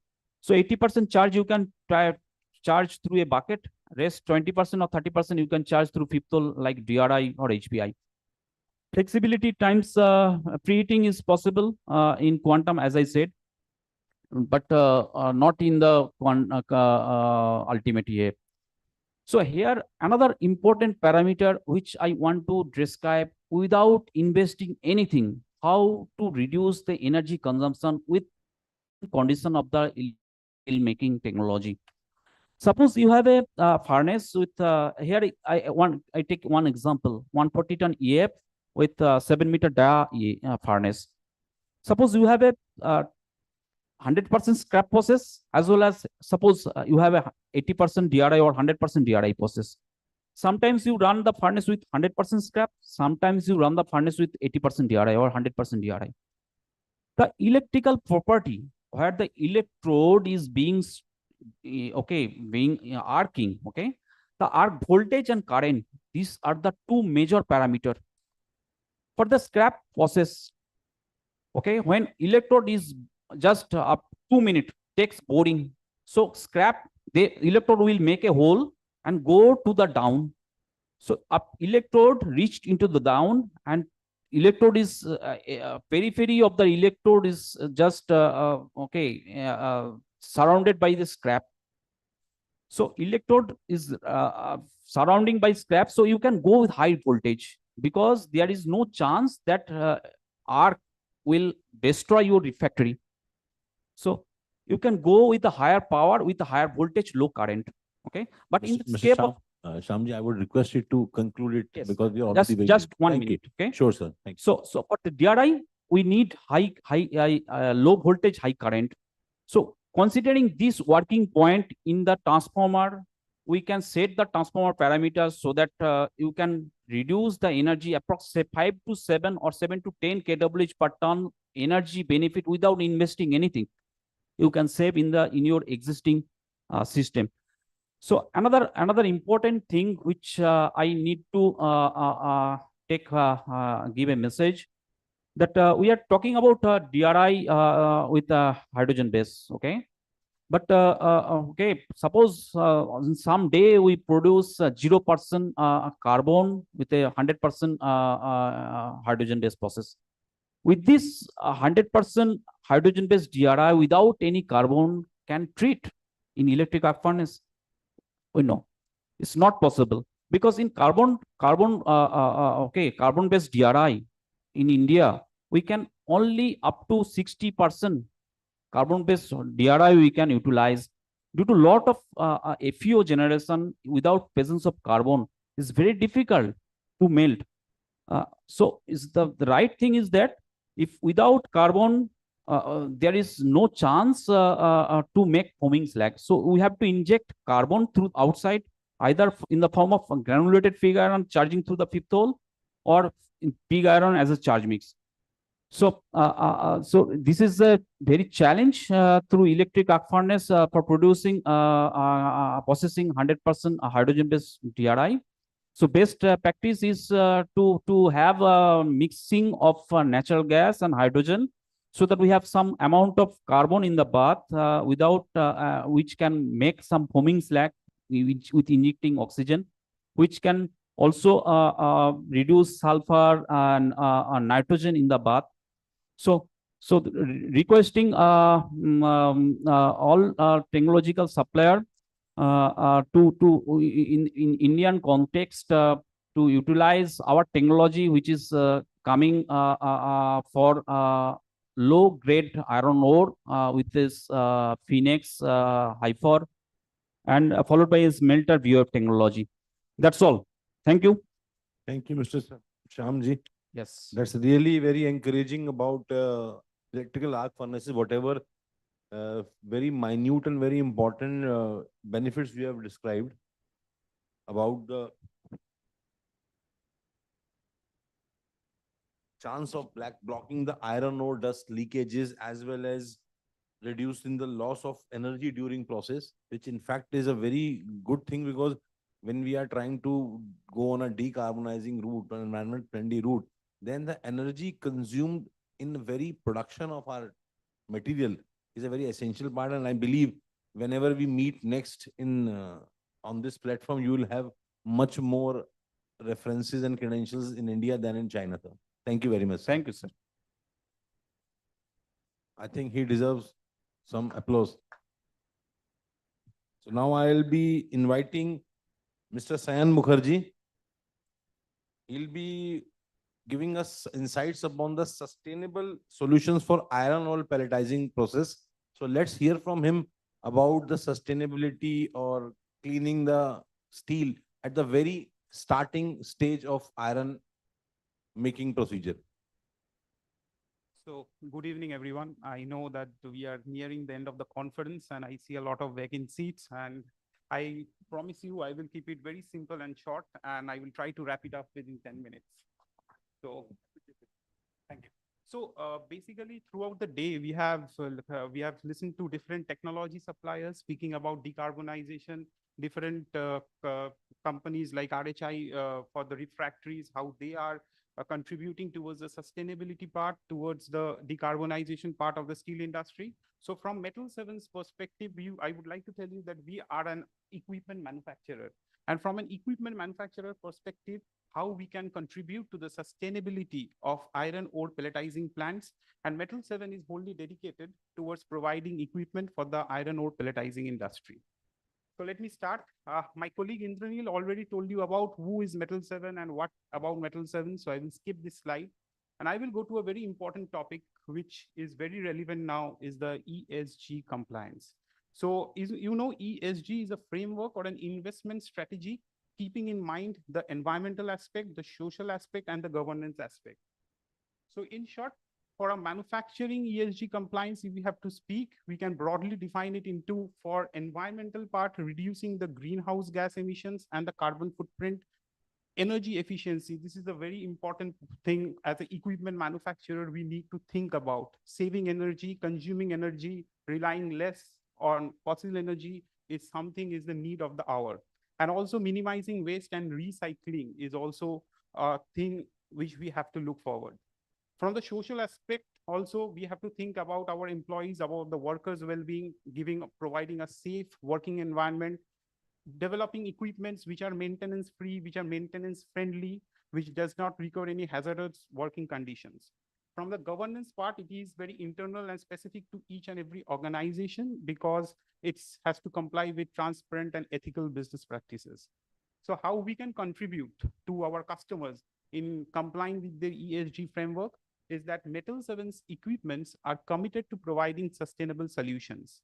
And for the governance part, internally to Metal 7, we can tell you that we comply with all the government regulations and ethical business practices.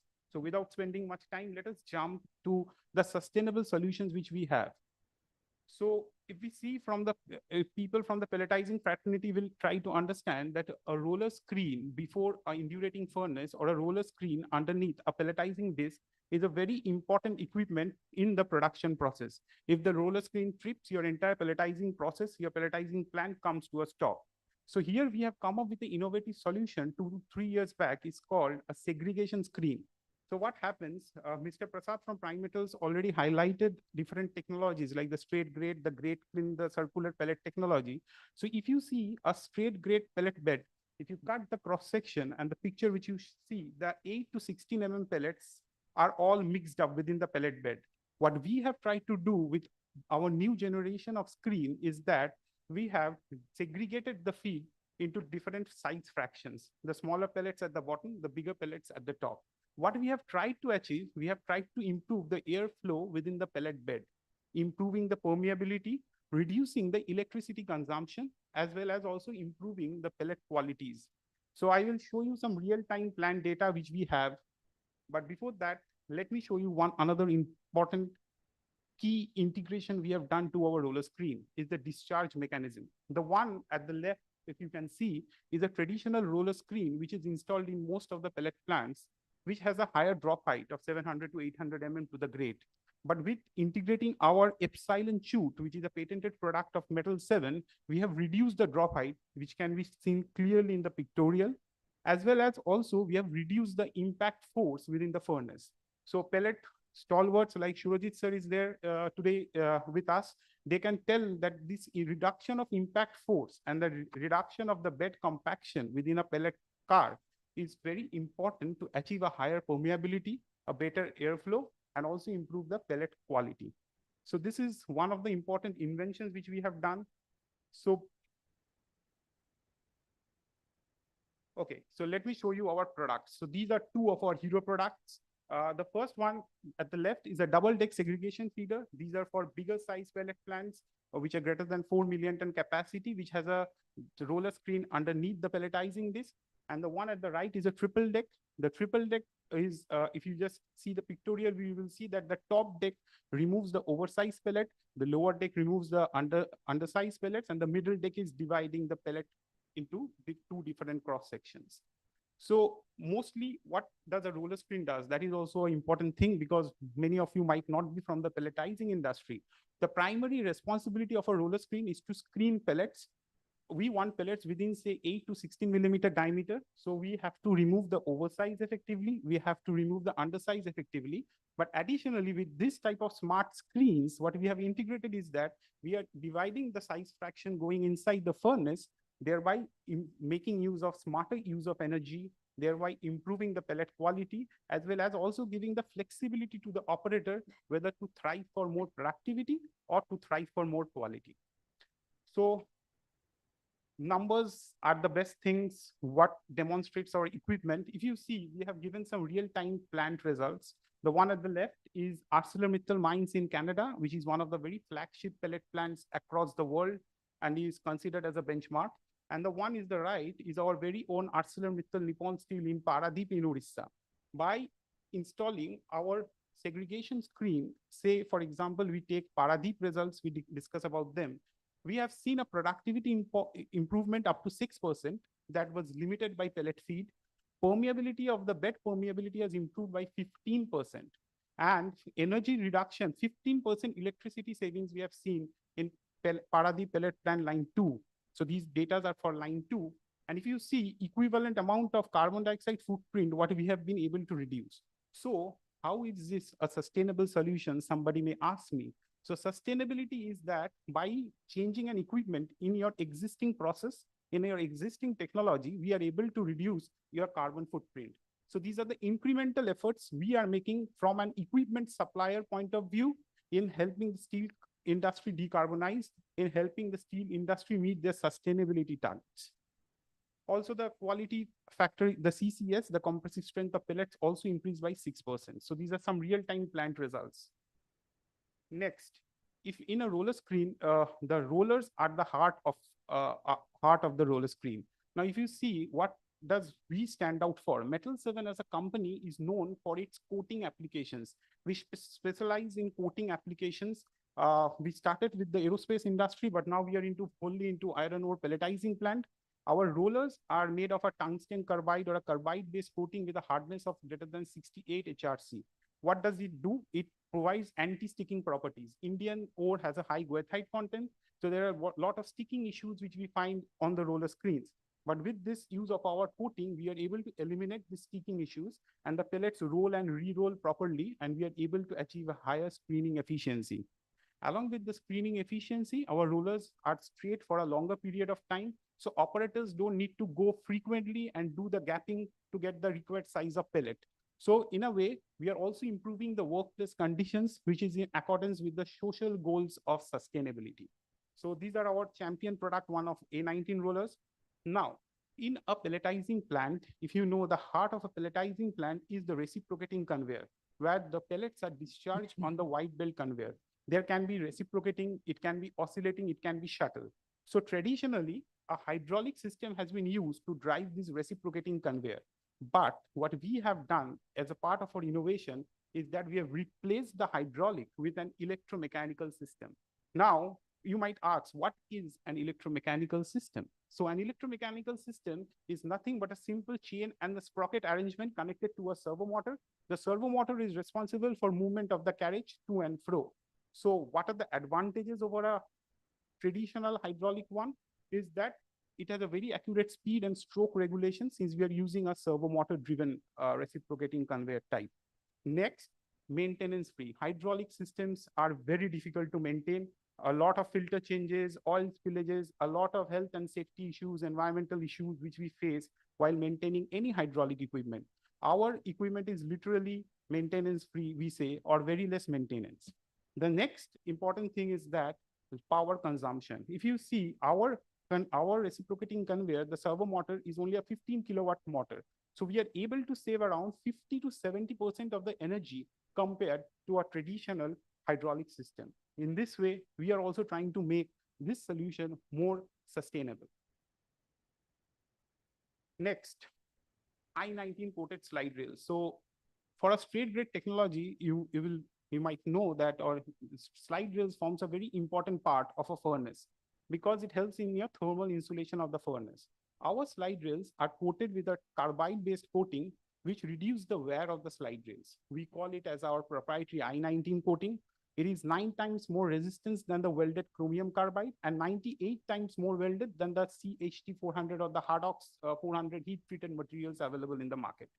Also, it helps to decrease the duration of the downtime of the furnace and also the increased availability of the furnace.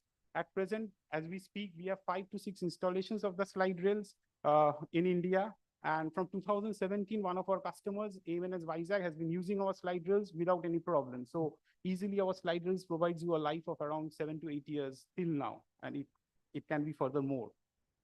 Now, this is one thing which we would like to discuss with you, and this we have developed in the past 2 months. This is a product screen. As we know, in a typical pelletizing process flow sheet, product screen mainly comprises of vibrating screen. Now, there are a lot of disadvantages of a vibrating screen. A lot of dust is generated, a lot of sound generated, a vibrations is generated. So many customers came to us and asked us whether you can provide a solution to mitigate these things. So what we did is we believe in simplicity. So we have converted a typical vibrating screen, which you can see on the left, to a normal roller screen. Now, if you see, this is our equipment or our prototype, which is now being tested across various plants. What are the benefits? We have, instead of using the vibrational forces, we have replaced it by rotational forces. So a better screening efficiency than the vibrating screen, no dust, no sound, no vibration. So we have eliminated all the hazardous conditions of the workplace, making it a more safer environment to maintain also, and also keeping in mind the environmental aspects. And also for the product pellets or the fired pellets, in order, since the hard pellets cannot, you have to develop a special coating so that there is no wedge formation of the pellets. What we have come up is a proprietary rubber coating, which absorbs the shocks so that the pellet shape or the pellet is not deformed. So this is a very new product. Currently, as we speak, we are testing this in Samarco in Brazil, Rio Tinto, and ArcelorMittal in Canada. So our product is ready. We have seen very good results with our prototype, and it is commercially ready to be marketed. So if anyone is interested, we are here. We can speak on that, or we can have a separate session on that. And the last of our innovation products is a double deck screen at the walling disc building or the pelletizing disc building. Traditionally, for bigger plants, normally there is a single deck roller screen after the pelletizing disc. Now we have come up with a new concept called a double deck screen underneath the pelletizing disc. What does it do? In the same footprint, you accommodate more number of rollers, thereby increasing your screening efficiency, thereby improving your rollers, your pellets residence time. So the more time you give to the pellets on the screen, the better will be your screening efficiency. So this is a very latest innovation again, and the first installation will be done in AMNS Paradeep in India within the coming months. The benefits I have already discussed to you. So these 6 were the most important sustainable solutions which we have worked on our latest innovation. And as we spoke about our segregation screen, we are happy to tell you that AMNS Paradeep, both the lines, Pellet Plant 1 and Pellet Plant 2 runs with our segregation screen. AMNS Vizag runs with our triple deck roller screen. And Lloyd's Metals and Energy, Mr. Rao was there in the morning. They have also ordered a segregation screen. It is being installed and will be commissioned within the early next year. So these were all from Metal 7, how as an equipment manufacturer, we are contributing along with the technology suppliers also towards the growth story of decarbonization and towards a sustainable solution. But before I end, I have to speak on. So why Metal 7? Why Metal 7 should be your trusted partner for pelletizing? See, we have 85% market share of roller screens in the bigger size pellet plants in India. And our major strength lies in that we provide a complete solutions and value-added offerings. We have a very strong research and development team who collaborates with different institutes and offers different, and we try to innovate. We try to understand our customer problems and try to design solutions according to them. And another thing is that whatever we produce or whatever we sell to our customers are all manufactured in-house. This is our major USP. We are able to control quality better. We have a state-of-art manufacturing facility in Canada, 2 factories in Canada, and 1 foundry, as Indranil spoke earlier, in US in Minnesota region. So whatever we produce, whatever we give it to our customers are all assembled, all manufactured in-house. And also we have over the years with so many pellet plant data, we have also integrated artificial intelligence, or you may say data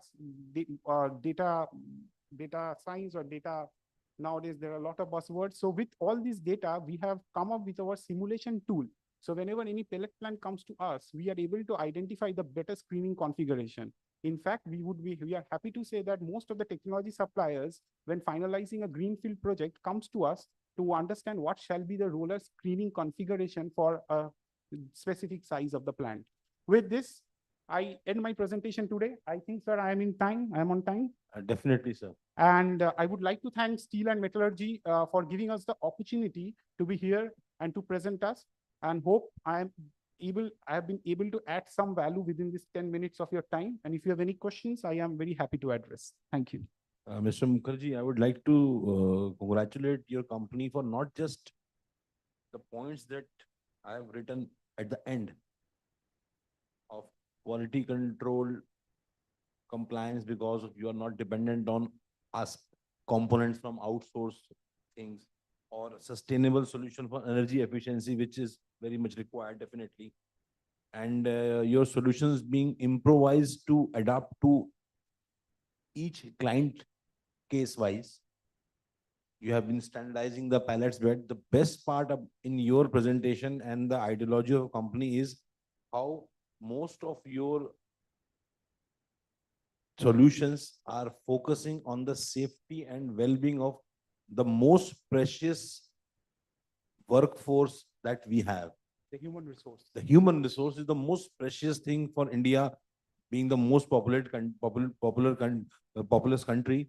The safety and the well-being of your workforce will allow any user any manufacturer using your solutions not to worry about workforce retention and not to worry about workforce well-being and safety issues.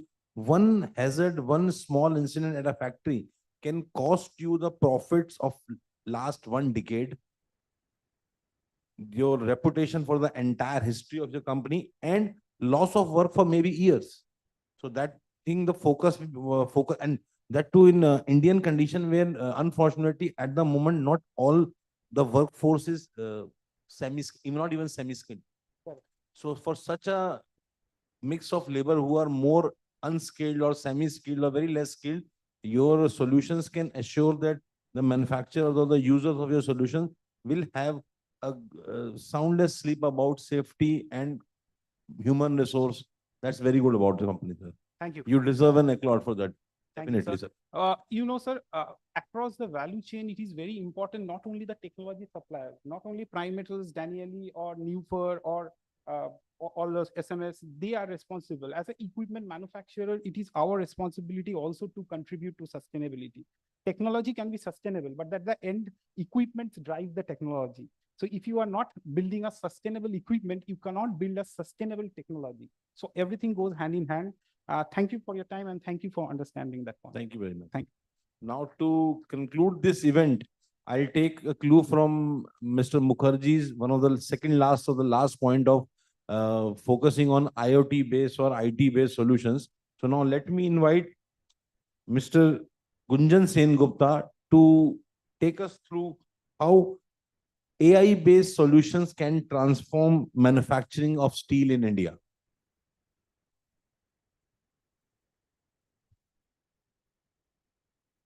Can I have the slide, please?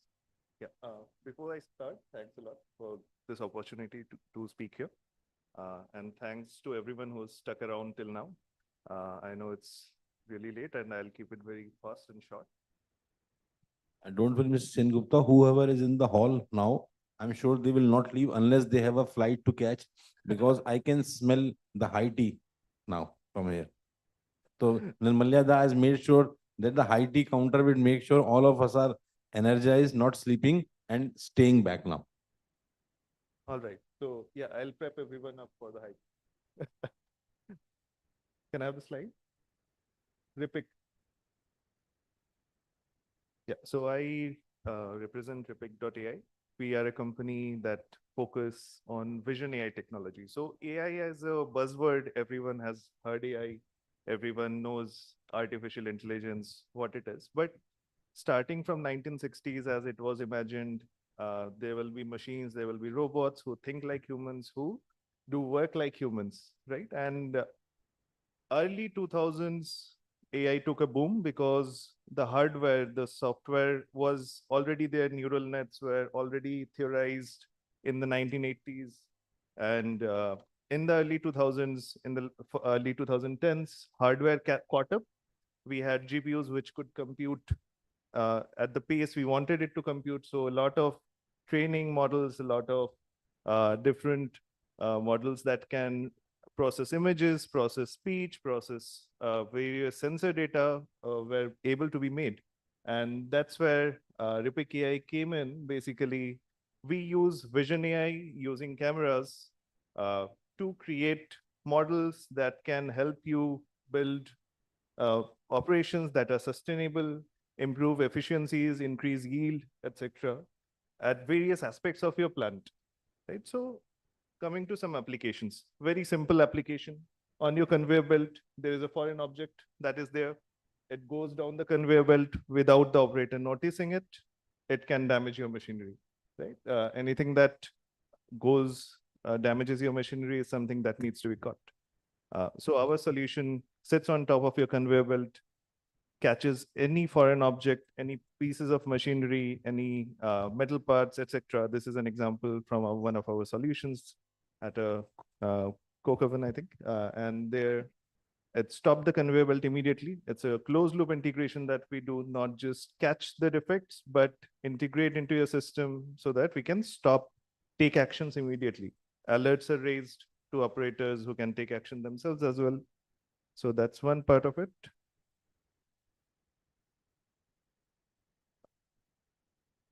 Yeah. So another simple example is center flame. I think someone mentioned about keeping a close catch on the flame monitoring by when the operators are looking at center flames or different furnaces where the fuel to oxygen ratio, etc., are very important. So we do that using Vision AI with cameras, infrared cameras. So Vision AI is not just limited to normal cameras that you see, IP cameras, the general cameras, but it can be used with non-conventional cameras like infrared cameras, thermal cameras, etc. So this is one example of that kind of an implementation where we have used infrared imaging and our proprietary models on top of that. Look at the center flame, assess whether the center bed is being heated properly across evenly. If one of the burners is going down, if there is say the temperature is going up too high, it is coming low, etc. All these things are monitored and alerts are raised so actions can be taken.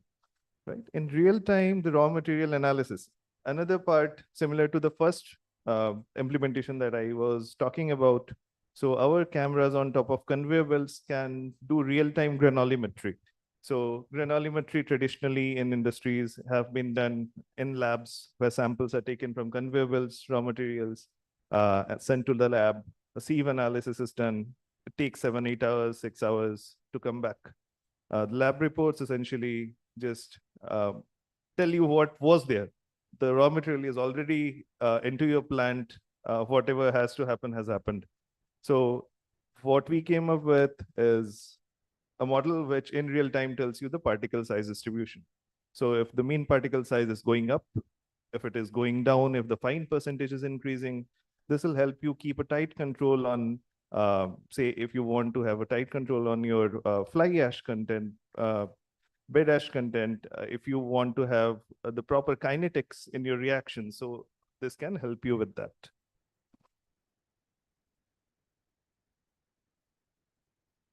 Yeah.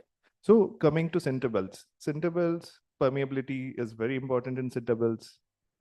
Defects in center belts like grate bars missing, etc., if not caught, will increase over time and increase the cost of repairs, etc. Right? So what we do is, again, similar to the conveyor belt monitoring, we have a system which catches any defects like V-notches, grate bar missing, identify the permeability has gone down on the center belt, so immediate actions can be taken.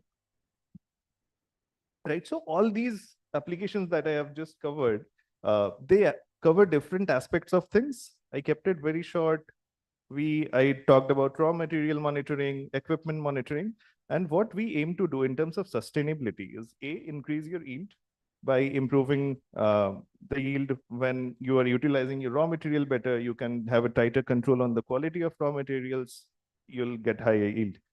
You can decrease the energy consumption in your mills, etc. Because if you have evenly sized particles, you will have lower energy consumption in your meals. And then with predictive maintenance, like the center belt monitoring, like real-time conveyor belt monitoring, where we can look at tears, cracks, defects on your conveyor belts, which can eventually break down, give early alerts, schedule your maintenance, help you prevent unwanted downtime and elongate the life of your equipment, right? So in these ways, increasing yield, decreasing energy consumption, increasing the lifetime of your equipment, we can help any plant become more sustainable. So that's how AI and Vision AI, with Vision AI, we are progressing towards making plants more sustainable. We deploy our solutions both on cloud. We are a partner with Azure and AWS. You can find us on their marketplaces. We are partners with Dell and NVIDIA. So we use their hardware specifically built for our algorithms, for our models, and we deploy them on your premises as well. And yeah, you can reach out to me. You can reach out to us if you find anything interesting. Would definitely like to connect. Thank you, sir. Thanks a lot. And it's good. Please, sir.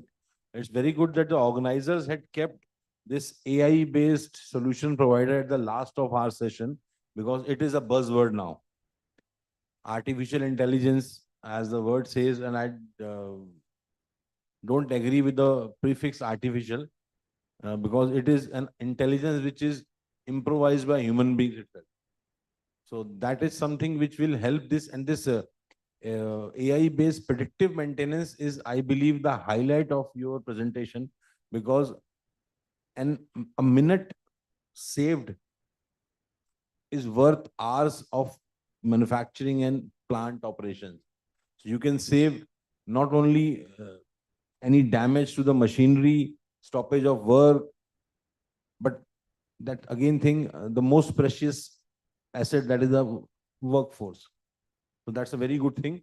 So with this, I believe we are at the end of the session.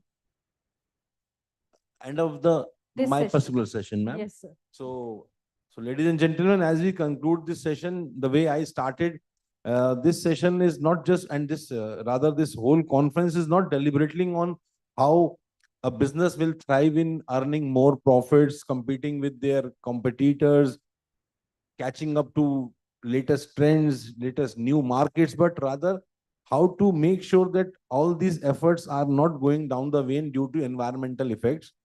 And trust me, decarbonization definitely is a very tricky thing as of now, because of major things, a lot of capital expenditure required, lots of policy regulations, and uncertainty about major things. What exactly is green steel? It is not been defined till date. How green hydrogen will come to India has all its issues. How we'll transform from 80% coal-based steel industry to much better gaseous base and much environment-friendly usage, all things. But still, there are a lot of opportunities, and I believe all those who have been attending this seminar since morning, and who all are present here, and who will continue for the next session, they will not just leave this particular hall after discussing this for an hour or 90 minutes. Let us take these inputs, try and figure out how best we can integrate different solutions, and how industry can collaborate with academia, with government, how small associations can come together and create a sort of a cooperative thing to innovate on new things, how IITs can create, different IITs should come and collaborate and create a specific body or a special purpose vehicle for certain innovations to at least make this steel industry much better place. So thanks a lot to all my panelists and speakers. And now I'll hand over the mic to the organizers for next things. So thank you. But first of all, I'd like to request my team members, let's have a mementos to each one and all. And Yeah, session chairman will give to everyone.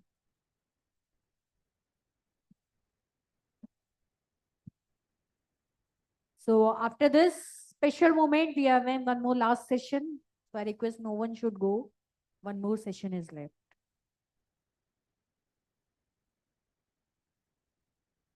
Huge applause, everyone, for this special moment.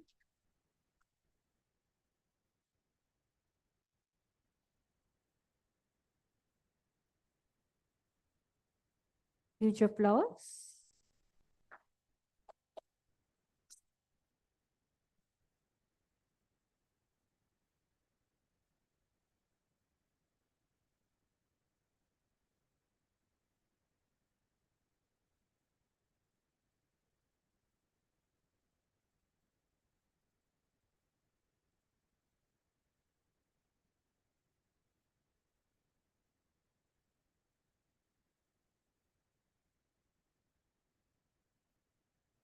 So huge applause, everyone.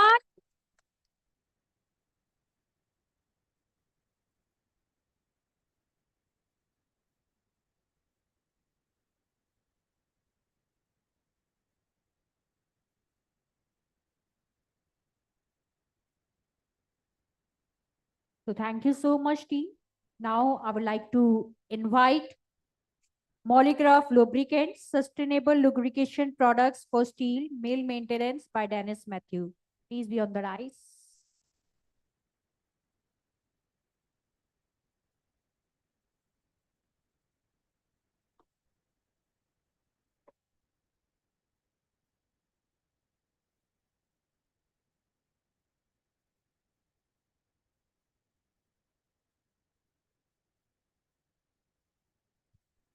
Come on, I can't forget my session chairman. Memento for my. अच्छा ऊपर चढ़ना पड़ेगा.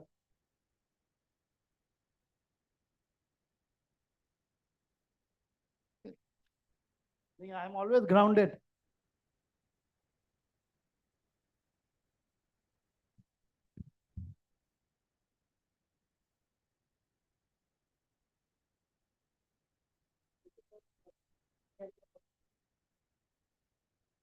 Okay, so request our session chairman, everyone, to finish their cup of coffee, tea, and some snacks. In the meantime, we'll get going with our last session. We have 3 presentations. Mr. Anish Surya from Dhaneli, whom you have heard in the morning also. Anish Surya will be chairing this session. So there are 3 presentations, right? One from Molygraph. Molygraph? Yeah, please. You're the first to start. Second is by Eastern Bearings. Who is presenting from Eastern Bearings? Please come.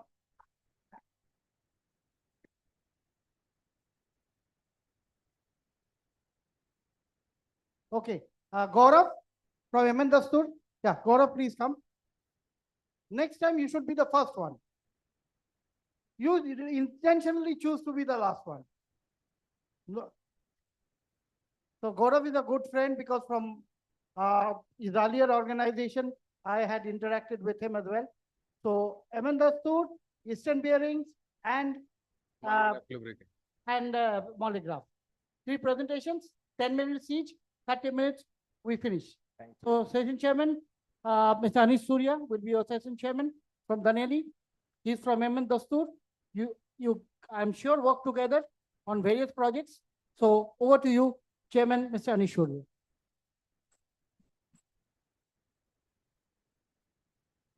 Yeah, without taking too much of time, let's start it. Let's kick off the session or the last session. In fact, you're wrapping it up. So with us, the number 1 presenter is Mr. Dennis Matthew. Yeah, and this topic is sustainable lubrication product for steel mill maintenance. So good evening, everyone. So as we all are aware about how steel is manufactured, so during the production of a good quality steel, the critical part also is about one side is called lubricants.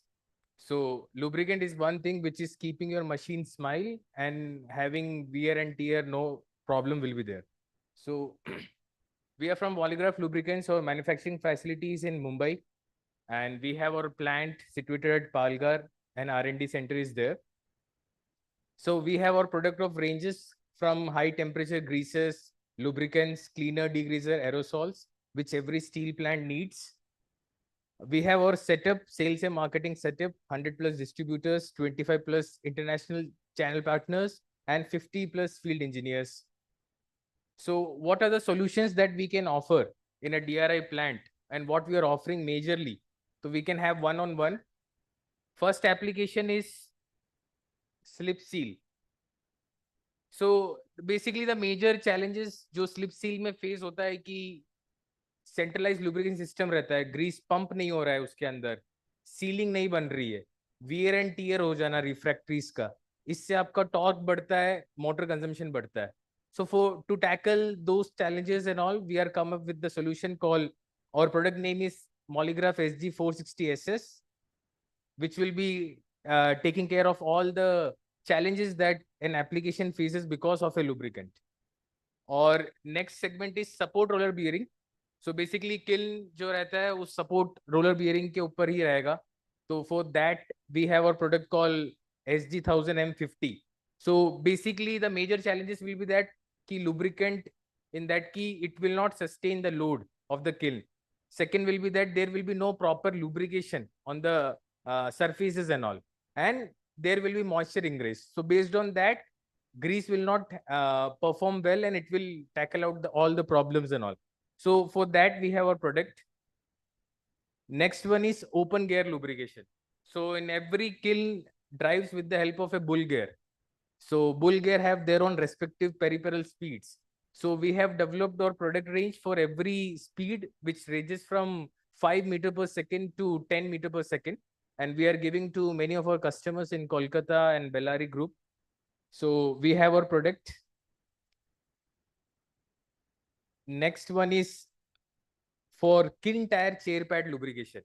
So normally आज भी industry में वो practice है कि graphite bar डाल देना कि उसके refractory line पे चल जाए. तो majorly वहाँ पे दिक्कत ये रहती है कि there will be an issue of creep and misalignment will be there. So based on that we have came which will be in that कि grease will be having a temperature range up to 1000 degree. It will be in sprayable form. So you can spray it by the gun also in between the kiln tire chair pad lubrication. So as you can see, this is our application picture. So based on that, in between the kiln, you can put up the product. Then next one is CCM. So basically, यहाँ पे lubricant में main challenge आता है. In CCM, as soon as the billet is coming out from the turn dish, and there will be support roller bearing. After that, there will be withdrawal one. So in withdrawal, there will be water contact will be there. So there is sudden change in the temperature, whether temperature will go up and down. So based on that, you can have a problem of grease hardening issue. For tackling that problem, we have our product called Ultra Mill Grease PU Premium. So this is our product. It's a polyurea based. Many steel industries are now enhancing their opportunity for moving forward a good quality grease. Earlier, EP2 or lithium based greases were used. Then wire rope segment. Still in many of the industry in wire rope, people are using cardium compound, kala wala. That basically major lubrication is needed for the strands, not for the ropes and all that.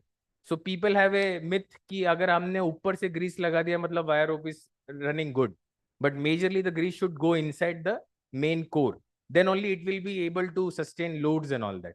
So for that, we have our product which will be going inside the core. So you will not be having wear and tear of those things. So these are our esteemed clients where we are supplying as of now, and many more are there.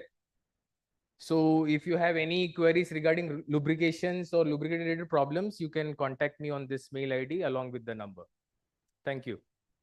Thank you. Thank you so much, Mr. Dennis, for a very crispy presentation. Thank you very much. So may I invite next presentation by Mr. Gaurav Verma. He's from M.N. Dastu. The very relevant topic which we are having discussing since the morning is the carbon capture and utilization. The stage is yours, Mr. Verma. Thank you, Anish. Good evening to everyone. There are many chairs lying vacant towards the front. People can sit down and enjoy their coffee. Yeah, the coffee looks more tastier when you speak at the chair, sit across, have a chit chat along the And table. also हमको भी लगेगा कि yes, audience is there. Yeah, agree. So again, good evening. What is this? Actually, this is an artistic representation of CO2, which a city like Manhattan emits in one day. But, CO2 is a very intelligent molecule. It's colorless, odorless. So if we can give CO2 a color, then we will see the cloud of CO2, which is increasing day by day around us. And we have reasons to decarbonize our environments. The safe limit of CO2 is 280 ppm. And however, it has risen to 427 ppm. And all this steel sector is also one of the partner in crime, though less, but still it contributes 7 to 9% of all fossil-based emissions. So we need to decarbonize the steel sector, and we'll see how we are doing this. We know we as a country are on a economic growth, and that too on an accelerated phase. So we cannot avoid putting a brakes on our economic growth. And with economic growth, emissions will come. And this is one of the business as usual scenario. Emissions will be going up to more than 100,000 million tons by 2050. And our government is also on a mission mode to increase the per capita steel consumption to 233 kgs. We are very much behind world average. And mind you, there are countries like South Korea, which has per capita consumption of over 1200 kg. So if we are able to segregate these emissions, we'll find in the entire process, almost 70 to 74% are scope 1 and scope 2 emissions, which can very well be catered by a number of methods. We'll see how. We all agree here that we have to increase our steel making capacity, and majority will come via blast furnace BOF route. This is a very versatile equipment, blast furnace. It can accommodate a number of feedstocks. So there are other methods also, but we have to be pragmatic also. Electric arc furnace is one, but however, scrap availability and the growing scrap protectionism is a concern. And next is natural gas-based DRI. But however, India is lacking into natural gas, but coal, we have the 4th largest reserves of coal in the world. So it is in our national interest to harness coal for steel making. So we can think of coal gasification based DRI route coupled with carbon capture, utilization and sequestration. So decarbonization and industrialization at the same time is the need of our. So first part in here is optimization of the existing scenarios, process efficiency, fuel engineering, input mix optimization, top pressure recovery turbine, replacement of in-plant. These are all basically ongoing processes which every plant does from the day one itself. However, they have limitation because carbon here is a part of production process. And then is the transition part, integrating carbon capture, utilization, and storage. We need to understand most of our facilities are new and they have to operate for at least 20, 25, 30, 35 years. If I'm correct, Anish, more than that. We cannot overnight have a magic wand and let's say replace all the blast furnaces by EAF or some other facility. So with carbon capture, we can reduce up to 60 to 70% of the emissions. And finally, green steel. Hydrogen-based DRI, which is the perfect solution for getting a zero carbon steel, but it will take some time. So till that time, we need to abate existing blast furnaces or maybe explore coal gasification hydrogen-based DRI route.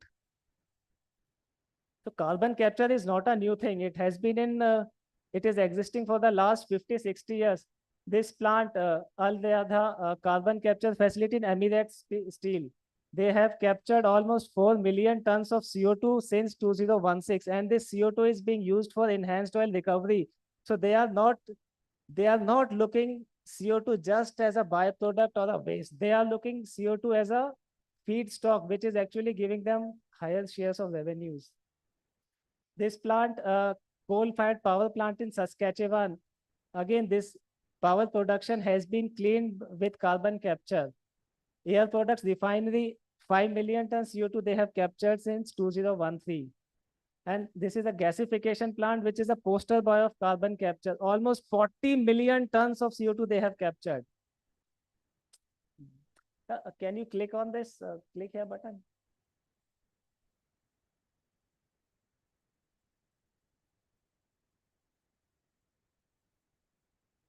This is a list wherein almost more than 1,600 million tons of carbon capture capacity is at various phases of execution. Can you click on the next sheet, which is labeled as steel?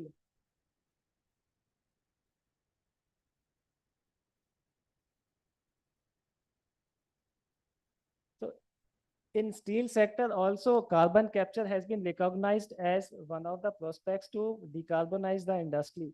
And 8 million tons of carbon capture capacity has various phases of execution or planning. The one you will see highlighted in the red, it's the Cleveland Cliffs capacity for, this is the biggest carbon capture facility in planning, and the feasibility study is being carried out by Dastur and we have completed it. Yeah, बंद कर दीजिए इसे. And so you have to see a carbon capture is not just a one-point carbon capture. However, it includes carbon capture, transportation, and finally sequestration and utilization of CO2. The last part, utilization, will fetch the revenues to make this process more economical. But as we understand, policy part and technology innovation are precursor to have a viable and economical carbon capture facility. So these are some of the technologies of carbon capture which are in the market. First one is absorption, which is mostly amine-based, conventional, and almost 95% of the facilities are based on this. Here I have some of the suppliers for these technologies, but along with all these suppliers, we need to innovate and think about modular capture of carbon capture, because 98% of the streams make for around 85% of emissions in a plant. And what Dastur is doing here, we are right now carrying out decarbonization studies for SAIL, Bokaro, and Rourkela steel plant. These cliffs we already have completed, and last year we have given a carbon capture policy framework report to Niti Aayog. So what we have done in the Cleveland Cliffs plant, basically from the blast furnace BF gases, we have extracted the CO2 and enriched that gas by water, a gas shift reactor. In this enriching, some of the CO was converted to CO2, and as a result, the remaining gas was not just a gas, it was an enriched gas, which was used for in-house utilization in the steel plant itself. So what was the benefit of this? Lower equipment sizing footprint, lower capex, and lower indirect CO2 emissions. Flexibility, I can convert all the CO, carbon monoxide to carbon dioxide, but at the same time, I'll be increasing the amount of hydrogen in the gas, which will increase my calorific value. And finally, the CO2 which I'll be having can be used for a number of requirements. The same thing we have carried out for IOCL refinery, wherein the CO2 captured from the refining process will be utilized for enhanced oil recovery in ONGC Gandhar oil fields. So future developments, how it will look like. The bigger size industries like steel, iron and steel refinery, they can act as an anchor plant for the hub and cluster model, wherein all the accessories or nearby industries will pay and use for carbon capture and sequestration. This is exactly the prospect which we'll see in the future. We need to understand problem is CO2, not the fossils. This is one example, zero carbon Humber. This is an industrial cluster in UK, which is trying to be world's first net zero by 2040.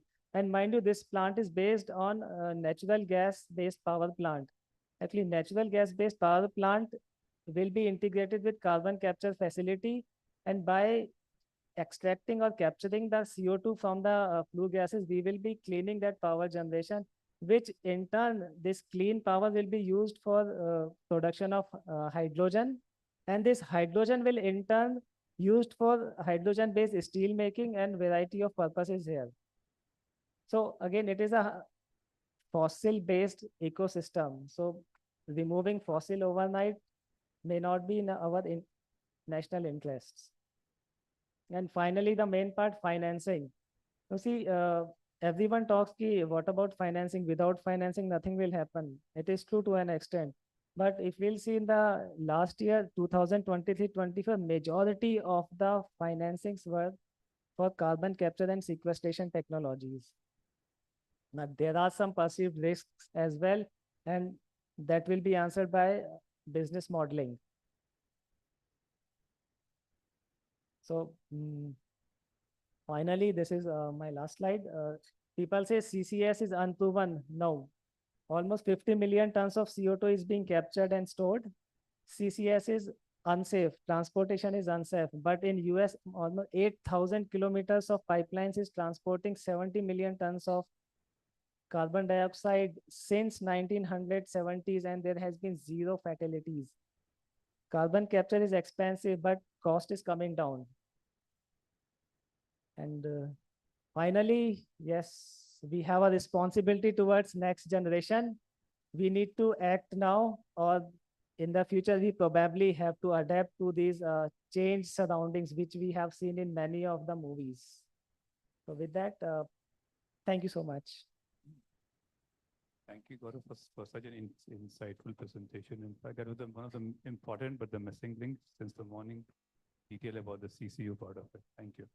So before Manoj starts his presentation, Dennis has to leave because he had to catch his flight. So may I request the organizer if there's any memento to hand over to him, or he can leave.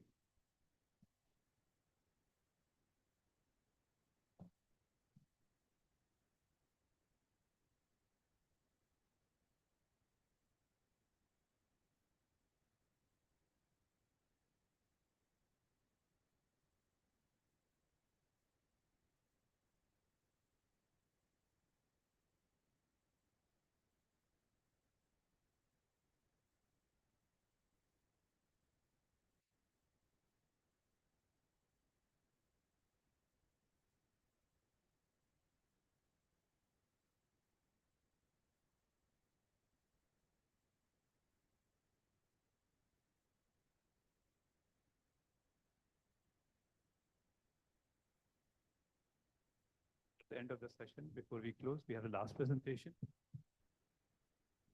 Good evening, all, ladies and gentlemen.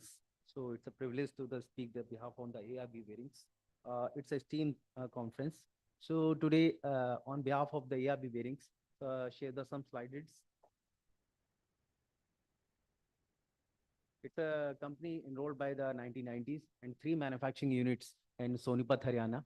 And our turnover is around about 600 crores. And our bearing size is approximate 2,500 and plus our approximate 800 dealers in the complete India and 56 countries. We supply the bearings and maximum 98% rolling mills. We covered it, and approximate major customers is Lloyd's, GSW, Hindalco, Tata, so many more customers.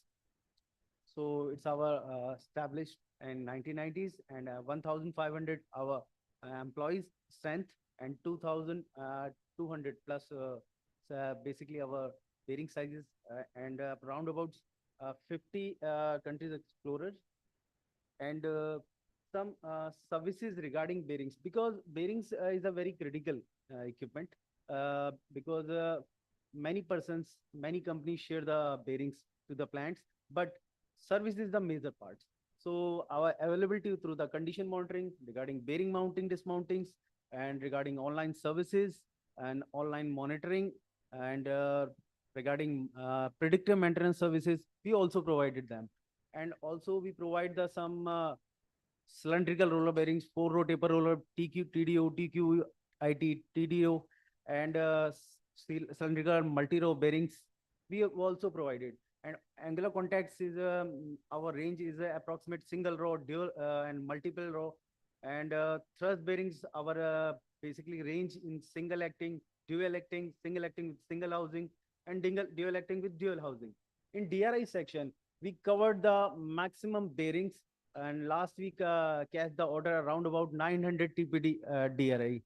So our approximate complete range, and basically these services we provide, the all type of services. These are our three manufacturing units, Sonipat, Haryana, and two upcoming unit in one is Pathankot and another is unit is start around about next week near Sonipat.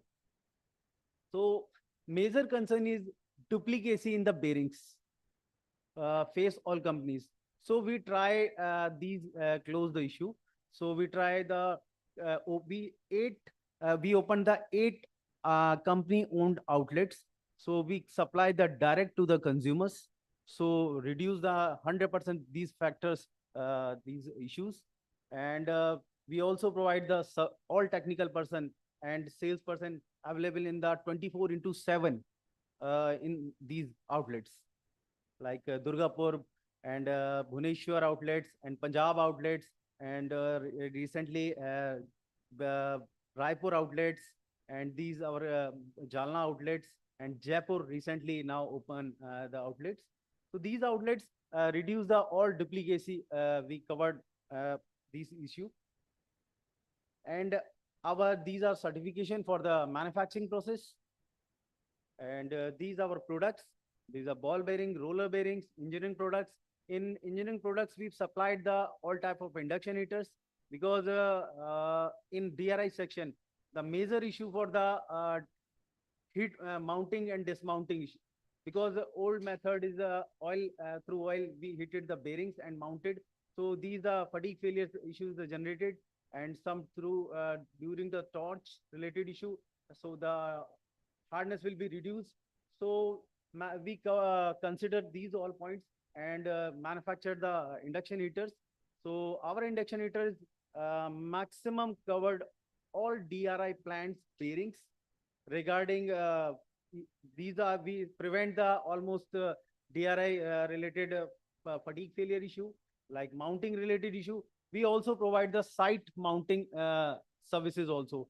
And these are our maintenance product like vibration pen, hydraulic coolers, and temperature gun also, and pneumatic grease gun also. And in predictive maintenance, we provide the condition monitoring services like vibration assist through proof technique made in Germany equipment. I'm also vibration level 2 from last 15 years and provide these type analysis. So our company expertise is slow speed analysis in kiln.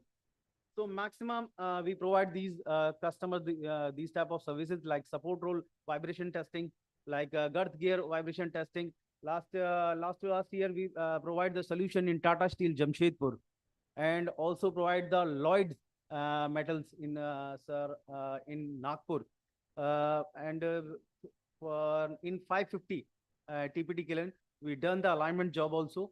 And also recently last month we provide the balancing services also. The Lloyd is appreciated our services. So these are our induction engineering products, like these induction heaters 40 kVA and 24 kVA and 12 kVA, 8 kVA. These induction heaters basically used for the particle is demagnetized, power is savings, and the only inner ring is expansion for the mounting. So these equipment is covered the maximum requirements. And it's a reversible puller for the dismounting the equipments. So we have the 5 ton to 50 ton have range. Last year BSRM we provide the 100-ton pullers. So our main target is manufacturing process. Basically our manufacturing process completely in-house, and we also manufacturing roller, and all the steel grade is basically used from the ISMT Pune, Mahindra Sanyo, and many more companies. And basically the steel grade is 52100, 100 CMNR and 50 MN. And our maximum reach in we covered in 1 meter OD diameter bearings. So these are our manufacturing units. And it's our completely, totally precision working. And every bearings, with testing every parameters, like the randomly in line, we cover the 5 or 6 bearings and testing every parameters like governability test and hardness test. So these tests all perform, and packing also consider, sir. So these are our explorer industries, like steel industries, pulp and papers, power generations, crushers, our key and cement industries, mining industries, and automobile industries. So these are our key customers. And in DRI sections, we our satisfied customers.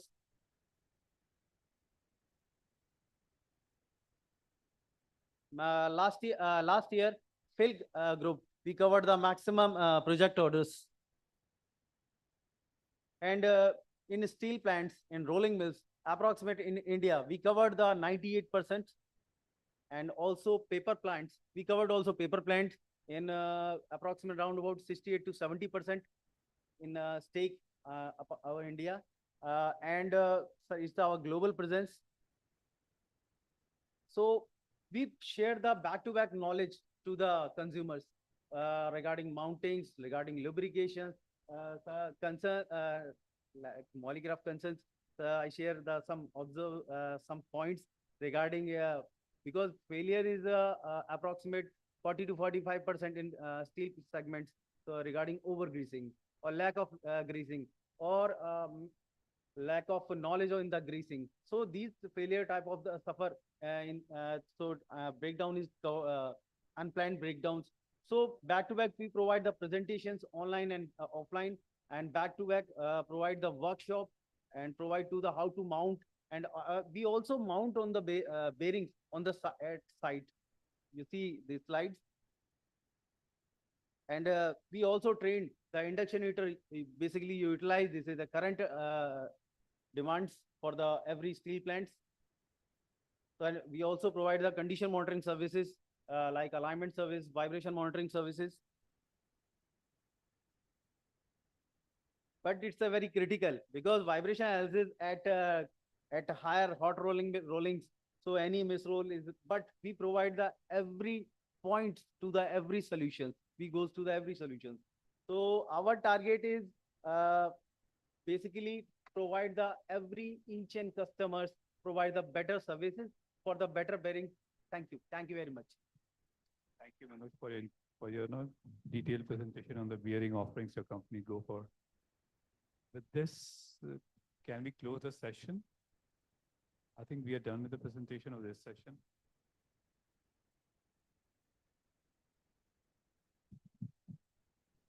Thank you so much again for your time and participation.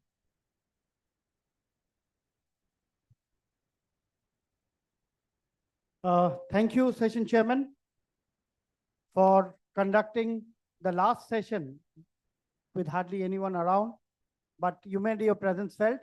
So as you know, I have a small duty to perform before we close the session. So may I request Amanda and Shannon to kindly request the session chairman to hand over the mementos, and Amanda will hand over the memento to our session chairman.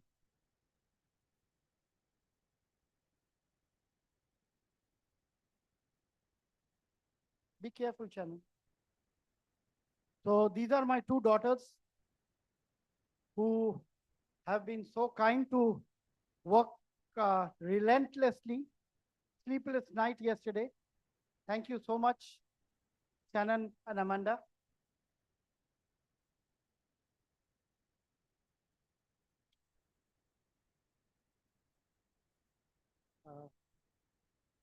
Manoj? Yeah, Manoj Rajput ji, thank you so much. You are from Eastern Bearing. Yeah. Manoj ji chali gayi kya? Thank you so much. And Amanda?